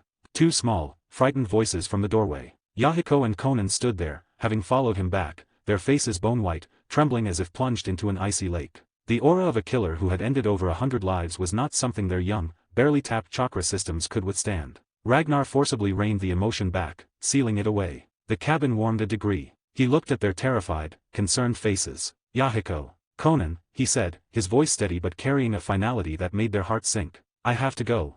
End of chapter. If you're enjoying this story, consider supporting me on Patreon. Patreon members get early access to chapters, bonus content, and voting power on future ideas. Every bit of support helps me write more and faster. Thank you so much for reading. Let's hit the goal of 150 Patreon members now for 5 extra chapters. We are at 125 members right now. Donate me Stonus. 78, Chapter 78, The Last Night, The First Wish, Bonus Chapter. Chapter 78, The Last Night, The First Wish. In the quiet hut, a small fire crackled in the hearth, painting the rough wooden walls in dancing shades of orange and gold. The space, usually damp and chilly, held a rare, fragile warmth. Glug glug glug. A stone pot, nestled in the coals at the edge of the fire, bubbled contentedly. Inside, a rich stew simmered, chunks of rabbit meat, wild mushrooms, foraged greens, and tomatoes Ragnar had bartered for. The savory aroma filled the cabin, a promise of comfort. But Yahiko and Conan found no comfort in it. They sat on the floor across from Ragnar, their bowls full, their appetites absent. The impending departure hung over them like a physical weight. They were orphans, experts in loss. Yet, the loss of Ragnar, their teacher, their protector, the one who treated them not as burdens but as people with potential, felt uniquely acute. Teacher Ragnar, Yahiko began, his usual bravado subdued. When do you leave? Ragnar looked at them, their downcast faces illuminated by firelight. Tomorrow morning. At the latest. He stirred the stew with a wooden spoon. And you don't need me to teach you much more. You've crossed the threshold. You're shinobi now. You have the tools to protect yourselves. Oh. It was a small, defeated sound from both of them. Conan stared into her bowl, her small hands gripping it tightly. Her eyes felt hot, but she refused to let anything fall. Eat, Ragnar said, his voice firm but not unkind. He ladled generous servings into their bowls. I went out of my way for this meat. To become strong, to be a shinobi who endures, you need a strong body. That starts with good food. They ate, the delicious stew tasting like ash, washed down with unshed tears. After the meal, they drifted off to their separate sleeping mats, but sleep didn't come. Ragnar stepped outside into the cool, damp night, only to find both of them already there, standing like lost sentinels. Why aren't you sleeping? My leaving is no excuse to neglect your training tomorrow, he said. Teacher, we can't sleep, Yahiko admitted, scuffing his foot in the mud. Teacher Ragnar. Conan's voice was barely a whisper. She took a deep breath, courage mustering in her small frame. When will you come back? How long will you be gone? What she really meant was, will you come back at all? Will we ever see you again? If nothing goes wrong, Ragnar said, looking into the dark forest, I will be back. The Second War would grind on for years. The Land of Rain was his theater of operations. After completing a mission like the one waiting for him now, returning to this secluded spot to regroup was a logical, even likely, possibility. A tiny, fragile smile touched Conan's lips. It was enough. A thread of hope. Ragnar looked at their young, troubled faces. Since you're awake, he said, sitting down on the cabin's worn threshold, tell me your dreams. What do you want for your future? You can ask me mine, too. All right. Yahiko agreed, the somber mood lifting slightly at the prospect of conversation. They sat, the warm light from the cabin spilling out around them, the endless dark and rain waiting beyond. Yahiko, Ragnar prompted. Your dream first. Yahiko sprang to his feet, pacing in front of them, his orange hair catching the light. I'm going to change this world. He declared, his voice ringing with conviction. I want a world without pointless wars. Where people can live in peace, work their fields, raise their families without fear. A world that greets the dawn with hope, not dread. An ambitious dream, Ragnar said, nodding. But dreams that size require power to build. Unimaginable power. Of course. Yahiko said, thumping his chest. That's why I'll train harder than anyone. I'll become the strongest shinobi. Maybe I'll even surpass you one day, teacher. Yahiko, you're boasting again. Conan chided gently, a small smile on her own face. How could you ever surpass teacher Ragnar? I'm not boasting, I'm setting a goal. It would be embarrassing if I didn't aim to surpass my teacher. Yahiko retorted, his eyes sparkling with mischievous challenge. Ragnar let out a short, genuine laugh, a rare sound that softened the harsh lines of his face. I'll be waiting for you to try, Yahiko, he said. But don't forget, your teacher won't be standing still either. Then it's a promise. Yahiko exclaimed, thrusting out a hand. Ragnar grasped it firmly. A promise. He then turned to Conan, who had been watching quietly. And you, Conan, what is your wish? Conan flinched, caught off guard. She looked down, fingers twisting in the fabric of her dress. Shaonan, tell him. Yahiko urged. Finally, she looked up, her violet eyes meeting Ragnar's in the half-light. Her voice was soft but clear. I don't have a grand dream like Yahiko's. I don't want to change the whole world. She took a breath. I just want, for you and Yahiko to be safe. That's my greatest wish. The simple sincerity of it hung in the air. Yahiko's triumphant grin faded. He sat back down beside her, uncharacteristically quiet, a solemn understanding passing between them. And you, teacher? Conan asked, turning the question back on him. What is your dream? Yahiko leaned forward, curiosity burning in his eyes. Ragnar looked up at the starless, cloud-choked sky. I have so many dreams, he said after a moment, his voice distant. I couldn't list them all in one night. He stood up, breaking the spell. Now, everyone, to bed. Teacher, you cheated. You didn't tell us. Yahiko protested, jumping up. Did I? Ragnar said, a faint, teasing smirk on his lips. So what? Yahiko deflated, realizing he'd been outmaneuvered. Fine, he grumbled, but there was no real heat in it. Conan covered her mouth, a soft giggle escaping. If only this moment could last, she thought, the warmth of the fire, the sound of their voices, the feeling of being part of something. It was very late when they finally parted for the night. Back in his section of the cabin, Ragnar didn't rest. The mission to extract Tsunade would be a battlefield extraction against elite IWA forces. He needed every edge. It was time to consolidate his gains. He focused inward, calling up his system interface. Host, Ragnar. Abilities. Conqueror's Haki LV3 Observation Haki LV3 Armament Haki LV4. Navy 6, Shave LV3 Moonwalk LV3 Tornado Fist LV2. Upgrade to next level requires 10,000 EXP per Haki type. Devil Fruit Tori Tori no Mi, Model, Phoenix LV4. Upgrade to next level requires 50,000 EXP. Weapon, Yama, Great Grade Sword. Experience, 12,200/50,000. The recent skirmish with the Sannin squad, plus the steady trickle from his solo hunts, had added up. He'd also received a silver treasure chest during that time but had been too focused on training the children to open it. Now was the time. First, he needed to spend. He had 12,200 EXP. One major upgrade was within reach. He considered. Conqueror's Haki was a trump card, a terror weapon. But for a battlefield rescue, operating in hostile, unfamiliar territory, awareness was paramount. Knowing where the enemy was, where the traps were, where his allies were, that could mean the difference between a successful extraction and walking into a massacre. Observation Haki. System. Upgrade Observation Haki to level 4.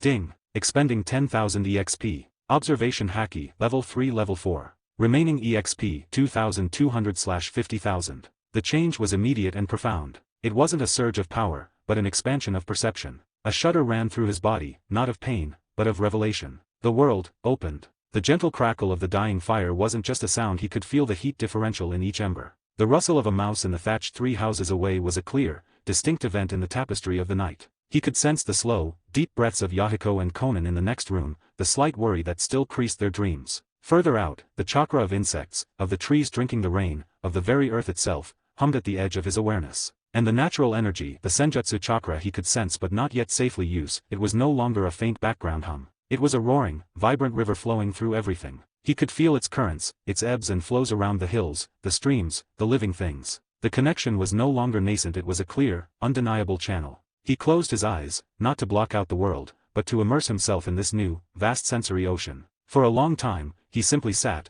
listening to the symphony of the night through the godlike perspective of level 4 observation. One step closer to being ready. One step closer to bringing Tsunade home. End of chapter. If you're enjoying this story, consider supporting me on Patreon. Patreon members get early access to chapters, bonus content, and voting power on future ideas. Every bit of support helps me write more and faster. Thank you so much for reading. Let's hit the goal of 150 Patreon members now for 5 extra chapters. We are at 125 members right now. Donate me Stonus. 79, Chapter 79, The Forest of Thorns. Chapter 79, The Forest of Thorns. After the profound expansion of his observation Haki, Ragnar turned his attention to the unopened silver treasure chest in his system storage. With a thought, he willed it open. The lid lifted, and inside, glowing with a soft silver light, was a skill card. Information flowed into his mind. Skill card, 2-sword style, 72-pound phoenix. An evolution of the single-sword technique he already possessed. Where the 36-pound phoenix created a vortex of cutting force with one blade, this technique utilized 2 blades. The sword waves would overlap, intersect, and reinforce each other, creating a denser, faster, and more devastating whirlwind of annihilation. Double the blades, exponentially more complex and lethal. He used the card immediately. Knowledge of stances, footwork, the precise angle and timing for dual-wielded strikes, flooded his consciousness, merging with his existing sword mastery. It wasn't just a new move, it was a new philosophy of combat for when one blade was not enough. The night bled away into a gray, damp dawn. Yahiko and Conan were already up, moving quietly as they prepared a simple breakfast of reheated stew and hardtack. The silence was heavy with unspoken farewell. Ragnar watched them, a flicker of something warm and inconvenient stirring in his chest. He pushed it down. Sentiment was a luxury he couldn't afford, not with a mission ticking in his mind. Everything that needed saying had been said. Conan was stable, sensible, her control superb. It was Yahiko who gave him pause, impulsive, fiery, proud of his new power. Be careful, Ragnar said, his voice low as he checked his gear. Do not reveal you are shinobi. Do not use ninjutsu for show. Stay hidden, and you'll stay safe. Teacher, don't worry. That kind of reckless thing. I'd never. Yahiko grinned, but the gleam in his eye betrayed the exact opposite impulse. The thrill of power was new and intoxicating. Ragnar didn't press it. Some lessons had to be learned firsthand. With a final nod, he pulled the blood-red Roxasa mask over his face. In an instant, the caring teacher vanished, replaced by the cold, efficient ANBU operative. He turned and was gone, a blur of motion swallowed by the trees. Behind him, Conan stood watching the empty space where he'd been, a small sigh escaping her. Her shoulders slumped just a fraction. Hey, Yahiko said, nudging her gently. Teacher's the strongest person we know. He'll be fine. He'll deal with his business and come back. We just have to make sure we're here when he does. Conan nodded, forcing a small smile. Yes, you're right. She hugged herself, looking at the forest. Be safe, teacher. Dark clouds smothered the sky, pressing down on a vast, tangled forest. The air was thick with the scent of wet earth, decay, and tension. Among the dense trees, figures moved with purpose. Iwagakur ninja, their forehead protectors glinting dully, conducted a systematic, brutal sweep. They moved in teams, scanning the undergrowth, climbing trees to gain vantage points. This was a hunt. We cannot let her escape, growled the man leading the operation, a brown-skinned mountain of muscle named Iwato. An elite IWA Jonin, his voice was like grinding stone. Killing her breaks one of Konoha's future pillars. It is a strategic victory. This force was one of Iwa's premier hunter-nin teams. Alongside Iwato were 3 other Jonin, Ishii, a tactical specialist, a special Jonin named Garen, and the ghost of a 4th, recently killed. They commanded 12 Chunin and a complement of Genin, 32 shinobi in total, a small army dedicated to one quarry. Sensory nin fanned out, their chakra sensing extended like nets, feeling for any flicker of foreign energy in the natural chakra of the forest. Jonin Ishii, a man with a perpetually angry scowl, spat on the ground. A full elite team ambushing a single Konoha Jonin. It should have been over in minutes. But that damn blonde she-devil, she fought like a demon badger. She carved a path right through our lines and vanished into this wood. Now we're wasting days.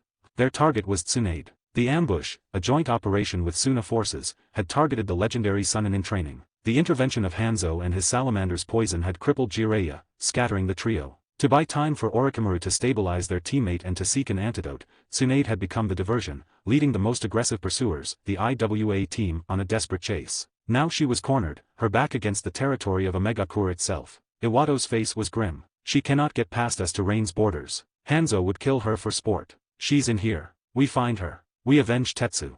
The fallen Jonin's name was a fresh wound on the unit's pride. The other side of the vast forest. Deep within a thicket of ancient, knotted vines, Tsunade crouched. Her breathing was controlled but shallow, conserving energy. Her iconic blonde hair was matted with sweat and grime, her green haori torn, the flak jacket beneath scarred and dented. A long, shallow cut along her ribs seeped slowly. She was rationing her chakra too strictly to heal even that. Her mind was a tactical map, cold and clear despite the fatigue. East leads to Rain. Suicide. North, south, west, crawling with IWA scouts. Reinforcement? A bitter twist touched her lips. Orochimaru was guarding a poisoned Jiraiya. Sakumo was commanding a war. The Uchiha vanguard would probably celebrate her death. The Hyaga might be scanning, but would they find her in time? She leaned her head back against the rough vines, closing her eyes for just a second. The odds were bleak. She'd known the risk when she volunteered to be the bait. A strange calm settled over her. If this was it, she'd make them pay dearly. The forest's southern edge. Ragnar arrived like a silent storm. The scroll's coordinates had led him here, to this sprawling, gloomy wood where Tsunade's last known signal had been lost. Alone.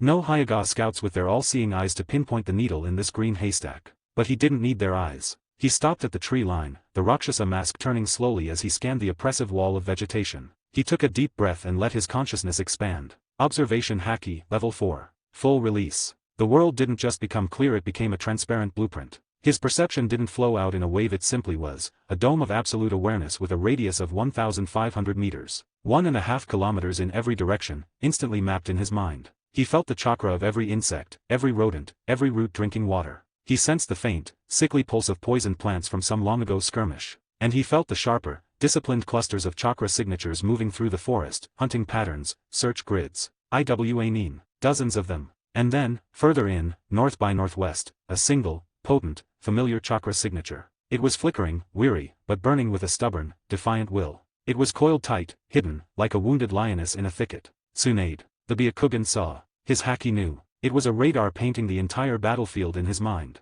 He saw her position. He saw the tightening net of IWA hunters around her. He saw the paths, the gaps, the dead ends. The mission was no longer a search. It was a route. His hand rested on Yama's hilt. The two-sword-style knowledge hummed in his muscles, ready for its first real test. He didn't run into the forest. He melted into it, a red and black ghost with a map of the entire hunt etched behind his eyes. The extraction had begun. End of chapter. If you're enjoying this story, consider supporting me on Patreon. Patreon members get early access to chapters, bonus content, and voting power on future ideas. Every bit of support helps me write more and faster. Thank you so much for reading. Let's hit the goal of 150 Patreon members now for 5 extra chapters. We are at 125 members right now. Donate me Stonus. The poll taken in Patreon was won by Naruto, Path to Godhood with Kamui, so please add it to your collection. 80, Chapter 80, The Roxasa's Answer, Bonus Chapter. Chapter 80, The Roxasa's Answer. Time was a noose tightening around the IWA hunters' necks. The failure to find Tsunade meant the sacrifice of their Jonin and Chunin was for nothing, a catastrophic waste in a war where every high-tier shinobi was a precious resource.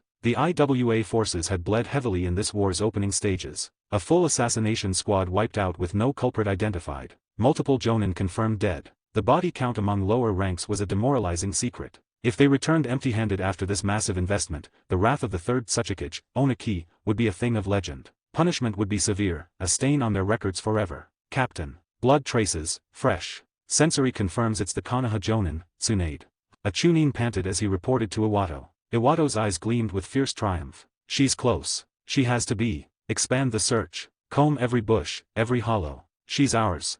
The order sent a renewed surge of urgency through the 30-odd IWA Nin. The net, already tight, constricted further. A few hundred meters away, nestled in her thicket of vines, Tsunade felt the net closing. The minor wounds she'd neglected to heal in order to conserve chakra now throbbed in unison, a chorus of pain sapping her focus. The chakra exhaustion was a deep, hollow ache in her bones. So this is it, she thought, a grim acceptance washing over her. After seeing so many die, my turn finally comes. She'd found a potential sample for the Sanshawa antidote, but getting it to Jiraiya now seemed a fantasy. Would Orochimaru be able to stabilize him? The doubt was a cold stone in her gut. But Senju Tsunade did not know how to surrender. Sitting still meant capture and a gruesome death. If she was going to die, it would be moving, fighting for every inch. Gathering the last dregs of her formidable will, she burst from the thicket. Not with a ninja's silent grace, but with the raw, desperate sprint of a cornered animal. She angled not towards the rain border, but for a thinner section of the forest perimeter she'd scouted earlier. The movement, a flare of chakra and sound, instantly gave her away. There.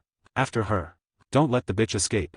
The hunt became a chase. Tsunade poured everything into her legs, the world narrowing to the trees blurring past. The forest edge was her mirage of hope. Get to the open ground, however suicidal it seemed, and maybe, just maybe. But she knew, even if she broke into the open, her chakra was spent, her body failing. The Iwa would run her down like wolves, unless Konoha support was waiting out there. And she knew, with a soldier's cold logic, that no support was coming. This was the hinterland. Konoha's reach ended miles ago. Is this it? Grandfather. Grandma. I wanted to make you proud. I wanted to be Hokage. I wanted to yank that old monkey's beard so hard. The Senju name can't end like this. The pounding of pursuing feet grew louder, closer. Her vision began to spot. Her speed was a pathetic stagger. The end was a tangible presence at her back. Then, a figure materialized directly in her path, dropping from the canopy above. A blur of motion, blocking her way. An ambush. A flanking guard. Her mind, trained for combat, supplied the worst. Despair and rage fused into a final, defiant spark. I am Senju Tsunade. I will not fall here. With a raw cry, she threw a punch, but it was a ghost of her legendary strength, slow and weak. A hand, clad in black fingerless gloves, caught her fist effortlessly. In that frozen moment, her eyes focused. Not on the Iwa forehead protector she expected, but on a familiar, demonic red mask. A black cloak. Konoha Anbu. Relief, so sudden it was dizzying, flooded her. She sagged. Konoha. They'd come. But something about the frame, the way he held her wrist, it was familiar. A half-remembered ghost from months ago. But the build was taller, broader. Ragnar? No, impossible. He's a boy in ANBU training, not. The thought fractured as her body, finally acknowledging safety, gave out entirely. Her knees buckled. The ANBU Ragnar moved instantly. He didn't let her fall. One arm slid behind her knees, the other around her back, lifting her with an ease that spoke of immense strength. He leapt down from the tree branch, landing softly in a small clearing just as the first Iwa burst into view. Tsunade, cradled in his arms like a child, managed a weak gasp. Her eyes swept the surrounding trees. No other ANBU masks materialized. Dread returned, colder than before. ANBU, you're alone? Where is the squad? The support team? Regrettably, it's just me, Lady Tsunade, a voice said from behind the mask. It was calm, young, and frustratingly, tantalizingly familiar. Her heart sank. 1. Against 30. One exhausted Kunoichi and one ANBU operative, against a full Iwa Hunterine team with 3 Jonin. It was a death sentence with extra steps. Her pragmatism, honed by years at field hospitals, took over. Listen to me, she whispered urgently, her voice thin. You cannot extract me. Not like this. Take this. She fumbled at a sealed pouch on her belt, pushing a small vial into his hand. The base toxin sample for the Sanshawa venom. Get it to Orochimaru. And tell Konoha, we were ambushed by Iwa and Suna. Hanzo interfered. Now, leave me. Run. That's an order. Ragnar looked down at the vial in his hand, then at the determined, resigned face of the woman in his arms. Even at death's door, her priority was the mission and her comrades. He was silent for a beat. Then, his voice, still calm, held a note of absolute conviction. A shinobi does not abandon a comrade for a mission. He met her eyes through the slits of his mask. Do you trust me? The question, so direct, so absurd in this context, left her speechless. Trust him? To do what? Perform a miracle? Before she could formulate an answer, he shifted her weight. Hold on tight, he instructed. This might get a bit rough.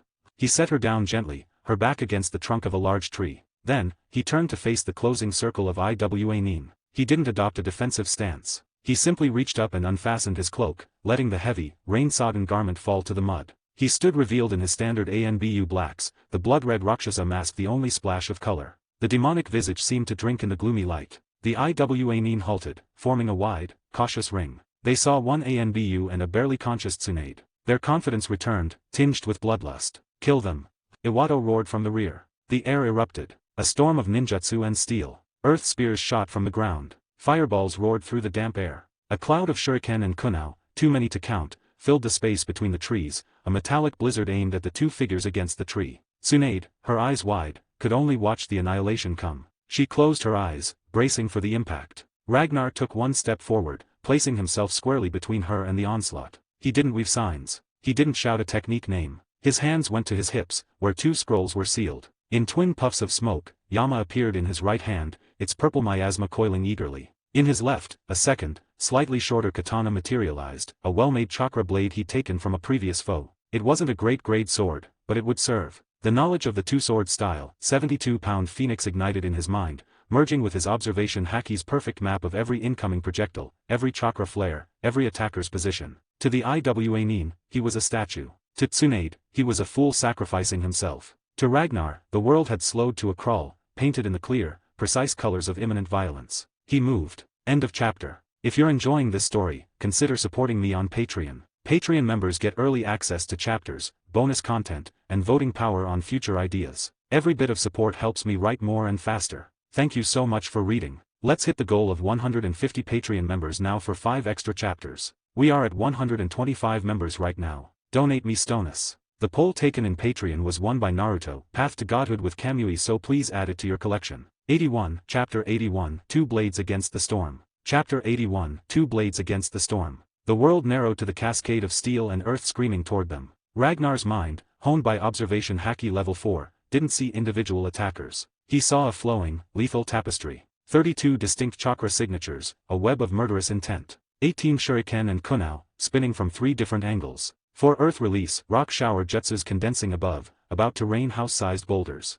2 earth release, earth dragon bullets surged from the ground, their maws of compacted soil snapping hungrily. A fire release, great fireball technique roared in from the left, while a fire release, phoenix age fire technique peppered the air with dozens of smaller, guiding flames. A final, massive fire release, fire dragon flame bullet coiled and lunged, completing the kill box. The combined assault was deafening, a maelstrom of elemental annihilation that would overwhelm even a seasoned jonin. The air itself grew hot and thick with dust and the promise of vaporized flesh. Through it all, the eyes behind the Roxasa mask remained utterly calm. I am not what I was, the thought was a cold anchor in the storm. In his arms, Tsunade's body went rigid with resignation. She could only squeeze her eyes shut, bracing for the impact, the searing pain, the end. Watch me kill them, Ragnar's voice cut through the din, flat and certain as a tombstone. Then I'll take you home. In the next heartbeat, his free hand shot out, fingers curling in a grasping motion. Bang! A puff of white smoke erupted. The demon sword Yama materialized into his waiting grip. Instantly, a familiar, chilling purple energy, the blade's own malicious aura, seeped from the guard, swirling around his wrist. Ragnar didn't fight it, he channeled it. He raised Yama slowly, deliberately. Pitch-black armament Haki, now shot through with the faint, pulsing crimson veins of level 4, flowed from his arm, down the hilt, and across the pale blade. In an instant, the white steel turned an absolute, light-swallowing black. Facing the apocalyptic wave of techniques, Ragnar held the sword one-handed and swept it forward in a clean, horizontal arc. Vwum! A crescent of pure darkness tore through the bright chaos. It was a slash that seemed to carve a fissure in reality itself, a line of void where nothing existed. The condensed, destructive energy focused into a razor-thin plane that shot outward. Boom! The collision was not an explosion, but a silent severance followed by catastrophic unmaking. The fireballs, the rocks, the streaming shuriken, everything frozen in the path of the black light was split perfectly in two.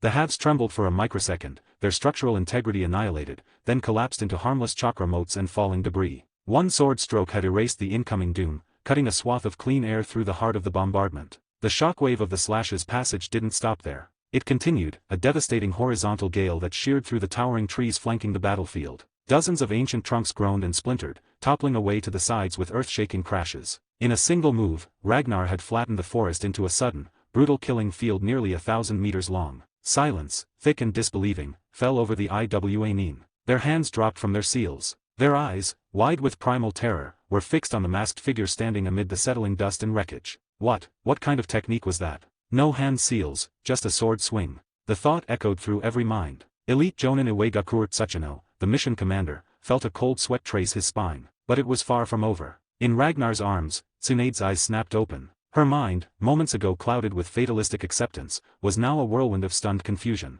That voice, that presence, it's familiar. But the sheer, overwhelming power of the display short-circuited her memory. Since when did Konoha have an ANBU this monstrous? Even at my peak, my strongest punch couldn't clear a field like that. A fierce, desperate hope kindled in her chest. This Roxasa, he might actually. Ragnar lowered Yama, the tip of the ink-black blade pointing casually at the churned earth. An aura of absolute, unassailable dominance radiated from him, one man standing firm against a platoon. ANBU, Tsunade forced out, her voice tight but analytical. Your power is incredible. But fighting over 30 Iwagakur shinobi alone, including multiple jonin, it's too much. Even the White Fang would find it difficult. Don't let pride get you killed. Disengage. Retreat with hit-and-run tactics. That's an order.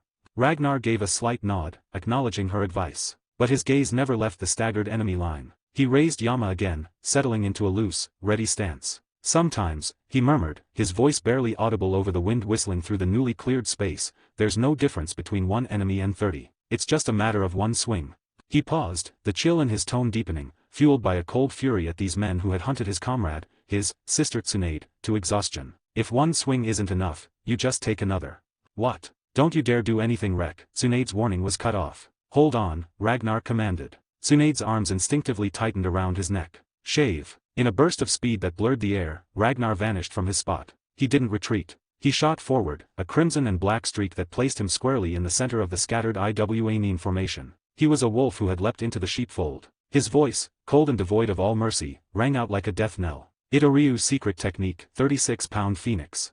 Yama became a blur. Not one slash, but 36 arcs of compressed, Haki-hardened air erupted from Ragnar in a spiraling vortex. They weren't mere wind, they were blades of pure force. The ground erupted. Iwanine were ripped from their feet, hurled into the air by the concussive whirlwind, their formations shattered into chaos. Moonwalk. Ragnar kicked off the air itself, ascending. Yama descended in a clean, vertical line. A Chunin still tumbling through the air was cut cleanly in two, a horrific spray of blood marking Ragnar's path. Shave, shave, shave. He became a phantom of vengeance. He flickered from one point of chaos to another, behind a ninja desperately forming a seal, beside another trying to rally his comrades. Each appearance was punctuated by the brief, deadly flash of Yama's black edge. A head tumbled free, a torso separated from its legs, an arm, severed by a near miss, spun away. Ack!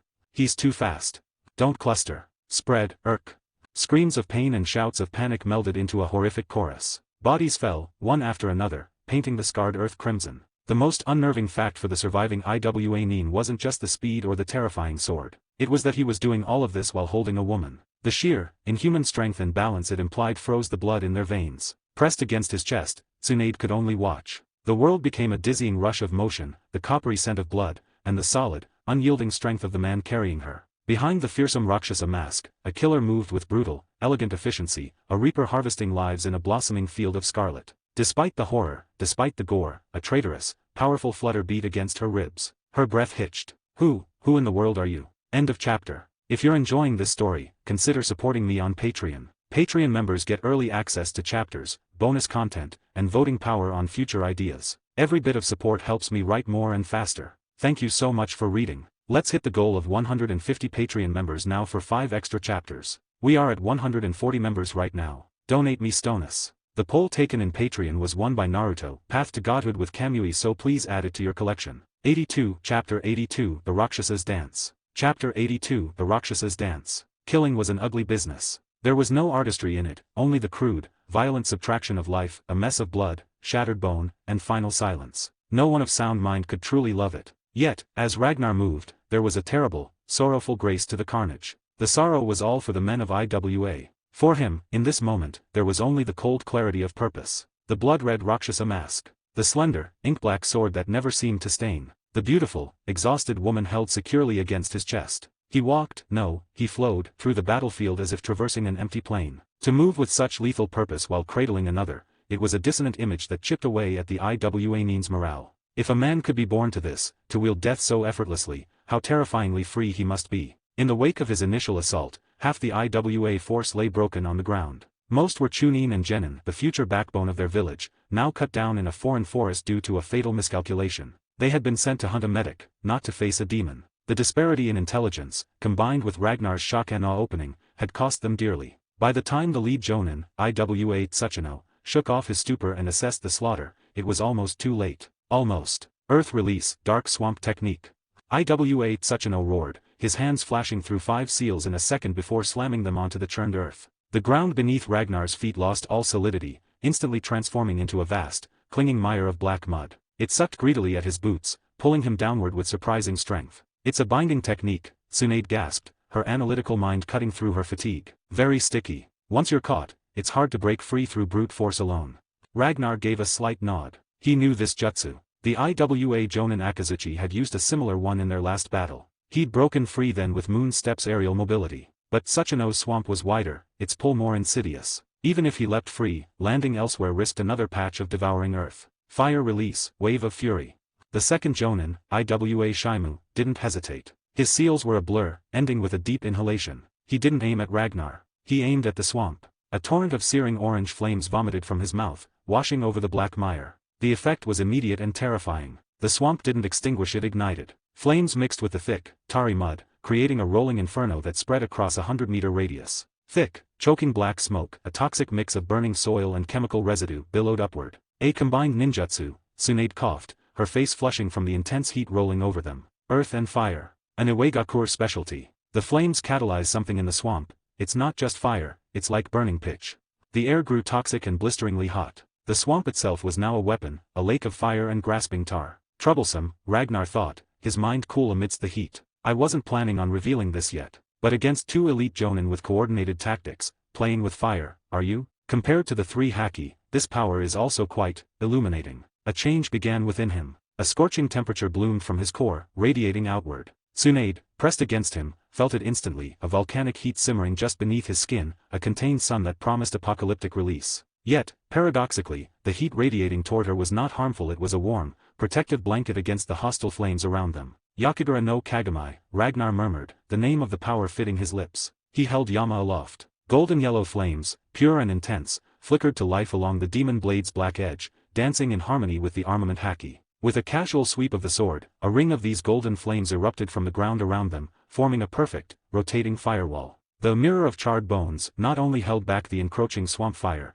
it vaporized the choking black smoke before it could reach them, creating a pocket of clear, breathable air. Moonwalk. Seizing the opening, Ragnar kicked off the air, rising above the ring of his own flames and the burning swamp below. As he hovered, the transformation became more pronounced. His right arm from the shoulder down dissolved into swirling, living golden fire. Smaller tongues of flame orbited his body like loyal satellites. Part of him had become pure element, a being of flame wrapped around a core of relentless will. With the Roxasa mask gazing down, he looked less like a shinobi and more like a wrathful deity of conflagration descended from myth. Cradled in this infernal embrace, Tsunade could only stare. Surrounded by flame, yet perfectly safe. It defied every law of ninjutsu she knew. No seals. No chakra moldings I can sense. What is this power? It ends now, Ragnar's voice echoed, flat and final. Fire fist.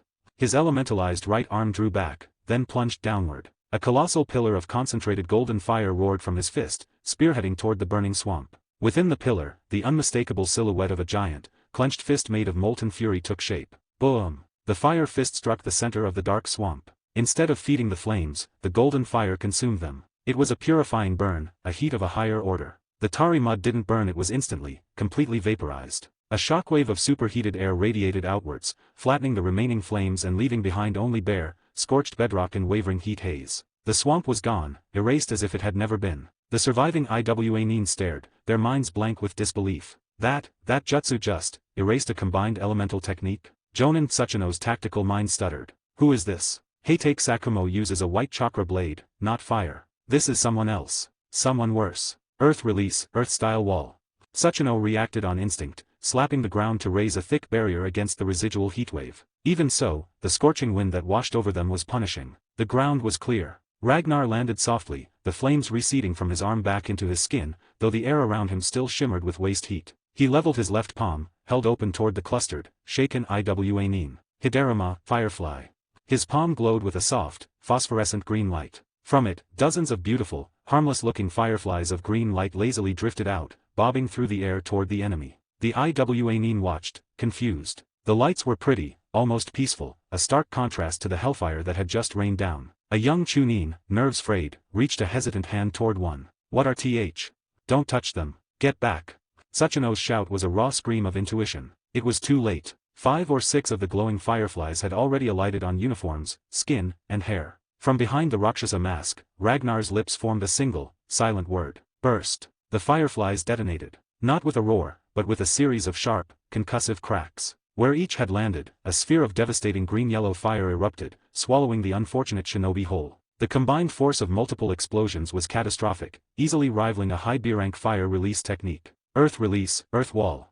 Tsuchino and Shimu shouted in unison, reinforcing their defenses as the blast wave and shrapnel of stone and flesh rattled against their barrier. When the dust and fire cleared, 7 more ninja were down, either dead or dying from horrific burns, their agonized cries a fresh layer of horror on the battlefield. Sachino's eyes were bloodshot, his breath coming in ragged gasps. They had come to capture one exhausted Sannin. Now, over half his men were dead, slaughtered by a masked phantom wielding powers he couldn't comprehend. A corrosive, helpless hatred filled his chest. Ragnar lowered his hand. The faint green glow faded. While effective, the flashy display of the burn fruit's power felt less personal. His gaze drifted to the black blade in his right hand. For harvesting the remnants of this threat, he preferred the intimate, final whisper of Yama's edge. End of chapter. If you're enjoying this story, consider supporting me on Patreon. Patreon members get early access to chapters, bonus content, and voting power on future ideas. Every bit of support helps me write more and faster. Thank you so much for reading. Let's hit the goal of 150 Patreon members now for 5 extra chapters. We are at 144 members right now.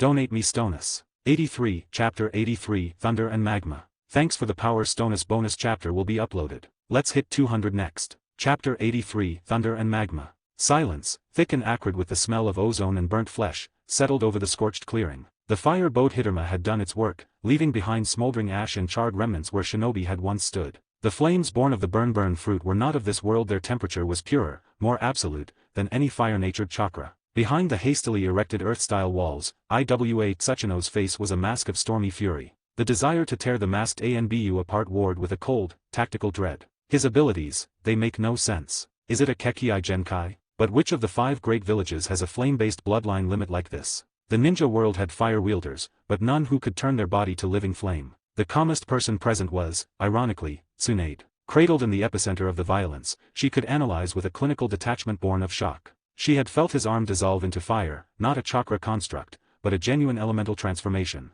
No clan in Konoha, no shinobi she'd ever heard of, possessed such a power. The mystery of his identity now burned brighter in her mind than concern for her own safety. And with each passing second, the solid feel of him, the rhythm of his breathing beneath the armor, it tickled a memory she couldn't quite grasp. Ragnar's gaze swept over the huddled, defensive line of Iwa Nin. In the shinobi world, there was no inherent right or wrong on the battlefield, only conflicting missions and the will to survive. He bore these men no personal hatred, yet he had already cut down over a dozen. A grim, pragmatic truth settled in him. To end this, to protect Tsunade and complete his mission, he had to finish it. Humph. Yama was slung across his back. His right palm came up, fingers curling inward. A sphere of chakra, white and jagged, bloomed in his grasp. The sound was instantly familiar, 1,000 shrill birds crying out in electric fury. Lightning-natured chakra, honed to a razor's edge. But he didn't stop at the Chidori's form. The chakra shifted, extended, morphing from a sphere into a blade of pure, condensed lightning. A sword of thunder over 7 meters long, crackling with wild, spitting arcs of white energy.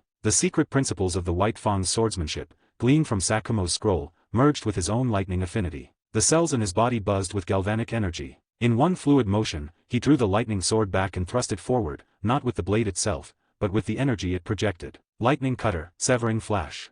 Visrayak. Space itself seemed to rip. A blinding line of pure lightning tore across the clearing, a beam of concentrated annihilation. Iwa Tsuchino's instinct screamed. Full defensive stance. He bellowed. Earth release, earth-style wall.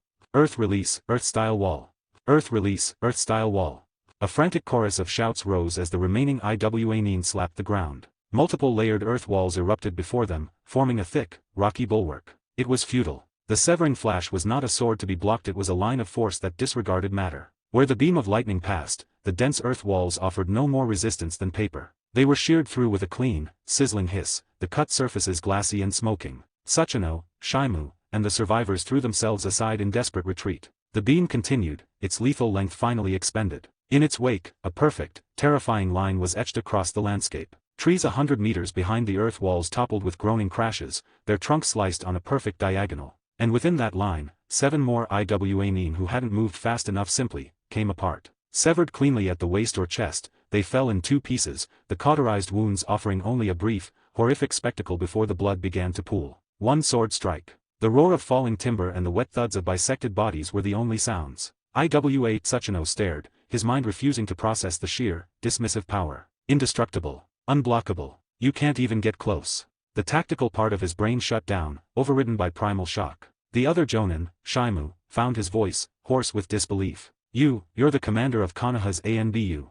Ragnar offered no answer. He let the lightning sword dissipate into crackling motes. In its place, Yama was back in his hand. He took a single step forward and brought the black blade down in a simple, vertical chop. No name technique, just perfected motion and overwhelming force. After the horror of the lightning beam, none of the Iwanine dared stand their ground. They scattered like leaves in a gale, putting as much distance as possible between themselves and that terrifying arc of darkness. When the air stilled, Sachino, breathing heavily, took stock. His stomach turned to ice. Of a force of over 30, only 6 figures remained standing. Himself, Jonin Shimu, Special Jonin Hai no Ishi, and 3 Chunin who had survived by sheer luck and cowardice. If they returned without completing their objective, after such catastrophic losses, it would be a disgrace that spelled the end of his career, if not his life. Ragnar felt no elation. The Chunin were incidental. The 3 Jonin-level threats before him were the true problem. They had to be removed. Captain Sachino, the female ninja, Hai no Ishi, said, her voice tight but controlled. She was young, with sharp eyes that held a calculating fire.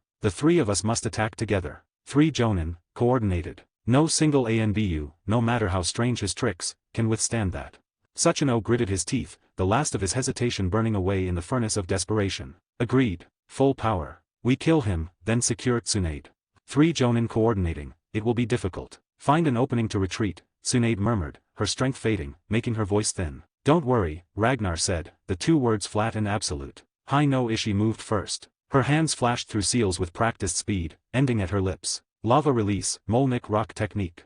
She spat. Not a fireball, but a glob of superheated, semi-liquid rock, magma, that roared through the air, trailing smoke and casting an oppressive heat. A lava release user, Ragnar noted, his mind working coolly. A Kekii Genkai, combining earth and fire. In IWA, that likely means a connection to the Tsuchikage line. The genetics of bloodline limits were a curious thing in this world, a breakthrough by one genius, etched into the clan's very DNA for generations. The magma ball was upon him. He didn't dodge. Yama rose and fell in a vertical slash, cutting the molten mass cleanly in 2. The halves splattered harmlessly to the sides, sizzling and hardening on the scorched earth. But the attack was a distraction. The other 2 Jonin were already weaving their own assault. Fire release, Dragon Flame Bullet. Fire release, Great Fireball Detonation. Earth release, Earth Flow Spears. Wind release, Great Breakthrough. A coordinated symphony of destruction. Dragon-shaped flames coiled alongside a massive, unstable fireball. Jagged stone spears erupted from the ground in a converging pattern. A gust of wind roared in, not to extinguish, but to fan and intensify the flames, creating a roaring, inescapable storm of earth and fire aimed at one point, him. Standing at the center of the converging cataclysm, holding Tsunade, an idea, wild, untested, and born of his unique duality, flashed into Ragnar's mind. If it worked, it could end all 3 Jonin in one devastating move. End of chapter. If you're enjoying this story, consider supporting me on Patreon. Patreon members get early access to chapters, bonus content, and voting power on future ideas. Every bit of support helps me write more and faster. Thank you so much for reading. Let's hit the goal of 150 Patreon members now for 5 extra chapters. We are at 149 members right now. We are very close to hitting our goal. There is a limited 5 days discount going on Patreon in release of a new fanfic Smiling Face with Smiling Eyes. 84, Chapter 84, The Fist That Shatters the Dragon, Bonus Chapter. Chapter 84, The Fist That Shatters the Dragon. The combined assault of 3 Jonin was a spectacle of raw, elemental power. Though they hailed from the village of stone, their mastery of fire was formidable. Lava surged forward in a viscous wave, met halfway by a sky-scorching dragon of flame and a roaring, expanding fireball. A gale-force wind fanned the conflagration into a roaring inferno, while the earth itself buckled and shattered, launching spear-like projectiles into the mix. It was a symphony of devastation, a Jonin-level duel that rewrote the local environment. Even the perpetual, drizzling rain of the Land of Rain was powerless here. Drops evaporated long before they could reach the ground, creating a shimmering, heat-warped updraft. The very ground beneath Ragnar's feet grew soft, then began to melt and churn, threatening to drag him down into a molten grave or propel him into the heart of the flames. The battlefield had been forcibly transformed into an Iwagakur stronghold. Facing this cataclysm, Ragnar's expression remained hidden behind the Roxasa mask, but his posture was one of absolute calm. He shifted Yama to his left hand, his right fist clenching slowly at his side. Within him, chakra surged, not for a ninjutsu, but cycling through the precise pathways Tsunade had gifted him, the strength of 100, the foundation of her strange power. The familiar, distinct chakra fluctuation of that technique made Tsunade jolt in his arms. That's my technique. The realization hit her like a physical blow. The pure, brute force chakra molding was unmistakable. Before she could process it, Ragnar's right arm shot forward. His fist, sheathed in a leather glove, was now encased in the pitch-black shell of armament Haki, shot through with the pulsing crimson veins of level 4. Armament Haki, level 4, monster-crushing iron fist.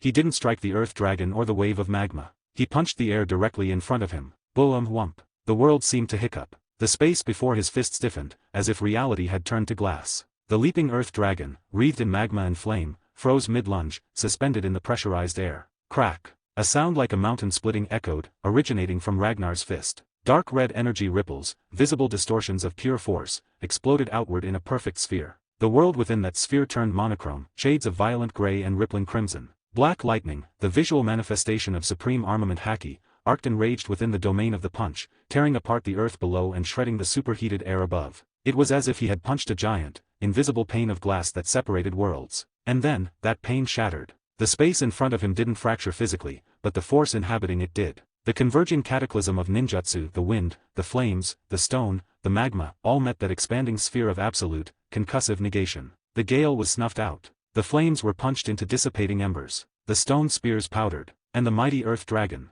It stopped dead. Then, from its snout to its tail, a spider web of glowing cracks erupted across its magma-crusted form. Like a sculpture made of brittle clay, it held for a heartbeat before collapsing inwards, then disintegrating outwards into a harmless shower of gravel, dust, and sputtering molten rock. The scene was one of surreal, breathtaking power. A combined Jonin assault, capable of leveling a small fortress, had been utterly annihilated by a single, close-range punch. And the punch wasn't finished. As the shockwave faded, Ragnar's right arm dissolved into swirling golden flame once more. Without a pause, he thrust it forward, not once, but in a rapid barrage. Whoosh, whoosh, whoosh. Pillar after pillar of concentrated golden fire roared from his fist, streaking like divine lances toward the three Jonin still standing on their conjured earth bridge. A normal ninja would have been vaporized. These were Jonin. With reflexes honed by 100 battles, they erupted into motion. Iwa Tsuchino and Shimu threw themselves sideways off the bridge. Hai no Ishi, the lava release user, dropped straight down, letting the flame pillars scream through the space she'd occupied. But Ragnar's eyes, sharpened by observation Haki, tracked them. With minute flicks of his wrist, the trajectory of the flying flame pillars bent, curling midair to pursue their evading targets. It was an impossible act of control, breaking every law of projectile motion. The Jonin's eyes widened in fresh horror as they were forced into even more desperate, acrobatic dodges, the searing heat blistering their clothes and skin even from a distance. Finally, the pillars spent their energy, shooting high into the cloud layer above and disappearing. Panting, the three Jonin regrouped on a new, hastily formed platform of earth. Their confidence was frayed, replaced by a cold, gnawing fear. Close combat was suicide against that sword and those fists. They had to keep their distance, wear him down, if that was even possible. Well done, Hai no Ishi, Tsuchino grunted, trying to rally them. You trapped him. As expected of the Tsuchikige's disciple, Shimu added, though his praise sounded hollow. Hai no Ishi didn't acknowledge them. Her eyes were locked on Ragnar, a ruthless glint in them. This masked Anbu was a future existential threat to Iwa. He had to die here. Her hands came together in a final, decisive sequence of seals. Lava release, molten hell river. Crackle rumble. A wave of chakra pulsed from her feet, slamming into the ground. Instantly, the landscape for 50 meters in every direction underwent a horrifying transformation. Solid earth and rock bubbled, liquefied, and churned, becoming a vast, roiling lake of orange-white magma. The heat was so intense the air above it wavered and screamed. It was a last resort technique, chakra-intensive and indiscriminate. But with most of their force dead, she had no reason to hold back. Ragnar had just landed from his aerial barrage. The magma surged around him instantly, climbing past his ankles, his calves. But he'd anticipated it. The moment his feet touched the liquefying ground, his legs from the knees down transformed into flickering golden flame. The magma hissed and bubbled around them, but could not burn what was already fire. Are you all right? Tsunade asked, the heat even through his protective aura making her sweat. Fine, Ragnar replied, his voice unsettlingly casual. Think of it as a foot bath. A foot bath. Tsunade's mental complaint was sheer exasperation. The man's arrogance, or was it sheer disconnect from reality, was staggering. Who took a bath in a Jonin's lava release? It's about time, Ragnar said, his gaze lifting to the sky. Time. For reinforcements. A spark of hope ignited in Tsunade's chest. No. His flat denial extinguished it. For the finale. Above them, unnoticed in the chaos of flame and earth, the sky had changed. The heat from the colossal fire techniques, the evaporated rain, the raging chakra, it had all churned the atmosphere. What had been a blanket of gray rain clouds was now a swirling, bruise-purple mass of thunderheads. Deep within, lightning flickered silently, building power. Boom. A low, distant rumble of thunder finally reached the ground. Thunder. Iwa Tsuchino looked up, frowning. I don't like this, Hai no Ishi said, her woman's intuition screaming a warning. I have a bad feeling. Moonwalk. With a series of sharp kicks against the superheated air, Ragnar ascended, leaving the magma lake behind. He hovered above the three Jonin, looking down from his vantage point in the sky. How? Hai no Ishi gasped, her confidence cracking. He'd just walked on air. Ragnar ignored her. He let Yama hang loosely in his left hand. His right hand rose, fingers spread toward the broiling thunderheads above. The flickering lightning in the clouds seemed to pulse in response to his gesture. "We've fought long enough," his voice rang out, clear and cold over the simmering magma. "Let's end this." He paused, the energy around him shifting from fiery heat to a sharp, static charge. "I'll show you, the ultimate secret of lightning release." End of chapter. If you're enjoying this story, consider supporting me on Patreon. Patreon members get early access to chapters, bonus content, and voting power on future ideas. Every bit of support helps me write more and faster. Thank you so much for reading. Let's hit the goal of 150 Patreon members now for 5 extra chapters. We are at 149 members right now. We are very close to hitting our goal. There is a limited 5 days discount going on Patreon in release of a new fanfic Smiling Face with Smiling Eyes. 85, Chapter 85, Kirin. Thanks for the Power Stones bonus chapter will be uploaded. Chapter 85, Kirin. The sky had turned oppressive, a swirling cauldron of bruised purple and black. The intermittent drizzle became a pounding, angry downpour, hammering the scorched and shattered earth. What little light remained was swallowed by the deepening gloom, plunging the devastated clearing into an eerie, storm-lit twilight. The 3 Iwa Jonin, Sachino, Shimu, and Hi-no Ishi felt a primal dread settle in their guts. It was more than fear of their opponent, it was a deep, instinctual unease about the world itself turning against them.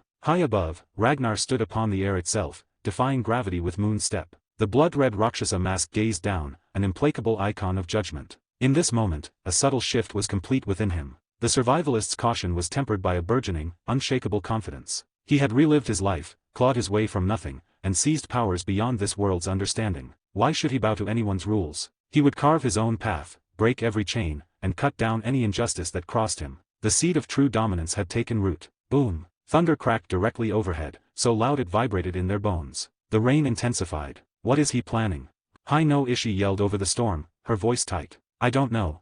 Shimu shouted back, his body trembling not from cold, but from a biological warning he couldn't ignore. Could it be? Sachino's mind, trained in strategy, made a horrifying leap. It was insane. Impossible. No shinobi could, but the pieces fit. The fire pillars shot into the clouds, evaporating rain to supercharge the atmosphere. Their own fire techniques had added to the heat, creating violent updrafts. They hadn't just been fighting him, they'd been helping him prepare the stage. He's manipulating the storm. As if summoned by his realization, Ragnar's voice cut through the wind and rain, calm and terrifyingly clear. "This technique was made for you. The land of rain provides the perfect ingredients." He raised his free arm, pointing a single finger toward the raging thunderheads. "Harnessing the wrath of heaven. At the speed of lightning, none of you can escape." "What?" Sachino's blood ran cold. "What are you doing?" Tsunade demanded, pressed against him. She felt the static charge building in the air, raising the hairs on her arms. "My guess was right," Sachino breathed out, the words tasting like ash. "He's going to try to control the thunder itself." Crackle boom. A searing bolt of forked lightning ripped the sky apart, its stark white light illuminating the Roxasa mask in a snapshot of terrifying clarity. "Impossible. Natural lightning is chaos. No one can control it."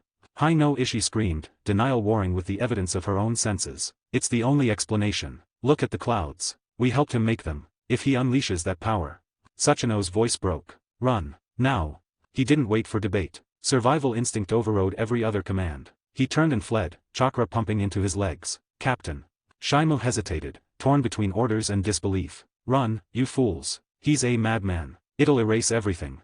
It was too late. Ragnar's raised hand clenched into a fist. A blade of pure lightning chakra he'd sent spearing into the cloud layer moments before served as his conduit. His level 4 observation Haki was fully expanded, a sensory dome 1,500 meters wide. Within it, he didn't just sense the chakra of his enemies. He perceived the very flow of natural energy, the violent, chaotic dance of positive and negative charges within the thunderheads. He didn't fight the chaos, he guided it, his own lightning chakra acting as a catalyst, a path of least resistance carved through the storm's fury. His fist jerked downward. The connection was made. Above Ragnar's head, beneath the belly of the black clouds, the world ignited. Not with fire, but with raw, celestial electricity. Dozens, then hundreds of lightning bolts ceased their random dance. They converged, drawn and woven together by an impossible will. They didn't just combine, they coalesced, taking shape. The light was blinding, a sun being born in the storm. The sound was a continuous, tearing shriek that drowned out the thunder itself, the chirping of 10,000 monstrous birds of prey. From the heart of the electrical maelstrom, a form emerged.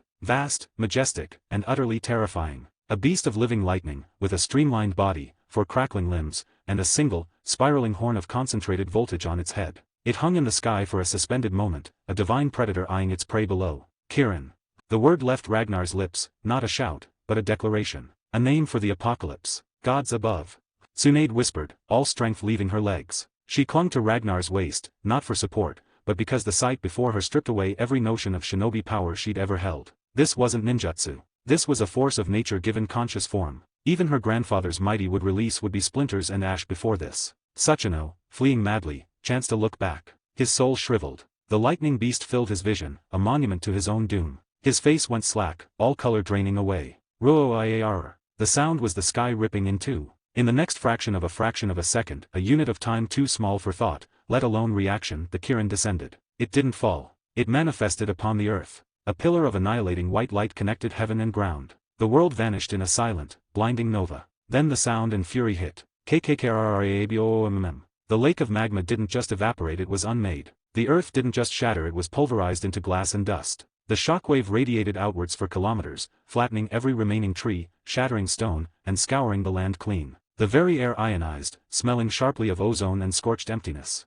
Ragnar held his position in the sky, Tsunade clinging to him, as the world below was reborn in fire and thunder. He watched, the Roxasa mask impassive, as the act of creation through destruction played out. He felt no thrill, no remorse. This was necessity. This was the culmination of his power, his strategy, and the enemy's own actions turned against them. This was the path. The light faded. The deafening roar subsided into a ringing silence, broken only by the returning patter of rain on the now barren, smoldering wasteland. For a radius of several kilometers, nothing stood. The forest was gone. The hills were smoothed. It was a clean slate of gray ash and black glass. Tsunade slowly, shakily, loosened her grip and looked down. The scale of the devastation stole her breath. An S-rank kinjutsu, or higher, she murmured, the words hollow. Are they, all gone?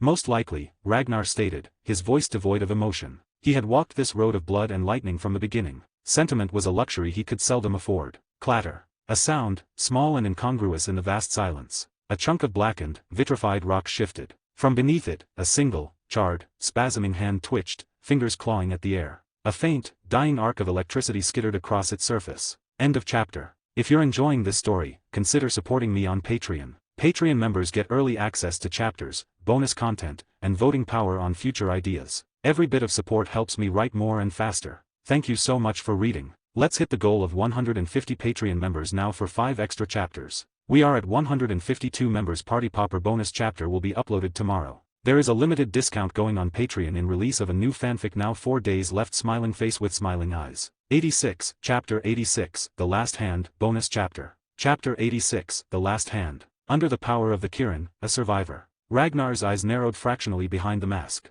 He watched the figure struggle free from the charred, vitrified rubble. It was the elite Jonin, Iwa Tsuchino. The strongest of them all, and now the last. The others, Haino Ishi, Shimu, were gone, consumed by the lightning. Tsuchino himself was a ruin. Half his body was buried, his skin was a blackened, cracking crust, and the smell of cooked meat and ozone clung to him. He had moments left, clinging to the edge of the abyss by will alone. Holding Yama, Ragnar walked forward, his boots crunching on the glassy ground. What are you doing? Tsunade asked, her voice subdued. Cutting the root, leaving no loose ends. His reply was as cold and final as the surrounding landscape. Tsunade fell silent. She understood. The brutal logic of the shinobi world was carved into her soul as deeply as anyone's. Just hours ago, this man and his team had hunted her to exhaustion. The turnabout was stark, and life, in its cruel way, was indeed poetic. Watching the masked Anbu approach, Tsuchino's eyes, one clouded, the other wide with dying fury, fixed on him. Who are you? He rasped, each word a bloody effort. A Konoha Anbu, Captain. Ragnar stopped before him. He shook his head slowly. No, Special Anbu Operative. Codename, Roxasa. Yama flashed downward, a precise, merciful strike to the heart. The light in Tsuchino's eyes guttered and died, his final question unanswered, his vengeance forever unclaimed. Ding. Eliminated Uegakure Assault Team, 32 Shinobi. Gained 12,000 EXP. Total EXP, 17,800/50,000. The system's prompt was a sterile accounting of the carnage. Ragnar absorbed it without reaction. There was a time when a Jonin seemed an insurmountable wall. Now, average Jonin fell before him with grim regularity. Chunin and Genin were little more than practice dummies. Only the elite, the pinnacle like Tsuchino, could offer a real fight, and even then, the outcome was never truly in doubt. The Uegakure Hunter team was no more. Over 30 shinobi, erased from the board. It wouldn't shift the tides of the Second Great Shinobi War, but like his previous solo annihilation of an IWA squad, it was a ripple that would grow. A statement. Bang. A soft chime, and a platinum treasure chest materialized before him, glowing with ethereal light. He didn't open it. Not here, not now. With a thought, he stored it away in the system's inventory. Who are you?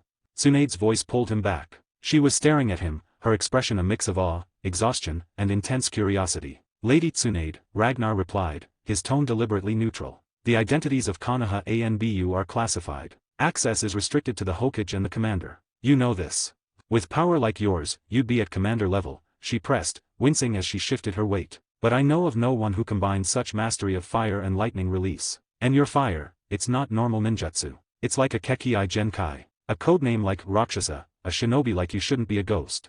Lady Tsunade, you're injured, Ragnar deflected smoothly. We need to move. That blast will have drawn attention from every faction within 50 miles. I'll carry you. Carry me. Fine. Tell me who you are, and I'll allow you to carry me, Tsunade retorted, a flash of her spirited, stubborn self breaking through her fatigue. His observation Haki pinged. Multiple chakra signatures were converging on their location from different vectors. Time for debate was over. Without another word, he stepped forward, swept her into his arms again, ignoring her indignant squawk, and exploded into motion. Shave. Hey, let go. Who said you could? Ow.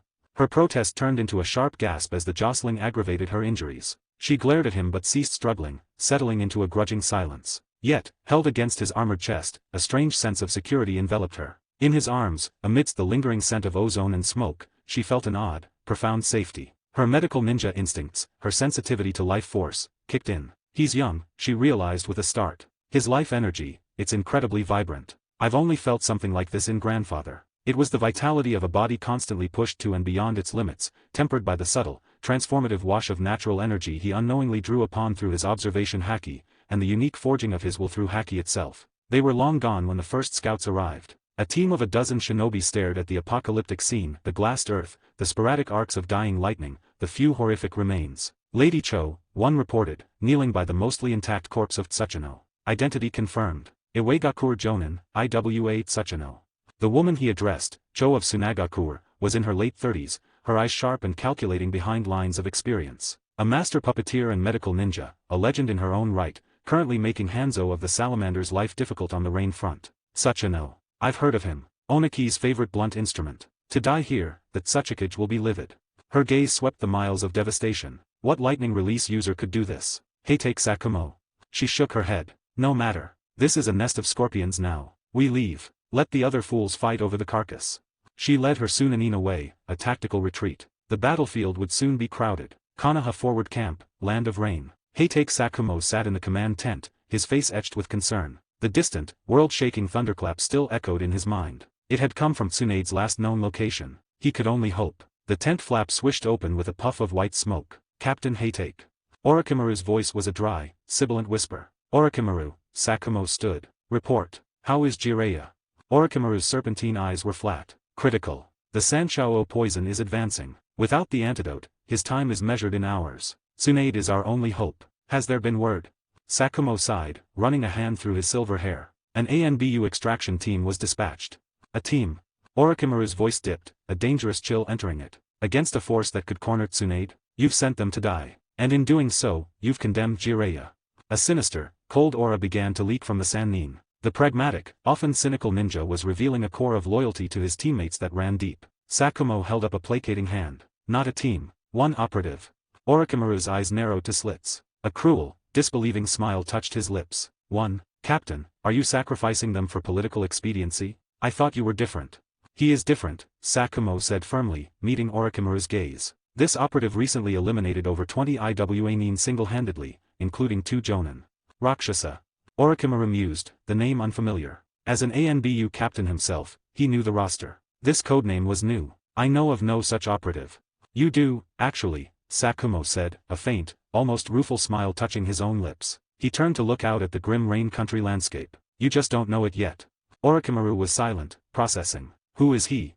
Forest outskirts, near a stream. The perpetual rain had returned to a gentle drizzle. Tsunade, her distinctive blonde hair plastered to her scalp, leaned against a thick tree trunk. Some strength had returned, but her chakra reserves were a barren well. Once they refilled, she could heal herself properly. But her focus wasn't on her injuries. It was on the masked figure by the stream. He'd just caught fish. With his sword. The legendary, demonic blade Yama was now a makeshift skewer, impaling several large trout. He'd gathered wood and lit a fire with a snap of his flaming fingers. The juxtaposition of supreme, world-ending power and mundane survival skill was jarring. Who is he? The question was a drumbeat in her mind. The familiarity was a ghost at the edge of her memory, frustratingly elusive. "Thank you," she said finally, the words formal. She tried to push herself up, but her legs buckled, and she had to catch herself on the tree. "HN."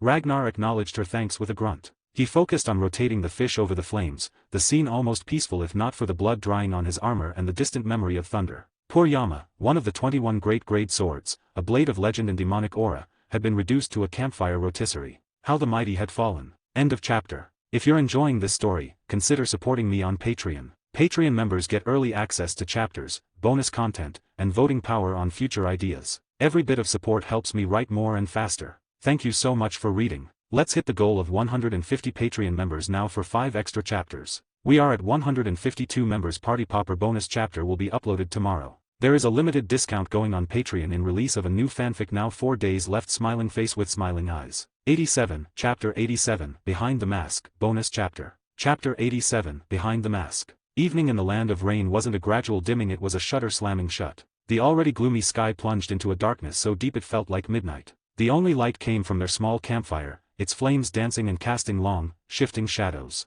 Wood crackled and spat embers into the damp air. Leaning against the rough bark of the tree, Tsunaade looked almost languid. A strand of her distinctive blonde hair had escaped its tie, hanging loose against her pale forehead. Her eyes followed Ragnar's movements as he expertly rotated the fish skewered on Yama over the flames. "You know," she said, her voice still tired but laced with wry observation, "that blade of yours, it feels like a relic. A treasure. Using it as a cooking spit feels almost sacrilegious. If Heitake Sakumo saw this, he'd probably give you a 3-hour lecture on proper sword stewardship." Ragnar didn't look up. "A sword's purpose is to be used by its master," he stated, his voice calm in the firelight. "If it can't serve me in all the ways I need, be it killing an enemy or cooking a meal, then what good is it? It becomes just a fancy piece of metal. Yama may be a legendary blade, but without a master to wield it, to make its name feared across battlefields, it's just another tool." As if in response to his words, the demon sword in his hand gave a faint, almost petulant tremble. This master, so shameless, boasting about his own strength, the sentient weapon seemed to grumble in its own way. Tsunaade blinked, taken aback by the pragmatic, almost irreverent philosophy. It was another piece of the puzzle that was this mysterious Roxasa. He was different. Before she could pursue that thought, he held out one of the skewered fish. The skin was crisped to a perfect golden brown, steam rising invitingly. "Eat. Regain your strength. We need to move for Konoha lines as soon as you're able." She took it, the heat pleasant against her palms. Bringing it to her lips, she took a tentative bite. Flavor exploded on her tongue, rich, savory, perfectly seasoned by the wood smoke and the fish's own oils. It was far better than anything she'd eaten in the Konoha mess halls. A second, larger bite followed. Then, forgetting all decorum, she dug in, devouring the flaky flesh and even crunching down on the crispy, edible bones. From behind his mask, Ragnar allowed a small, unseen smile. Seeing the legendary Tsunaade eat with such unbridled gusto was oddly endearing. He quickly ate his own share, ensuring she didn't polish off his portion as well. Sated, Tsunaade leaned back with a contented sigh, wiping her mouth with the back of her hand. The food had brought a flush of vitality back to her cheeks. Her curiosity, however, was far from satisfied. "We've fought together. I owe you my life," she began, her tone more serious now. "Can't you tell me who you are? Konoha ANBU regulations strictly prohibit." "I know the regulations," she cut him off, a flicker of her imperious self returning. "But I also know Heitake Sakumo. The third Hokage is my teacher. The second was my granduncle. The first was my grandfather. I am, quite literally, the most connected person in the entire village. I can offer you protection. Just tell me." She patted her chest for emphasis, the gesture confident and a little reckless. Ragnar looked at her for a long moment. The fire popped. The rules were clear, but Tsunaade was more than just a superior officer. She was Sister Tsunaade, the one who had shown him kindness, gifted him her notes, and whose techniques had saved his life in training. She was family, in the messy, found sense of the shinobi world. Slowly, almost ceremonially, he reached up. His fingers found the edges of the blood-red Roxasa mask. He lifted it, pulling it away from his face, and let it hang at his side. Tsunaade watched, her breath held. She'd imagined a seasoned veteran's face, scarred and stern, or perhaps the cold, handsome features of a tragic hero from a story. Her heart, traitorously, had hoped for the latter. The firelight fell on the face revealed. Tsunaade's brain short-circuit. First came pure, stunned silence. Then, a cascading wave of disbelief that washed away all other thought. The features were older, sharper, matured by hardship and power, but the underlying structure, the eyes, the set of the jaw, they were unmistakable. If not for the fact he'd just slaughtered 30 IWA to save her, she would have suspected a flawless, enemy-planned impersonation. Our Ragnar. The name left her lips on a disbelieving whisper. The corner of his mouth, the one she'd seen gritted in determination during training, quirked up in a faint, familiar smirk. I am Ragnar's elder brother, Ragnar the Second. I heard you helped my little brother a lot, teaching him that strange power. My thanks. That did it. The dry, ironic humor was the final, undeniable stamp. Her jaw, which had gone slack, snapped shut. It is you. All the pieces crashed together. The familiar chakra fluctuation of the strength of 100 technique during his punch. The overwhelming sense of déjà vu when he carried her. The absurd, world-bending talent that had bloomed from the quiet, survival-obsessed boy she'd met months ago. A whirlwind of emotions swept through her. Gratitude warred with sheer shock. The thrilling, dangerous fantasy of the masked savior evaporated, replaced by the bewildering reality of the kid she'd unofficially adopted. A strange sense of maternal pride tangled with the jarring understanding that this kid now possessed power that rivaled her own, perhaps even surpassed it. She groaned, bringing a hand to her forehead. You little brat. The words held no real heat, just profound exasperation. You had me fooled this whole time. Ragnar just shrugged, the gesture utterly familiar. He stepped closer, offering his arm for support again. Can you blame me? You didn't recognize your own little brother. Thump. Despite her weakened state, Tsunade managed to deliver a light, sisterly knuckle rapping to the top of his head. Ow. Who's your little brother? Call me Sister Tsunade. The brief moment of normalcy, of their old dynamic reasserting itself, was shattered. Rustle. A faint, deliberate sound from the undergrowth 20 meters away. Not an animal. Too controlled. In an instant, Ragnar's demeanor shifted from relaxed to lethally alert. The mask was back on his face in a blur of motion. Without a word of explanation, he bent and swept Tsunade into his arms again, his body tensing for movement. Wait. She started to protest, but the warning in his sudden stillness silenced her. End of chapter. If you're enjoying this story, consider supporting me on Patreon. Patreon members get early access to chapters, bonus content, and voting power on future ideas. Every bit of support helps me write more and faster. Thank you so much for reading. Let's hit the goal of 200 Patreon members now for 5 extra chapters. We are at 156 members. Party popper. There is a limited discount going on Patreon now. 3 days left. Smiling face with smiling eyes. 88, Chapter 88, Sisters, Caves, and Grudges, Bonus Chapter. Chapter 88, Sisters, Caves, and Grudges. Being swept into Ragnar's arms yet again, Tsunade felt a hot flush of embarrassment creep up her neck. It was one thing when he was the anonymous, terrifying Roxasa. It was entirely another now that she knew it was Ragnar, the boy she'd taken under her wing. She'd never been carried like this by anyone, let alone someone she viewed as a younger brother. Put me down this instant. She demanded, though her voice lacked its usual commanding force. Ignoring her, Ragnar was already moving, his body a blur as he leapt from tree to tree, putting distance between them and the creek. The battlefield is fluid. Our position was compromised. Swift relocation is standard protocol. His tone was utterly professional, leaving no room for argument. Tsunade knew he was right. She'd sensed the approaching chakra signature too, faint as it was. Her struggles diminished, but a private grumble echoed in her mind. Couldn't he just carry me on his back? This bridal carry is ridiculous. It felt undignified for a senior, a Sannin, to be held this way by her junior. Tsunade, for all her strength, harbored a fiercely independent, almost prideful streak. Let me find a secure location first, Ragnar said, his expression behind the mask unreadable, his focus entirely on their surroundings. Tsunade eyed him suspiciously. That serious face. I bet he's laughing inside. This brat is getting revenge for all the times I knocked him around in training. So sly. How did I not see this mischievous side before? He's definitely enjoying this, she muttered to herself, defeated. Ragnar didn't go far. A full-speed dash back to the distant Konoha lines was out of the question. Tsunade's body, resilient as it was, couldn't handle that kind of sustained jostling in her current state. Plus, the oldest trick often worked best. The forest that had just witnessed an apocalyptic battle would be the last place anyone would think to search thoroughly. He found what he was looking for near the base of a rocky outcrop, a shallow cave hidden behind a thick curtain of hanging vines and tangled roots. It was damp and dark, but secluded. Setting her down inside, he ignored the daggers her eyes were shooting at him and got to work. With brisk efficiency, he cleared debris and used a controlled burst of the burn fruit's heat to dry the air and stone, turning the clammy hollow into a passably dry, warm shelter. Rest here. With your skills, a few hours of chakra recovery should let you handle your injuries, he stated, his voice matter of fact. Tsunade stared at him, trying to pierce through his stoic facade.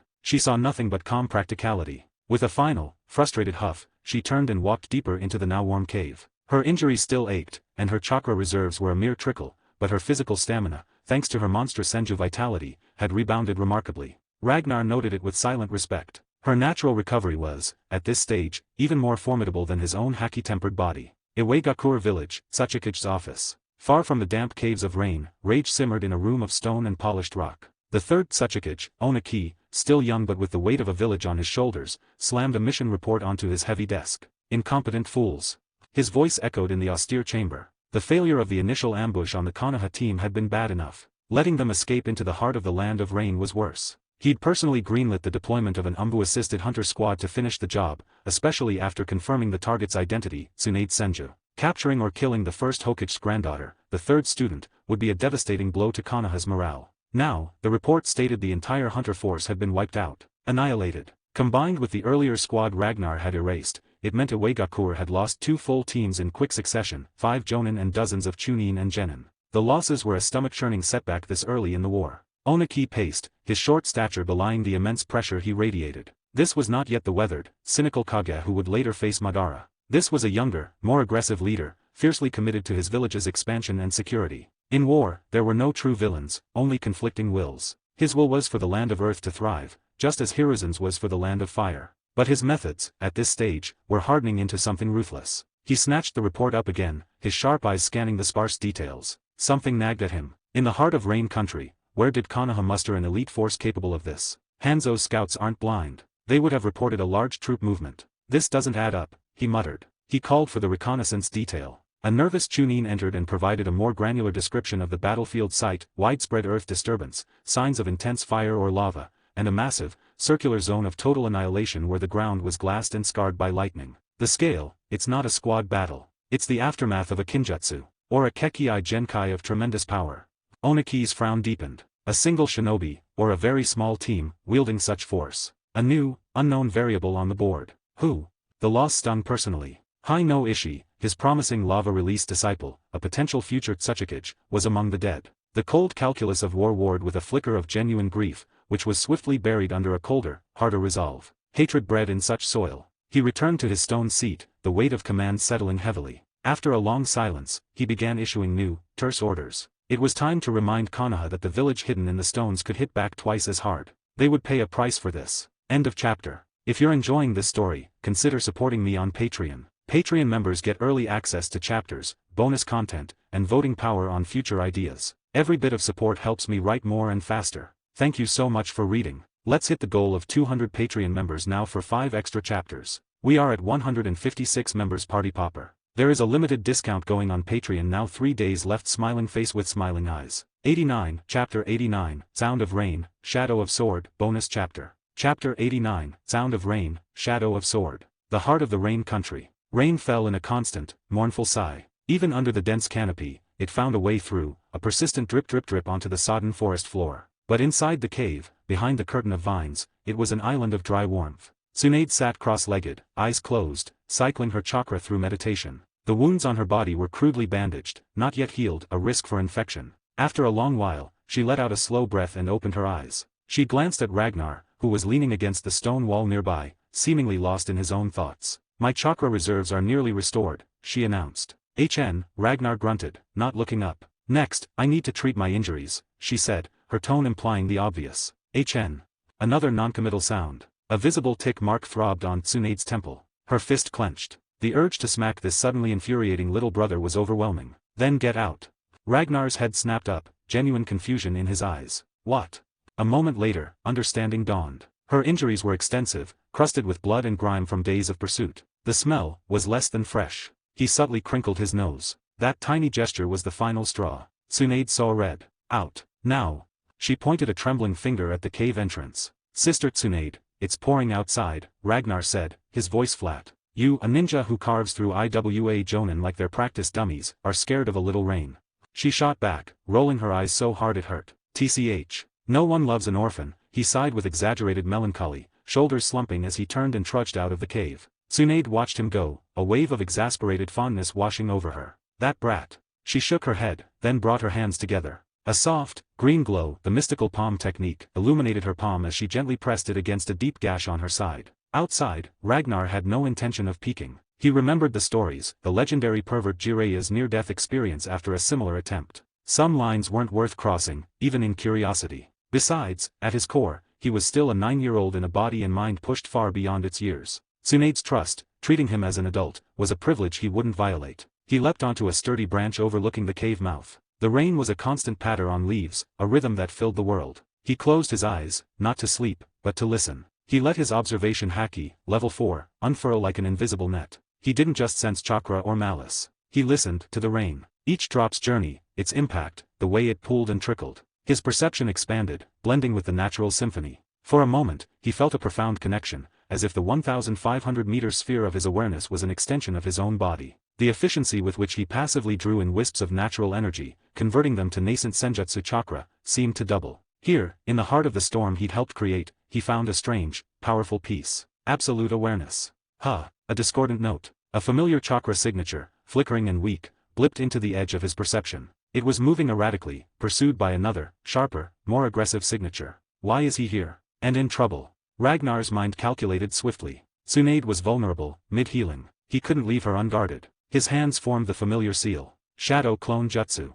A puff of smoke, and an identical Ragnar stood beside him on the branch. Guard Lady Tsunade. Do not let anyone approach the cave, the original ordered. The clone grinned, a confident, cocky smirk that was pure Ragnar. Relax, boss. Even as a fraction, I can handle any stray jonin who wanders by. Their head will be a new ornament for this tree. Ragnar gave a curt nod. Shave. He vanished, a streak of black and red shooting through the rain-washed trees. The clone watched him go, then chuckled to itself. Showing off again. A clearing, several hundred meters away. The scene was one of grim pursuit turned standoff. Konoha ANBU operative, Tengu, stood, breathing heavily, her black uniform torn in several places, revealing pale skin beneath and stains of dark blood. Her mask, shaped like a long-nosed goblin, was cracked. Facing her was a figure also clad in dark attire, but with the distinct insignia of Tsunagakure on his shoulder guard. Suna Anbu, Jiro of the Konamiya clan. The hunter had become the hunted. You're among the better Konoha hounds I've put down, Jiro stated, his voice a dry rasp. But you're outmatched.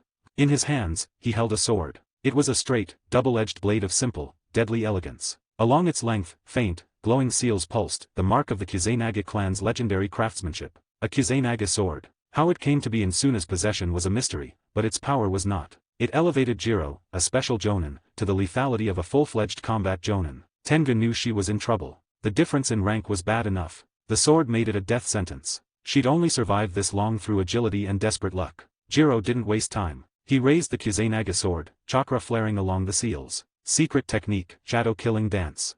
He brought the blade down. Not a physical slash, but a release of chakra that warped perception. The air around Tengu shattered into 1,000 overlapping afterimages of the gleaming sword, a cage of lethal illusions raining down from all directions. It was genjutsu woven into kenjutsu, a masterpiece of deception. Tengu's body froze. She couldn't tell which was real. In that split second of panic, instinct overrode ANBU protocol. Shattering, open. Behind the cracked Tengu mask, her eyes swirled, transforming into a vivid, bloody red. Two tomos spun frantically in each iris, striving to pierce the illusion, to find the one true blade amidst the myriad false ones. The 1,000 swords wavered, blurred. Her vision focused, tunneling. There. One blade, silent and true, was arcing toward her throat, hidden within the dazzling display. She threw herself backward with all her strength, a desperate, graceless dodge. The real Kuzenagi sword whispered past her mask, the wind pressure finishing the job on the cracked ceramic. The mask split in two and fell away, clattering on the wet stone. She had avoided the kill, but she was off balance, exposed. Jiro was already flowing into his next strike, his speed now fully unleashed. She couldn't dodge again. Clang. A black-gloved hand shot out from beside her, fingers closing like a vice around the descending Kuzenagi blade, stopping it cold a foot from her face. Tengu stared, breath catching in her throat. The shock of the save was eclipsed by the shock of recognition as she saw her savior's profile. How is he here? Jiro's eyes widened behind his own mask. He tried to pull the sword free. It didn't budge. Ragnar, the Roxasa mask firmly in place, ignored him for a second. His gaze flicked to the ANBU operative he'd just saved. With her mask gone, her face was fully visible. Pale skin, strands of dark hair plastered to her forehead by rain and sweat, and a pair of brilliant, spinning Shattering eyes wide with shock. It was Uchiha Mikato. End of chapter. If you're enjoying this story, consider supporting me on Patreon. Patreon members get early access to chapters, bonus content, and voting power on future ideas. Every bit of support helps me write more and faster. Thank you so much for reading. Let's hit the goal of 200 Patreon members now for 5 extra chapters. We are at 156 members. Party popper. There is a limited discount going on Patreon now. 3 days left. Smiling face with smiling eyes. 90, Chapter 90, Crimson Eyes in the Rain, bonus chapter. Chapter 90, Crimson Eyes in the Rain. 2 minutes before the clash, Ragnar had arrived at the edge of the clearing, a silent observer woven into the tapestry of rain and shadow. Konoha Anbu, Tengu. He remembered the operative who had guided him through his induction, the one who'd handed him his Roxasa mask. Their interactions had been brief, professional. He'd filed the person away as another faceless cog in the machine and moved on. To find Tengu here, fighting for their life against a Suna hunter, was an unexpected twist. He'd held back, curious. In the ANBU quarters, he'd sensed a deliberate restraint in Tengu's movements, a hidden depth. His observation Haki had confirmed it, the chakra control, the reflexes. Elite Chunin level, at minimum. A backbone operative. Then came the true surprise. The Shattering. Crimson eyes, spinning with two tomo, piercing through a Genjutsu-Kenjutsu hybrid. An Uchiha. The revelation landed like a stone in his gut. An Uchiha. The clan he was effectively at war with. The clan whose members he'd killed. Was this fate's cruel joke? He hadn't sensed malice from Tengu before. His observation Haki was finely tuned to hostility, and it had never pinged for this masked guide. Not all Uchiha were consumed by the clan's collective pride and grievance, then. But did that matter? Saving an Uchiha could mean saving a future enemy. Letting nature take its course would be the pragmatic, survivalist choice. Yet, Tengu had helped him, had shown him the ropes without prejudice. That counted for something in Ragnar's harsh calculus. A debt, however small. His decision crystallized just as the Kuzenagi sword descended for the kill. The air hung heavy, thick with the smell of wet earth and ozone. The only sound was the endless percussion of rain. Then Ragnar was there. His palm, sheathed in the pitch-black, vein-streaked shell of level 4 armament Haki, snapped shut around the descending Kuzenagi blade. Clang. The sound was a shockwave of metal on will. The legendary sword shivered in his grip, its innate sharpness sending a jarring, stinging vibration up his arm even through the Haki. He tightened his fingers. Dark red energy crackled at the point of contact between his blackened skin and the glowing seals on the blade. ZZT-la. A jolt of tremendous, concussive force traveled up the blade. Jiro of the Konamiya clan felt it in his wrists, his elbows. His eyes widened behind his mask. With a practiced, desperate twist, he disengaged, pulling the Kuzenagi sword free and leaping back several meters, his stance wary and shaken. Roxasa. The exclamation was pure shock from Tengu. The recognition was instantaneous. Click. CRA crack. The sound was faint. The damaged Tengu mask, stressed by the near miss and the sudden movement, finally gave way. A hairline fracture became a split, and the two halves of the long-nosed goblin mask fell away, clattering on the wet stone. Ragnar turned his head. For the second time in as many minutes, surprise stalled his thoughts. The face revealed was not what he'd unconsciously pictured. It was a woman. Black hair, straight and rain-drenched, framed a face of striking, classical beauty. Skin pale as moonlight, eyes a deep, intelligent obsidian that now held a flicker of panic. The Konoha forehead protector was tied across her brow, adding a touch of martial severity to her delicate features. There was a faint, nagging familiarity to her. "You're a woman." The words left his mouth before he could filter them. Tengu, no, the woman, flinched. She scrambled for the broken mask halves, a futile attempt to regain anonymity. Now isn't the time for that. She stammered, her voice higher without the mask's modulator, laced with urgency. "Roxasa, thank you, but this Sunanin is strong. Be careful." HN. Ragnar filed his questions away, turning his full attention back to Jiro. "Reinforcements." Jiro rasped, recovering his swagger. He raised the Kuzenagi sword, its seals pulsing. Just another soul for this blade to claim. He wields a Kuzenagi sword. Its edge is, unnatural, the Uchiha woman warned from behind Ragnar. A Kuzenagi sword. In Suna's hands. Ragnar's mind raced through timelines from his old world knowledge. Orochimaru's sword of Kuzenagi, longsword of the sky. Itake's sword of Kuzenagi, sword of the divine serpent. Sasuke's Chidori katana. The one before him, with its straight blade and sealing arrays, matched the description of Orochimaru's future blade. So, this is where he gets it. Or will get it, if I don't change things. Secret technique, shadow killing dance. Jiro shouted again, not giving them time to strategize. The air fractured. 1,000 glittering afterimages of the Kuzenagi sword materialized, a dazzling, omnidirectional cage of lethal light descending upon them. Well, come on then. Bang! A scroll appeared in Ragnar's hand in a puff of smoke. From it, he drew Yama, the demon blade thirsting for battle. In his other hand, lightning chakra coalesced and stretched, forming a crackling sword of pure white thunder. Facing the sky-filling rain of swords, Ragnar's expression behind his mask settled into cold focus. Nitoryu, 72-pound phoenix.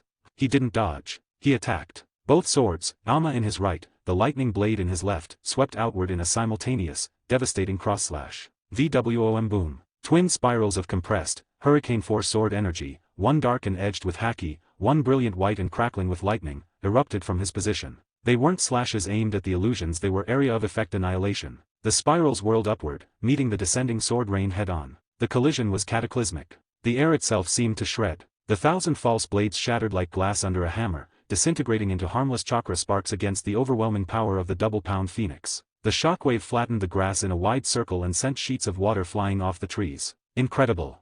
The Uchiha woman breathed, her sharing and absorbing every impossible detail. Jiro's confidence visibly wavered. His eyes narrowed behind his mask. A dual-wielding master. He adjusted his grip, the Kuzenaga sword humming. Secret technique, phantom kill. In a blur of motion, he vanished. Not with the body flicker, but with a technique that split his presence. Multiple afterimages of Jiro flickered into existence, encircling Ragnar completely, 9 phantoms in a perfect ring. As one, they lunged, their Kuzenaga swords multiplying into dozens of piercing points from every angle, a sphere of certain death. Clones. Illusions. Misdirection. Ragnar's mind was calm. What he hated least were flashy, scattered attacks. They sacrificed concentrated power for spectacle. See through the fluff. Break it with force. With a smooth motion, he drove Yama point first into the earth before him, anchoring it. The lightning sword in his left hand dissipated. He crossed his arms in front of his chest, a fortress unto himself. The 9 phantoms closed in, their sword points converging. Buzz. Armament Haki, full body hardening. A whisper. The black shell encased his arms, his torso, crawling up his neck. Strength of 100 secret art, army shattering iron fist. He uncrossed his arms and drove his right fist, now a weapon of condensed will and monstrous physical power, straight down into the ground at his feet. Boom. The earth didn't just crack. It erupted. A shockwave of pure, concussive force radiated outward in a visible ring, traveling through the soil faster than any phantom could move. The ground heaved, shattered, became a treacherous, instant earthquake. All 9 afterimages, their footing annihilated, flickered and dissolved into nothingness as the technique's foundation was ripped out from under them. No matter how fast you are, you can't run on air. From the settling dust and rain, only one figure stood unmoved at the epicenter, Ragnar, his fist still embedded in the shattered earth, his Roxasa mask gazing coolly at where Jiro's true body was forced to rematerialize, off balance and wide-eyed. End of chapter. If you're enjoying this story, consider supporting me on Patreon. Patreon members get early access to chapters, bonus content, and voting power on future ideas. Every bit of support helps me write more and faster. Thank you so much for reading. Let's hit the goal of 200 Patreon members now for 5 extra chapters. We are at 156 members party popper. There is a limited discount going on Patreon now. 3 days left. Smiling face with smiling eyes. 91, Chapter 91, A Moment's Decision, Bonus Chapter. Chapter 91, A Moment's Decision. Boom. The sound was apocalyptic, a localized thunderclap that shook water from leaves and sent birds screaming into the gloomy sky. The earth roared in protest, cracking open like a giant skull under Ragnar's fist. Fissures raced outward, jagged and deep, turning solid ground into a treacherous, shattered landscape of upturned stone and clods of soil. Jugong Jiro's phantom kill technique, a masterpiece of speed and illusion, was rendered useless in an instant. Its foundation, a flat, predictable surface, was gone. The 9 afterimages flickered, blurred, and dissolved like mist as the very terrain they relied on ceased to exist. Shave. Ragnar moved in the same breath. Ruthless efficiency. The remaining sword shadows and phantom strikes, already destabilized, were crushed into nothingness by the lingering shockwave of his punch, popping like soap bubbles. Impossible.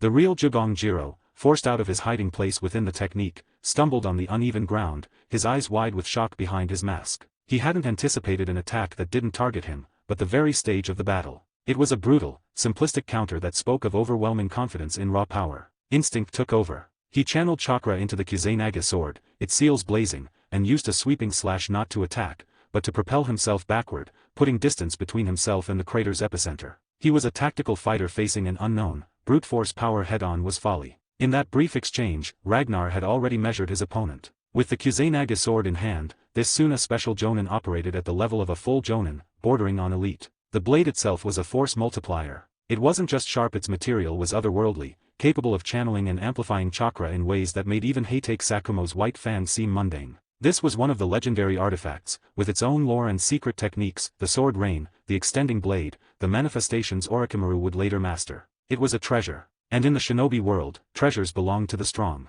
Courtesy was a luxury, power was the final arbiter. A cold, palpable intent coalesced around Ragnar. It was the shaky, killing intent of a survivor, refined through countless life or death struggles. It pressed down on the clearing, making the already chilly rain feel like needles of ice. Jugong Jiro felt it, and his own intent hardened in response. He, too, had recognized the demonic aura of Ragnar's Yama. This was a clash not just of shinobi, but of legendary blades. Use your strongest technique, Ragnar's voice cut through the oppressive atmosphere, flat and absolute. Or die with the next move. Jiro didn't answer. Words were wasted. For the true finishing stroke, he needed unity with his sword, a state of pure, singular purpose. He settled into a basic, fundamental stance. Both hands gripped the Kuzenaga sword's hilt, holding it horizontally before his chest. Buzz. Chakra, visible as a shimmering white aura, surged from his hands and flowed along the blade, igniting the ancient seals. They glowed with a fierce, cutting light. This was chakra flow, a high-level skill demanding perfect control, and he executed it flawlessly. As the luminous edge solidified, an immense, razor-sharp pressure filled the air. It felt as if the sky itself could be split. The very concept of cutting became tangible, a cold promise of dissolution. Slowly, Jugongjiro raised the sword overhead. His momentum crested, his entire being seeming to transform. He was no longer a man with a sword, he was the embodiment of a single, perfect cut. This transcended ninjutsu, it was pure swordsmanship, akin to the martial arts of the samurai of the Land of Iron. Ragnar didn't interrupt. He respected the strike enough to meet it head-on. His own will gathered. The sword flashed.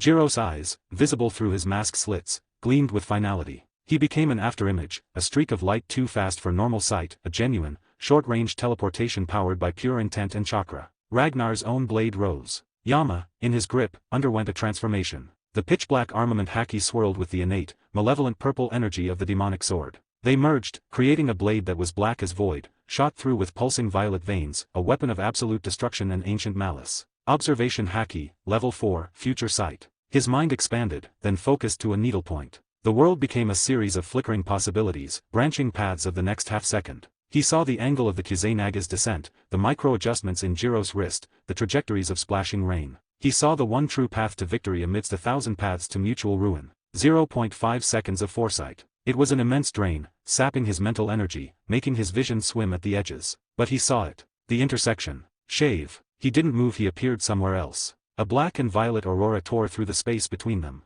For that fleeting moment, the world dimmed. The rain, the forest, the sky, all color bled away, leaving only the stark, bloody palette of an ancient battlefield, a vista of timeless sorrow and violence. A single, crescent arc of darkness, drawn by Yama, was the only thing that existed. Clang. A sound, clean, final, the ringing of a bell tolling for the dead. The aurora faded. The bloody vision receded. Reality snapped back. Ragnar and Jugongjiro had passed each other. They now stood with their backs to one another, frozen. Ragnar let out a slow, controlled breath. Sweat beaded on his brow beneath the mask. The mental fatigue from forcing that half-second of foresight was profound, a deep weariness in his soul. He smoothly slid Yama back into its scabbard. Behind him, a thin, perfect red line appeared across Jugongjiro's throat. His eyes, wide with the shock of the cut he never saw coming, glazed over. The Kuzenaga sword trembled in his slackening grip, letting out a faint, mournful chime, as if grieving for its fallen master. Then he crumpled forward, lifeless, onto the shattered earth. He's dead.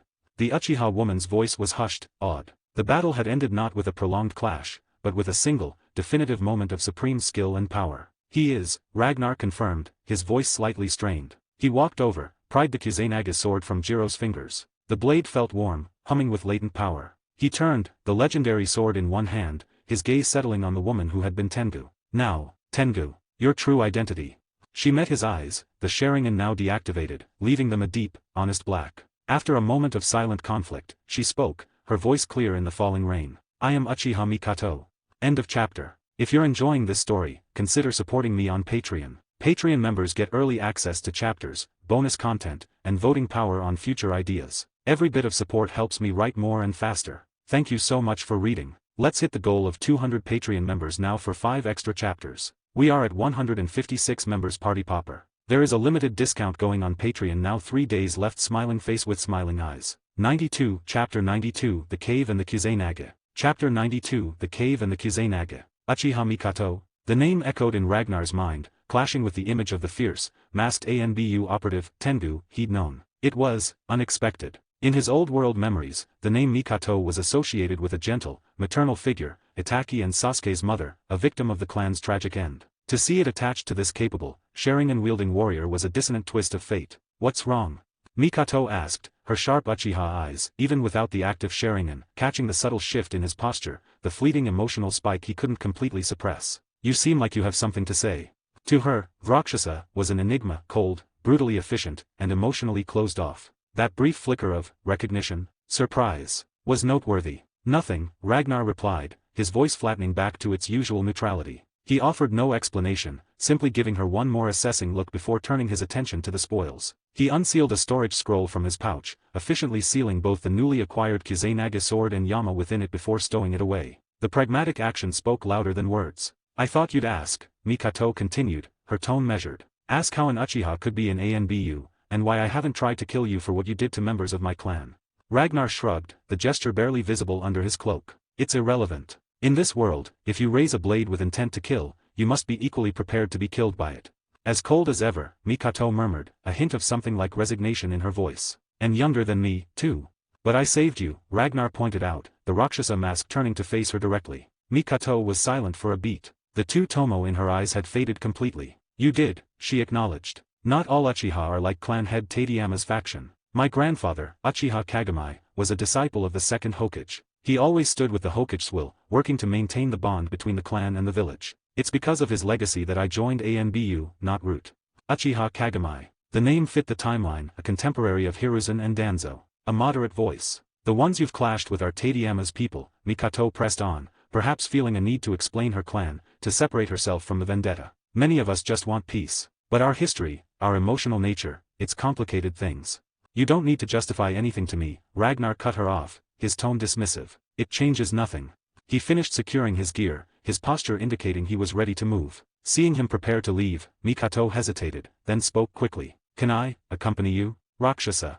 Ragnar glanced at her. She was injured, alone in hostile territory. It was a tactical liability, but also the pragmatic choice for survival. Suit yourself. Without another word, he turned and began moving through the rain-soaked forest, a shadow among shadows. Mikato, relieved, matched his pace as best she could, her movement slightly stiff from her wounds. In the deadly calculus of the war zone, sticking close to overwhelming strength was the only smart play. They were gone mere minutes before another group arrived. Cho of Tsunagakure and her team emerged from the trees, their senses alert. Lady Cho, signs of combat ahead, Asuna ANBU reported, gesturing to the churned earth and lingering chakra signatures. Investigate, Cho ordered, her voice tight. When they found the body of Jiro of the Konamiya clan, Cho's composure shattered. Her face paled, then flushed with rage. Impossible. Jiro, a special jonin, with the Kuzenagi sword, how? A single, clean slash to the throat, Lady Cho, the ANBU confirmed, his voice grim. One slash. Cho's scream of fury tore through the forest, a raw sound of grief and wrath. Jiro was a prodigy, a future pillar of Suna. Who did this? It took her several minutes to regain a semblance of control, her breath coming in sharp gasps. Jiro was among our best swordsmen. To kill him like this, the perpetrator must be a master. Heitake Sakumo? No, it doesn't fit. Her eyes, sharp and ancient, scanned the scene. The Kuzenagi sword. Where is it? The ANBU operative lowered his head. Gone, my lady. Cho's expression turned thunderous, her hands clenching into fists so tight her knuckles whitened. Track the sword's unique chakra signature. Once located, mobilize all available Suna forces in the sector. We will have vengeance. Jiro will not be just another name on a memorial stone. Yes, Lady Cho. The squad chorused, their voices heavy with solemn duty. Ragnar and Mikato reached the hidden cave swiftly. At the entrance, Ragnar's shadow clone gave a curt nod before dispelling itself in a puff of smoke, its memories, of quiet vigilance, merging with his own. Tengu, wait here, Ragnar instructed Mikato. I'll check inside. Mikato merely nodded, leaning against a tree to catch her breath. Ragnar ducked under the vine curtain and stepped into the cave. Who told you to come in, you brat? The roar that greeted him was pure, incandescent fury. Tsunade stood in the flickering light of a small, contained golden flame Ragnar had left for warmth. She was clutching a hastily gathered cloak to her chest, her face a brilliant scarlet. Her hair was disheveled, and a terrifying, palpable aura of wrath radiated from her. Ragnar froze. In his rush from the battle and the mental strain of future sight, he'd completely forgotten the state he'd left her in. The image that had seared itself into his mind in the split second before her turn, the curve of her back in the firelight, the process of tending her wounds, was one of vulnerable, unintended intimacy. He stood there, momentarily numb. I said it was an accident. Sister Tsunade, would you believe me? His words were met with a glare that promised dismemberment. Tsunade had assumed, after so long, he'd have the sense to announce himself. The sudden intrusion, the glimpse he'd undoubtedly gotten, it was a catastrophe of embarrassment and violated privacy. You're still looking. Tsunade seethed, mortification warring with rage. I'm not.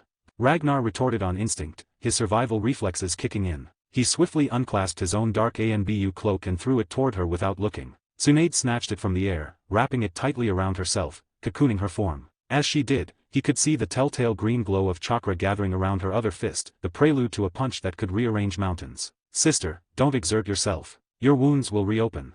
Ragnar backpedaled toward the cave entrance, hands raised in a placating gesture. He had no desire to join Jiraiya in the Hall of Fame of those nearly killed by an enraged Tsunade. End of chapter. If you're enjoying this story, consider supporting me on Patreon. Patreon members get early access to chapters, bonus content, and voting power on future ideas. Every bit of support helps me write more and faster. Thank you so much for reading. Let's hit the goal of 200 Patreon members now for 5 extra chapters. We are at 164 members. Party popper. There is a limited discount going on Patreon now. 2 days left. Smiling face with smiling eyes. 93, Chapter 93, A Sister's Kiss, An Idol's Reality. Chapter 93, A Sister's Kiss, An Idol's Reality. The expected earth-shattering punch didn't come. Instead, Tsunade stepped forward, the terrifying chakra aura around her fist dissipating. She reached out, not to strike, but to gently place a single finger against the center of Ragnar's forehead. The gesture was startlingly familiar. A ghost of a future memory, of a different boy in a different time, flickered at the edge of his consciousness. He didn't flinch.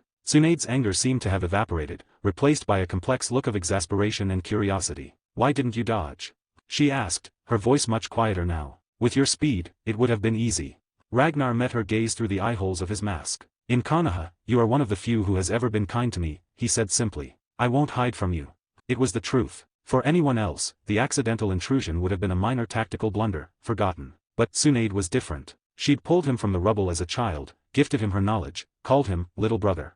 Her goodwill was a rare currency in his life of survival, and he wouldn't disrespect it by treating her like just another volatile variable. Tsunade's expression softened further. A genuine, warm smile touched her lips. "Call me sister," she insisted, the command now fond. The remaining tension bled away. She'd been impulsive. This wasn't Jiraiya, the incorrigible peeper. This was Ragnar, pragmatic to a fault, and despite his terrifying power, still somehow, hers to look after. "Ragnar," she said, her tone becoming serious. "No matter the circumstances, you saved my life. Name your reward. If it's within my power, I'll grant it."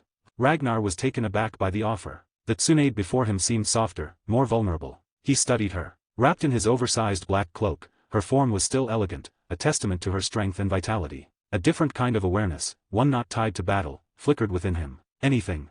he asked, the word hanging in the warm cave air. Tsunade was about to confirm, but then she caught the direction of his gaze, not lecherous like Jiraiya's, but a simple, almost clinical observation of her draped figure. She tapped his forehead again, this time with a knuckle. "Children shouldn't think about such things," she chided, though her blush betrayed her own fluster. "Tch, so insincere." "Forget it then," Ragnar muttered, playing the part of the slighted junior. What happened next froze him in place. Tsunade leaned in, quick and decisive. Her lips, warm and soft, brushed against his forehead in a fleeting, chaste kiss. It was over before he could process it. "There, that's all you get," she declared, springing back several steps, her face now a brilliant scarlet as she tried and failed to look nonchalant. She herself seemed surprised by her own action, a spontaneous impulse born of relief, gratitude, and that confusing, sisterly affection. Oh, was all Ragnar could manage. A bizarre thought crossed his mind, was that a forced kiss? Should I return it? A microsecond of tactical analysis later, survival instinct vetoed the idea. He let it go.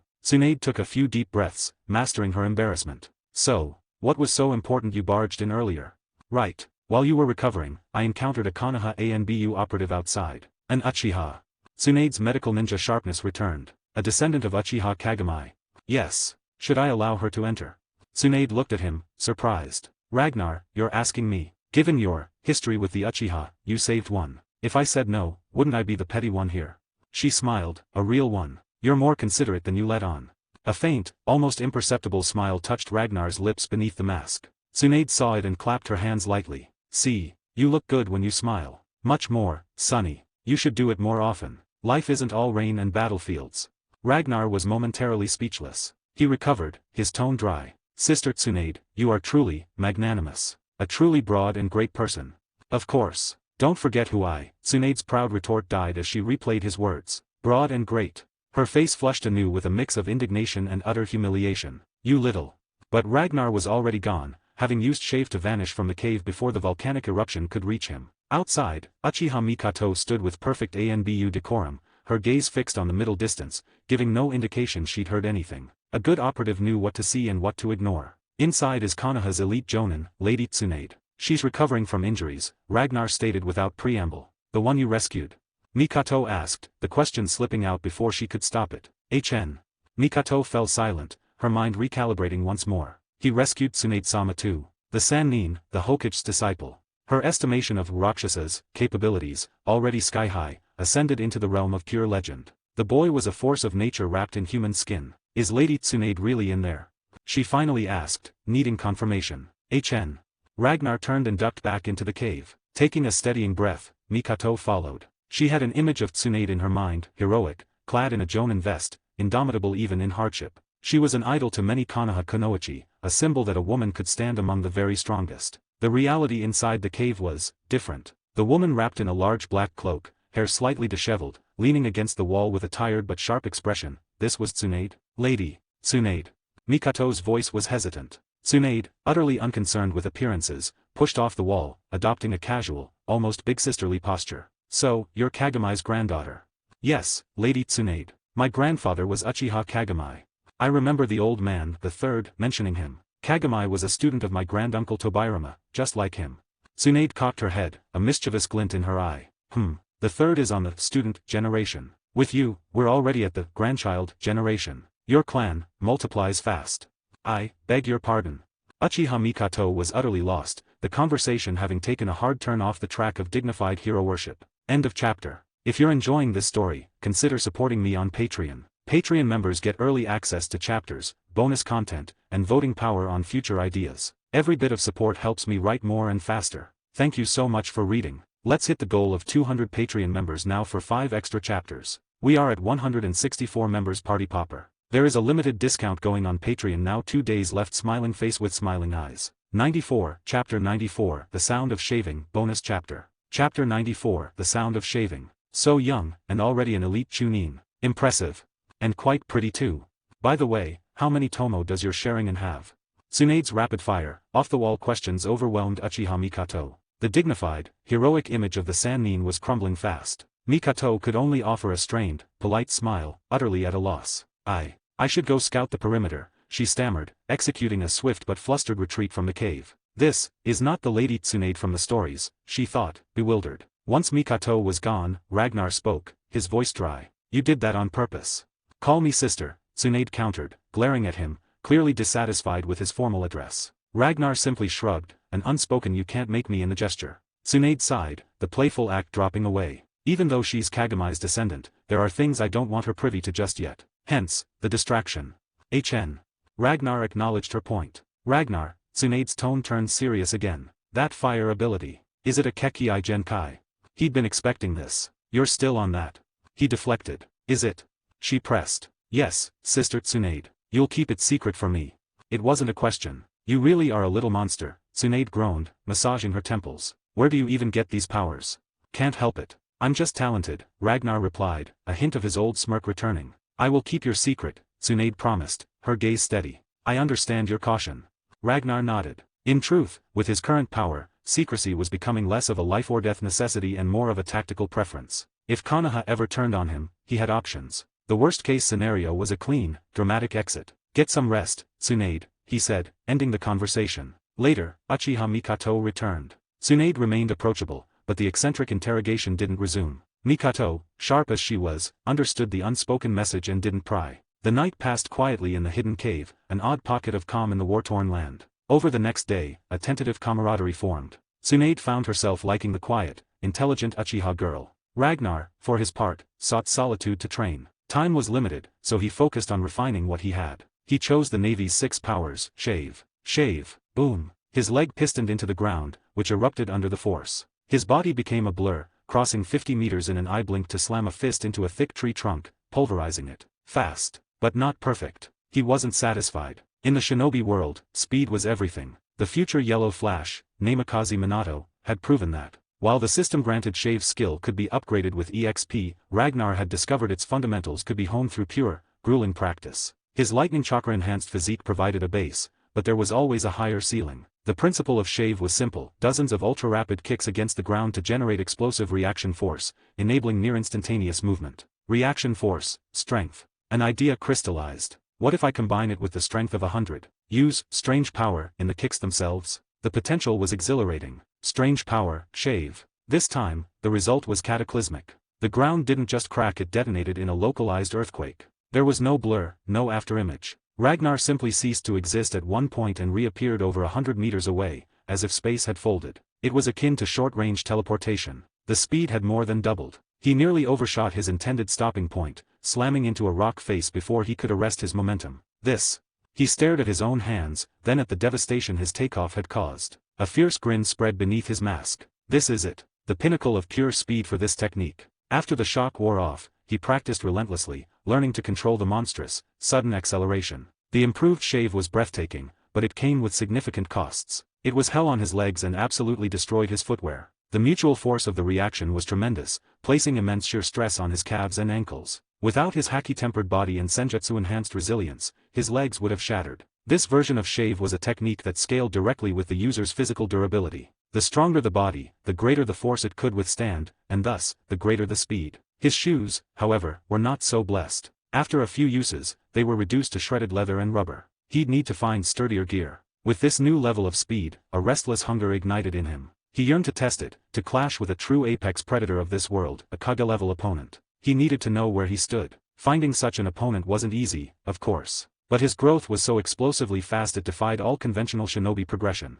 To reach this threshold at his age was unheard of. Am I Kage-level? He didn't know for sure. Only a life-or-death fight against one would tell him. And he craved that fight. He needed it. He was aware that in the grand, horrifying scale of the Naruto world's future, even Kage-level power would eventually become commonplace, even underwhelming. The monsters that would later appear, the Akatsuki, the Otsutsuki, operated on a different plane entirely. But here, now, in the blood and rain of the Second War, the Kage were the pinnacle. And Ragnar needed to know if he could stand on that peak. End of chapter. If you're enjoying this story, consider supporting me on Patreon. Patreon members get early access to chapters, bonus content, and voting power on future ideas. Every bit of support helps me write more and faster. Thank you so much for reading. Let's hit the goal of 200 Patreon members now for 5 extra chapters. We are at 156 members. Party popper. There is a limited discount going on Patreon now. 2 days left. Smiling face with smiling eyes. 95, Chapter 95, A Sister's Teasing, A Brother's Goal. Chapter 95, A Sister's Teasing, A Brother's Goal. After his solitary training session, Ragnar made his way to a nearby stream. In the land of rain, at least water and food were plentiful. It was a stark contrast to what a war in the land of wind or earth would be like, fighting over scraps in a desert or eating dirt. The rain country's tragic role as a buffer zone and battleground was, in a grim way, a testament to its own relative fertility. He returned to the cave to find both Tsunade and Mikato deep in the final stages of chakra restoration and healing. 3 days had passed in this hidden sanctuary. With Tsunade's peerless medical ninjutsu at their disposal, both women were nearly back to full strength. Ragnar entered without a word, not wanting to disturb their focus. He simply retrieved Yama, and in a now familiar ritual, began using the demon blade as a skewer to grill the fish he'd caught over a small, controlled flame. Soon, the rich, savory aroma of roasting fish filled the cave. It was an irresistible lure. Tsunade and Mikato's eyes snapped open almost in unison, their stomachs giving traitorous growls. Eat, Ragnar said flatly, holding Yama out like a macabre serving platter. The sight was absurd. Grilling fish on a legendary, sentient sword. Tsunade, by now, was utterly desensitized to Ragnar's peculiarities. Uchiha Mikato, however, watched with wide, fascinated eyes. So good. Tsunade declared, plucking a fish from the blade. She took a hearty bite, then grinned mischievously at Ragnar. Any girl would be lucky to have you as a boyfriend, you know. A real catch. Heh. Ragnar's response was a noncommittal grunt. Such a cold face, who could stand it? Mikato thought privately, glancing at his impassive mask. In her estimation, he was a boring, obsessive training fanatic with a towering ego. Then again, at his age and with his power, he'd earned the right to that ego. Mikato, Tsunade continued, her tone deceptively casual as she snatched another fish. You're not bad yourself. A few years older, but they say, an older wife is a treasure, right? Pfft. Mikato choked, a brilliant blush spreading across her cheeks. Lady Tsunade, please don't joke like that. Who's joking? I'm dead serious. Tsunade leaned in, her expression turning mock-sagely. Think about it. The relationship between Ragnar and the Uchiha is tense. But if you two got together, could be a bridge, a diplomatic marriage. Everyone's happy. Hearing this, Mikato couldn't help but sneak another glance at Ragnar. Despite her mental complaints, a treacherous, tiny spark of curiosity, and something else, flared in her chest for a moment. But one look at him extinguished it. Ragnar's expression was utterly blank, as if their entire conversation was background noise, irrelevant static. He simply didn't engage. Forget it. He's cold as a stone and married to his training. Probably destined to be alone, Mikato concluded with an internal huff. Unaware of her thoughts, Ragnar focused on Tsunade. Your strength has mostly recovered. About 80%. Why? Big sister is trying to find you a wife here, Tsunade shot back, grinning. TCH. I'm too young for a wife, Ragnar stated dismissively. When I'm standing at the top of the ninja world, any woman I want will come at my call. Right now, women are just a distraction. Trouble. Tsunade. Mikato. Both women felt a simultaneous, sharp stab to their pride. Could he be any more blunt? The implication that they, as women, were merely trouble or distractions to his goals was brutally frank. Fine, have it your way, Tsunade sighed, conceding. Why ask about my recovery? During your convalescence, I've been training. Made some progress. I need a sparring partner. Ideally, someone at the Kage level. I want to measure the gap.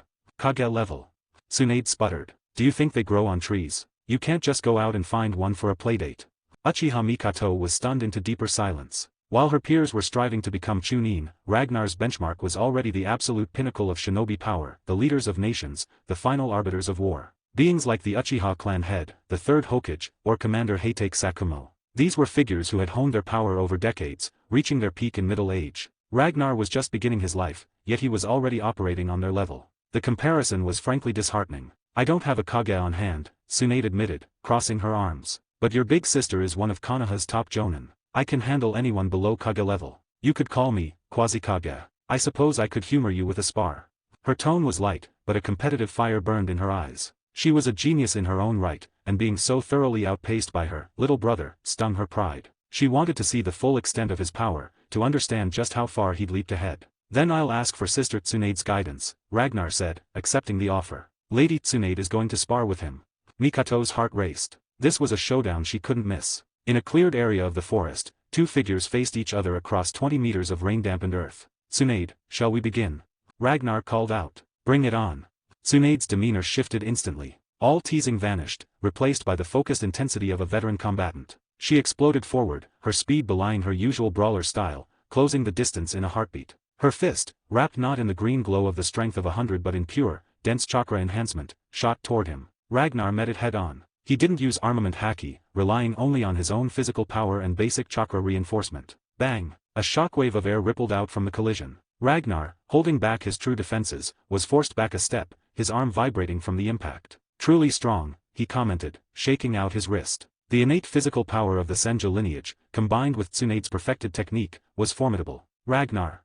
Tsunade's voice was stern, her expression serious. Use the power you used to kill those Iwa Nin. None of this holding back. Otherwise, I'll get angry. The Tsunade in battle mode was a different person, commanding, intimidating, a force of nature. All right, as you wish.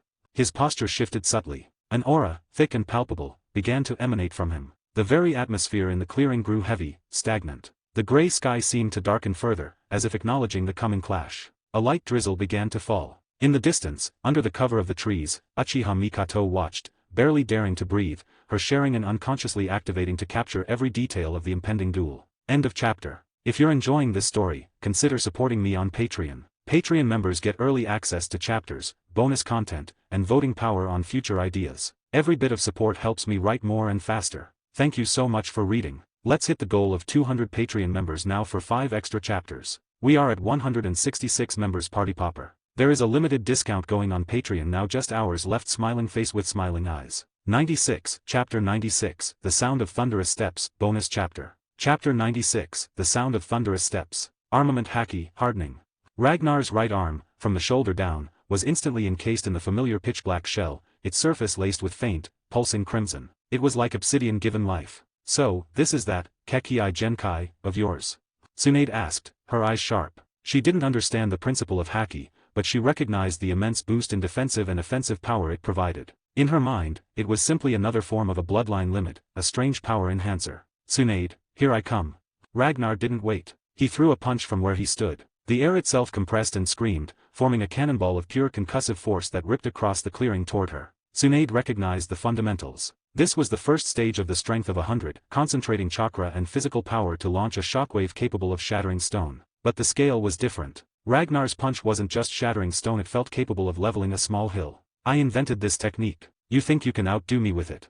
She roared, her pride stung. Ha! She took a single, grounding step back. Every muscle in her body coiled, power gathering along her right arm with the terrifying focus of a drawn longbow. Her frame seemed to swell with condensed might. Bang! She counterpunched. Not at Ragnar, but at the air itself. Her fist expelled a visible, spiraling tornado of force that met Ragnar's projectile head-on. Boom! The collision was deafening, a thunderclap born of pure kinetic energy. The air between them shredded violently, creating a momentary vacuum that sucked in rain and leaves before blasting them outward again. The shockwave tore at the earth, carving a deep furrow between them and sending a hurricane of debris swirling in all directions. Uchiha Mikato, watching from the tree line, was forced to retreat further. The mere aftermath of this clash was beyond her ability to withstand. The two combatants, however, stood firm as mountains, unmoved by the chaos they'd birthed. Bang! Another explosion, this one from close quarters. They had closed the distance. No more projectile testing. This was raw, close combat taijutsu, amplified to monstrous levels. Shunshin after images flickered across the clearing. Their movements were a blur of impossible speed and earth-shaking power. Each impact, fist on forearm, kick met by a block, was punctuated by the ground cratering beneath their feet, the sound a continuous, percussive roar of destruction. Even with her Sharing inactive, two tomo spinning wildly, Mikato could only barely track their general direction. To follow their movements, let alone predict them, was impossible. Her eyes could see, but her body could never hope to keep up. My legs are numb. Tsunade launched herself into the air, then came down in a devastating axe kick, her heel aiming to split Ragnar like a log. Good.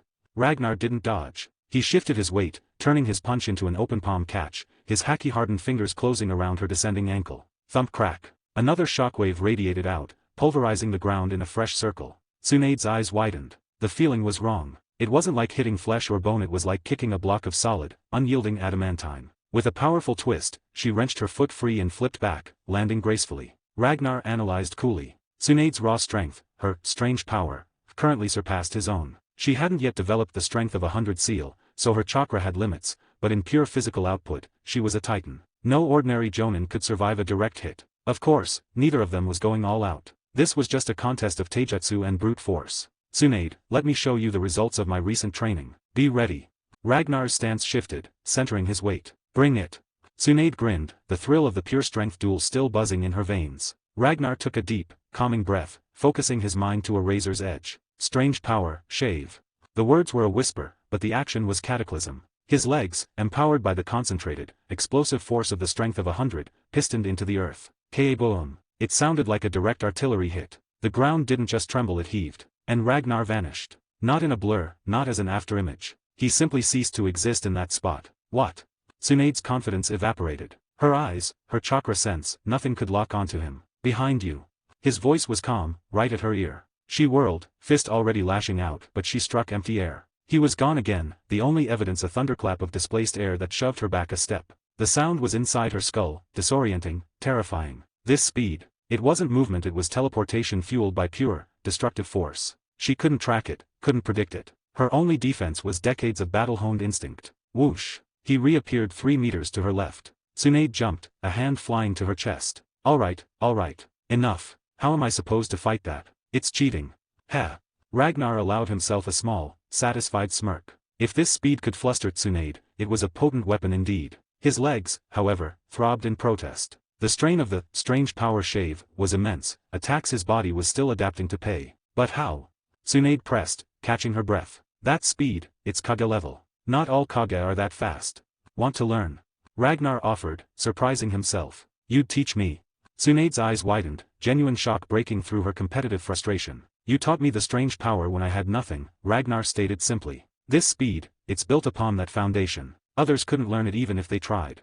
It was the truth. The technique required the specific, immense physical power the strength of 100 provided. Tsunade was, perhaps, the only person in the world besides him who could safely wield it. Thank you, Tsunade said, her voice soft with gratitude, not taking the offer for granted. In the days that followed, the cave became a training ground. Ragnar taught Tsunade the fundamentals of shave. Uchiha Mikato watched from the sidelines, absorbing what she could, though the core technique reliant on monstrous strength was beyond her current capabilities. Tsunade took to it with a zealot's passion, her shunshin improving by leaps and bounds as she integrated the principles. The forest echoed with new, smaller sonic booms as she practiced. Finally, seeking solitude, Ragnar found a secluded spot far from the cave. It was time. With a focused thought, he drew the platinum treasure chest from his system inventory. The reward for annihilating the 32 IWA a tier above gold. The lid, ornate and gleaming, swung open silently. Inside, resting on a bed of light, was not a card. It was a devil fruit. Its shape was unique, resembling a plump, almost divine ginseng fruit.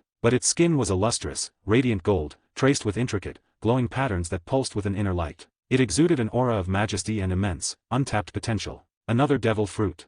Ragnar breathed out, a surge of fierce anticipation flooding him. The question now was, which one? End of chapter. If you're enjoying this story, consider supporting me on Patreon. Patreon members get early access to chapters, bonus content, and voting power on future ideas. Every bit of support helps me write more and faster. Thank you so much for reading. Let's hit the goal of 200 Patreon members now for 5 extra chapters. We are at 166 members party popper. There is a limited discount going on Patreon now, just hours left. Smiling face with smiling eyes. 97, Chapter 97, The Golden Fruit. Chapter 97, The Golden Fruit. The golden radiance spilling from the open chest seemed to hold a fragment of the sun itself. Even with Ragnar's ingrained stoicism, a fierce, hungry excitement stirred in his chest. So far, he had only unlocked one devil fruit, the Phoenix Zoan. To find another, and one of such exalted appearance, was a staggering stroke of fortune. He reached out, his fingers closing around the warm, strangely firm skin of the fruit. The moment he touched it, a flood of information, clear and absolute, poured into his mind. Human fruit, model, Daibutsu, giant Buddha, mythical Zoan type. Upon consumption, grants the ability to transform into a giant Buddha, capable of emitting devastating shockwaves. The Daibutsu form elevates the user's strength, wisdom, spirit, and latent potential to the ultimate pinnacle of human capability, akin to the awakening of a Buddha of profound wisdom. It's this one. Ragnar's breath hitched. A mythical Zoan, the giant Buddha. The human fruit had many models, the standard human form, the Daibutsu, the Uo no Mi, model, Seiryu, Azure Dragon, all were pinnacle fruits. But the Daibutsu form held a special, almost transcendental significance. To manifest as a thousand-hand golden Buddha, to smite the earth with palm strikes that could shatter islands, and the passive bonuses to intellect, willpower, and physique were immense. Just look at the inhuman endurance of Kaido, a fellow mythical Zoan user. This fruit would forge his body into something truly legendary. A pity it's not the dragon model. That would be truly unstoppable, he mused internally, though he knew it was greedy. The true comparative strength between the Buddha and the dragon was unknown. Sengoku the Buddha and Kaido the dragon had never clashed. The dragon seemed more brutal, overwhelming. Yet, in mythos, the Buddha sat above the eightfold dragon guardians. The truth lay only in application. Now came the critical, dangerous question. He already possessed one devil fruit power, the Tori no Mi, model, Phoenix. In the world of One Piece, eating two was a death sentence for all but the most abnormal physiologies. What would happen here, in this blended reality?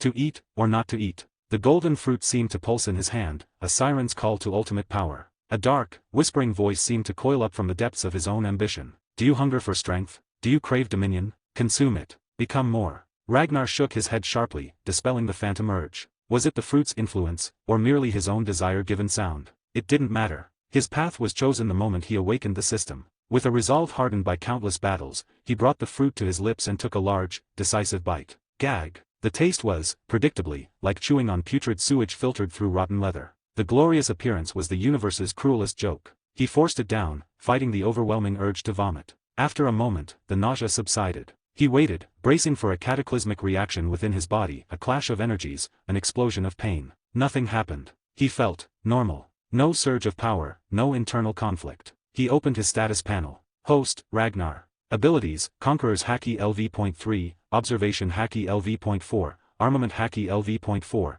Shave LV.3, Moonwalk LV.3. Next level requires 10,000 EXP. Devil Fruits, Tori no Mi, model, Phoenix LV.4. Nika no Mi, model, Daibutsu LV.1. Next level requires 10,000 EXP. Weapon, Ama. EXP 23,000/50,000. Two fruits listed, coexisting. The system's logic overrode the base rules of the One Piece world. A wave of relief, followed by fierce triumph, washed over him. I have enough EXP to upgrade several things, he calculated. But the new fruit takes priority. Another ultimate trump card. Upgrade, human fruit, model, Daibutsu. A warm, profound energy flowed through him as the fruit's level ticked from 1 to 2. It wasn't a violent surge, but a deep, foundational strengthening. His muscles felt denser, his senses sharper, his mind clearer. It was the fruit's passive effect, elevating the very essence of his humanity toward its ultimate form. Upgrade again.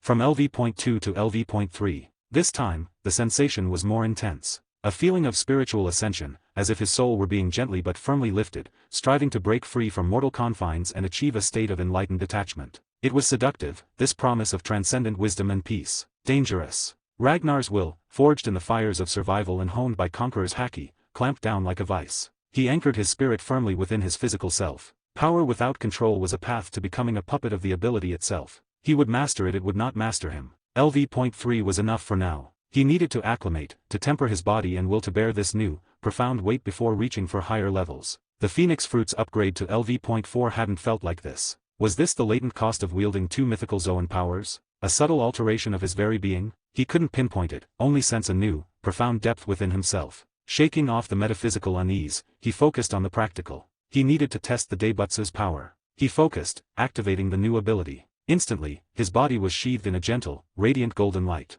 A profound, ancient power erupted from his core. Behind him, the air shimmered and solidified into the form of a majestic, serene golden Buddha, 50 feet tall. Its expression was one of boundless compassion and absolute authority. Under Ragnar's mental command, the Buddha grew, swelling to 100, then 200 feet, a colossus of gleaming gold that dwarfed the forest trees. For a single, breathtaking moment, the perpetual gray gloom of the land of rain was banished, replaced by a divine, sun-like radiance that painted the clouds gold. The light vanished as quickly as it came, retracting back into Ragnar as he dismissed the form. But the brief, miraculous spectacle would be a tale told in scout reports across the region, a strange, holy light in the heart of the war zone. Ragnar stood, buzzing with exhilaration. The power, it was tangible, immense. He felt he could level a mountainside with a single focused strike. Shock waves. Buddha's wrath. The potential was intoxicating. He noted a difference from Sengoku's depicted ability. He didn't become a giant, golden, corpulent Buddha. Instead, he manifested the Buddha as a separate, colossal projection, an extension of his own will and power. He controlled it, its movements his own. He preferred it this way. The Buddha remained a majestic, external avatar of destruction, while he retained his own form and mobility. It felt more fitting. A grim, satisfied smile touched his lips. The Rain Country had just gained a new, hidden god of war. End of chapter. If you're enjoying this story, consider supporting me on Patreon. Patreon members get early access to chapters, bonus content, and voting power on future ideas. Every bit of support helps me write more and faster. Thank you so much for reading. Let's hit the goal of 200 Patreon members now for 5 extra chapters. We are at 162 members. Party Popper. 98. Chapter 98. The Antidote and the Ambush. Chapter 98. The Antidote and the Ambush. With the Daibutsu fruit integrated into his arsenal, Ragnar felt a new, profound solidity within himself. His strength had taken another qualitative leap. He still had a substantial pool of EXP. He could upgrade his Hakis, particularly Conquerors, or the Navy's 6 techniques. But wisdom cautioned him. The Daibutsu fruit's power was fresh, its passive enhancement still settling into the marrow of his being. He needed time to temper this new strength, to fuse it seamlessly with his existing abilities. True power wasn't just about accumulation, it was about perfect, instinctive control. With a final, centering breath, he left the secluded training ground and made his way back to the hidden cave. In the cave, Tsunade and Uchiha Mikato were both fully restored, their chakra reserves brimming. Tsunade, in particular, moved with a new, lethal fluidity after integrating the principles of strange power, shave, into her movement. Where did you run off to? Tsunade asked as he entered. Mikato stood nearby. Over the past days, the two women had formed a fast bond. Mikato, thirsty for knowledge, had asked Tsunade countless questions about advanced ninjutsu and chakra theory, and Tsunade, perhaps seeing a reflection of her younger, studious self, had answered with uncharacteristic patience. Their connection was rooted in shared lineage. Both were, in a way, academic descendants of the second Hokage students. Training, Ragnar replied simply. There was no need for deception. You train too hard, little Ragnar, Tsunade chided, though her tone was fond. At your age, you should be making friends, chasing girls. You have your big sister to protect you now. Who would dare bully you? Don't push yourself into an early grave. If I don't train, I feel wrong. Restless, Ragnar stated, his voice flat. Tsunade nearly choked. Listen to him. Is that even human? She could almost hear the lament of every other so-called genius in Konoha. Hee. Uchiha Mikato couldn't suppress a soft laugh. The more time she spent around him, the more she realized Ragnar wasn't just cold. There was a dry, almost absurd humor to his bluntness. Tsunade took a moment to compose herself, then reached into her robe. She pulled out a small, plain white bottle, uncorked it, and shook out 2 nondescript pills. Here. While we were recovering, I wasn't completely idle. Scoured the area for herbs. Made an antidote for the Sanshao poison. Take them, just in case. An antidote to Hanzo's poison? Lady Tsunade, you're amazing. Mikato breathed, genuinely impressed. The Sanshao's venom is supposed to be incurable, Ragnar remarked, examining the pills. You just found some herbs. Tsunade's face lit up with pride. Who do you think I am? The granddaughter of the god of shinobi. The Senjo princess. The grandniece of the second. The student of the third. Amir. Get to the point, Ragnar interrupted, deadpan. Rude. Tsunade huffed, but continued. There's no such thing as an incurable poison. Everything in nature has a counter. The 5-element cycle, overcoming each other. Poison is no different. Think about it. Whose summon is the Sanshao? Hanzo's. The land of rain is dark, damp, perfect for the salamander. So, what grows in the places most suited to the Sanshao? The things that counteract its venom. She produced a sprig of a plant. It had 3 delicate, jade-green leaves on a slender, sapphire-blue stem. I don't know its name. Let's call it blue-silver grass. Pharmacological tests show its properties are diametrically opposed to the Sanshao's toxin. like water and fire. Understand now. She finished with a triumphant flourish. Sharp, Ragnar conceded, a note of genuine respect in his voice. The woman destined to be Hokage wasn't just a brute. Her intellect was formidable. Though, blue silver grass is a ridiculously theatrical name. Tsunade pouted at his one-word praise. Is that all you've got? Sharp. Uchiha Mikato, however, gazed at Tsunade with unabashed hero worship. Now that we're recovered, Ragnar said, steering the conversation back to practicality, we should make for the Konoha camp. Right. Oh no, Jiraiya. Tsunade's eyes went wide with sudden horror. He was poisoned. I completely forgot about him with all this. I hope the idiot's still holding on.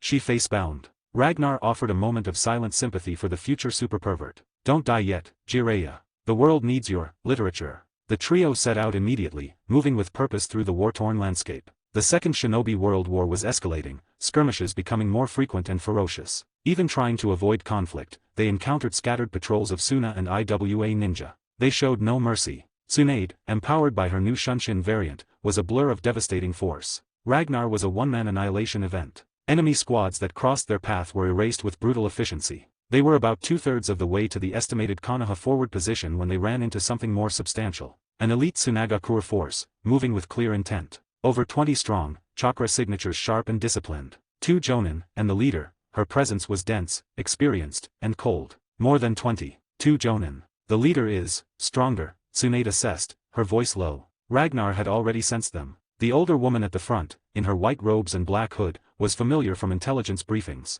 Should we evade, Lady Tsunade? Mikato asked, her Tengu mask now firmly in place. Ragnar's Roxasa mask was already on. Too late. They've made us, Tsunade said grimly. It's Cho, Suna's master puppeteer and poison mistress. A veteran. Don't underestimate her. The Sannin formation closed the distance deliberately. From the front, Cho's voice, dry and laced with malice, cut through the damp air. Well, if it isn't Princess Tsunade, the Hokage's prized student. We heard you might have met your end at Iwa's hands. How disappointing.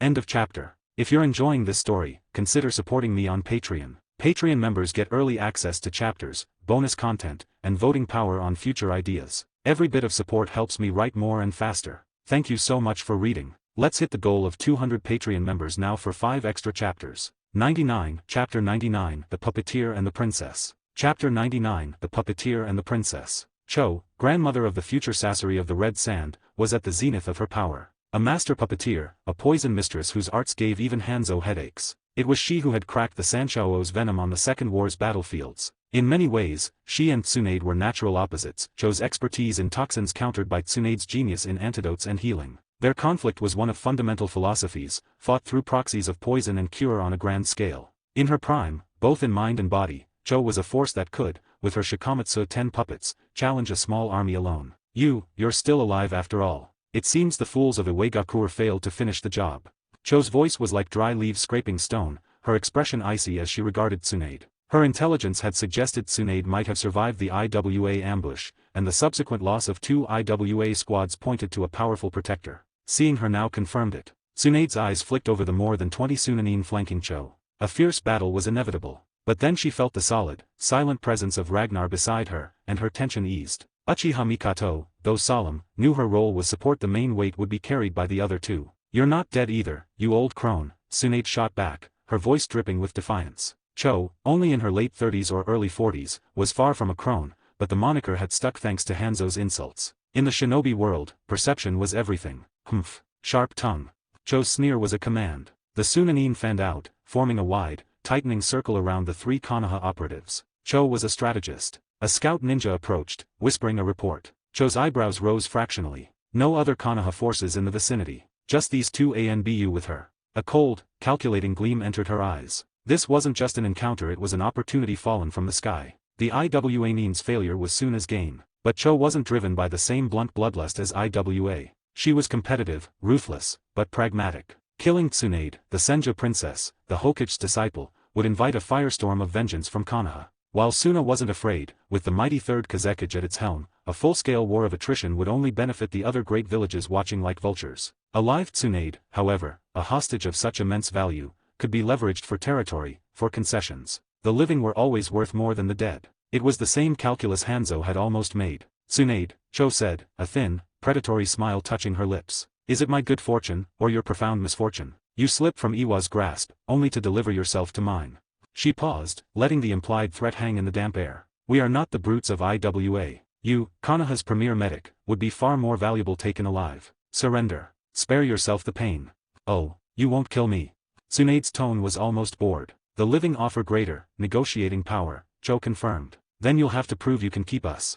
Tsunade stood straighter, her regal bearing and sheer confidence creating an aura that, for a moment, seemed to dwarf Cho's veteran menace. She was a senju. And beside her stood a demon in a red mask. Arrogant child. Cho spat, the insult meant to cut. Even if I don't kill you, I can make you wish I had. She was old enough to call Tsunade child. Sasori's parents were already on battlefields elsewhere, respected shinobi in their own right, though their fate, intertwined with the legend of the White Fang, perhaps hung by a thread. Mikato, protect yourself. Tsunade commanded, her voice shifting to battlefield crispness. Ragnar, let's show this old woman how Konoha siblings fight. The humiliation of being hunted by IWA still burned. At full strength, with Ragnar at her side, she was ready to unleash that pent-up fury. HN.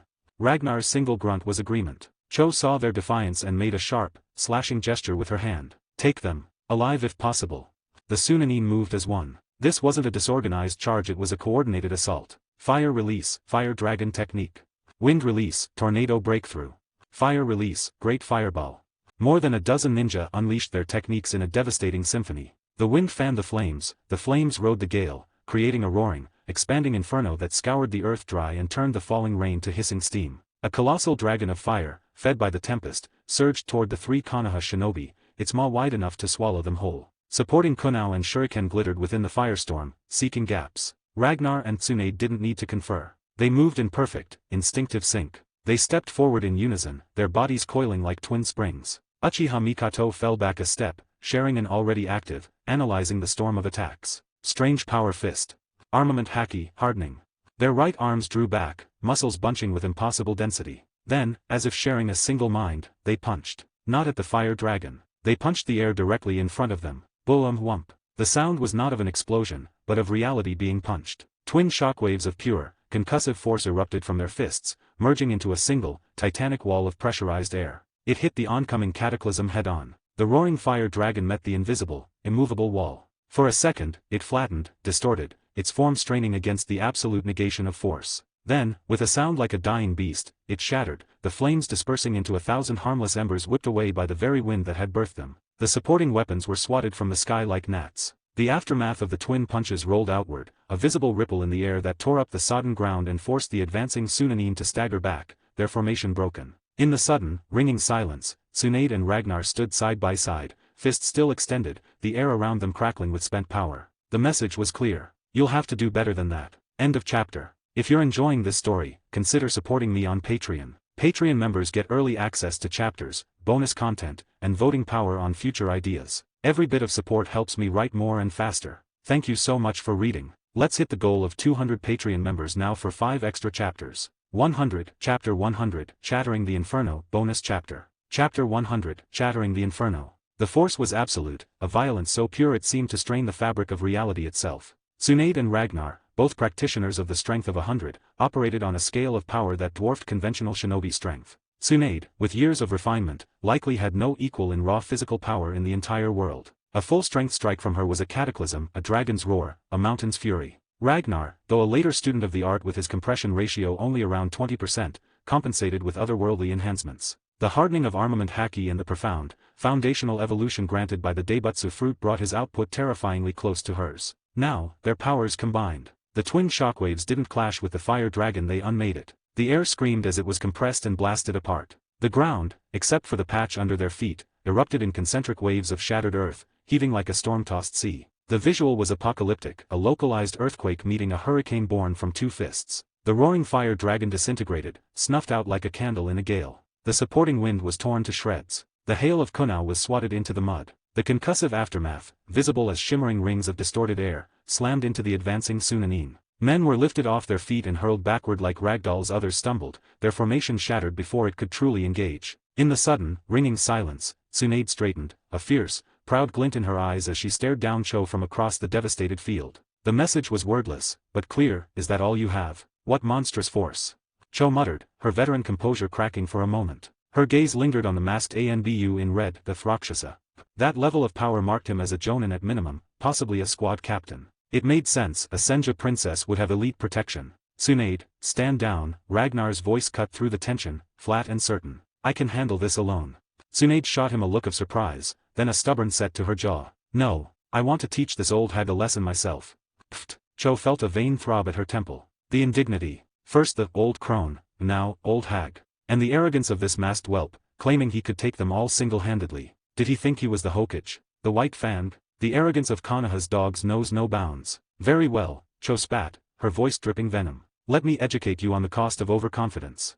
Ragnar took a half-step forward, but Tsunade was already moving, a green blur of motion. The hag is mine, Ragnar. Deal with the trash.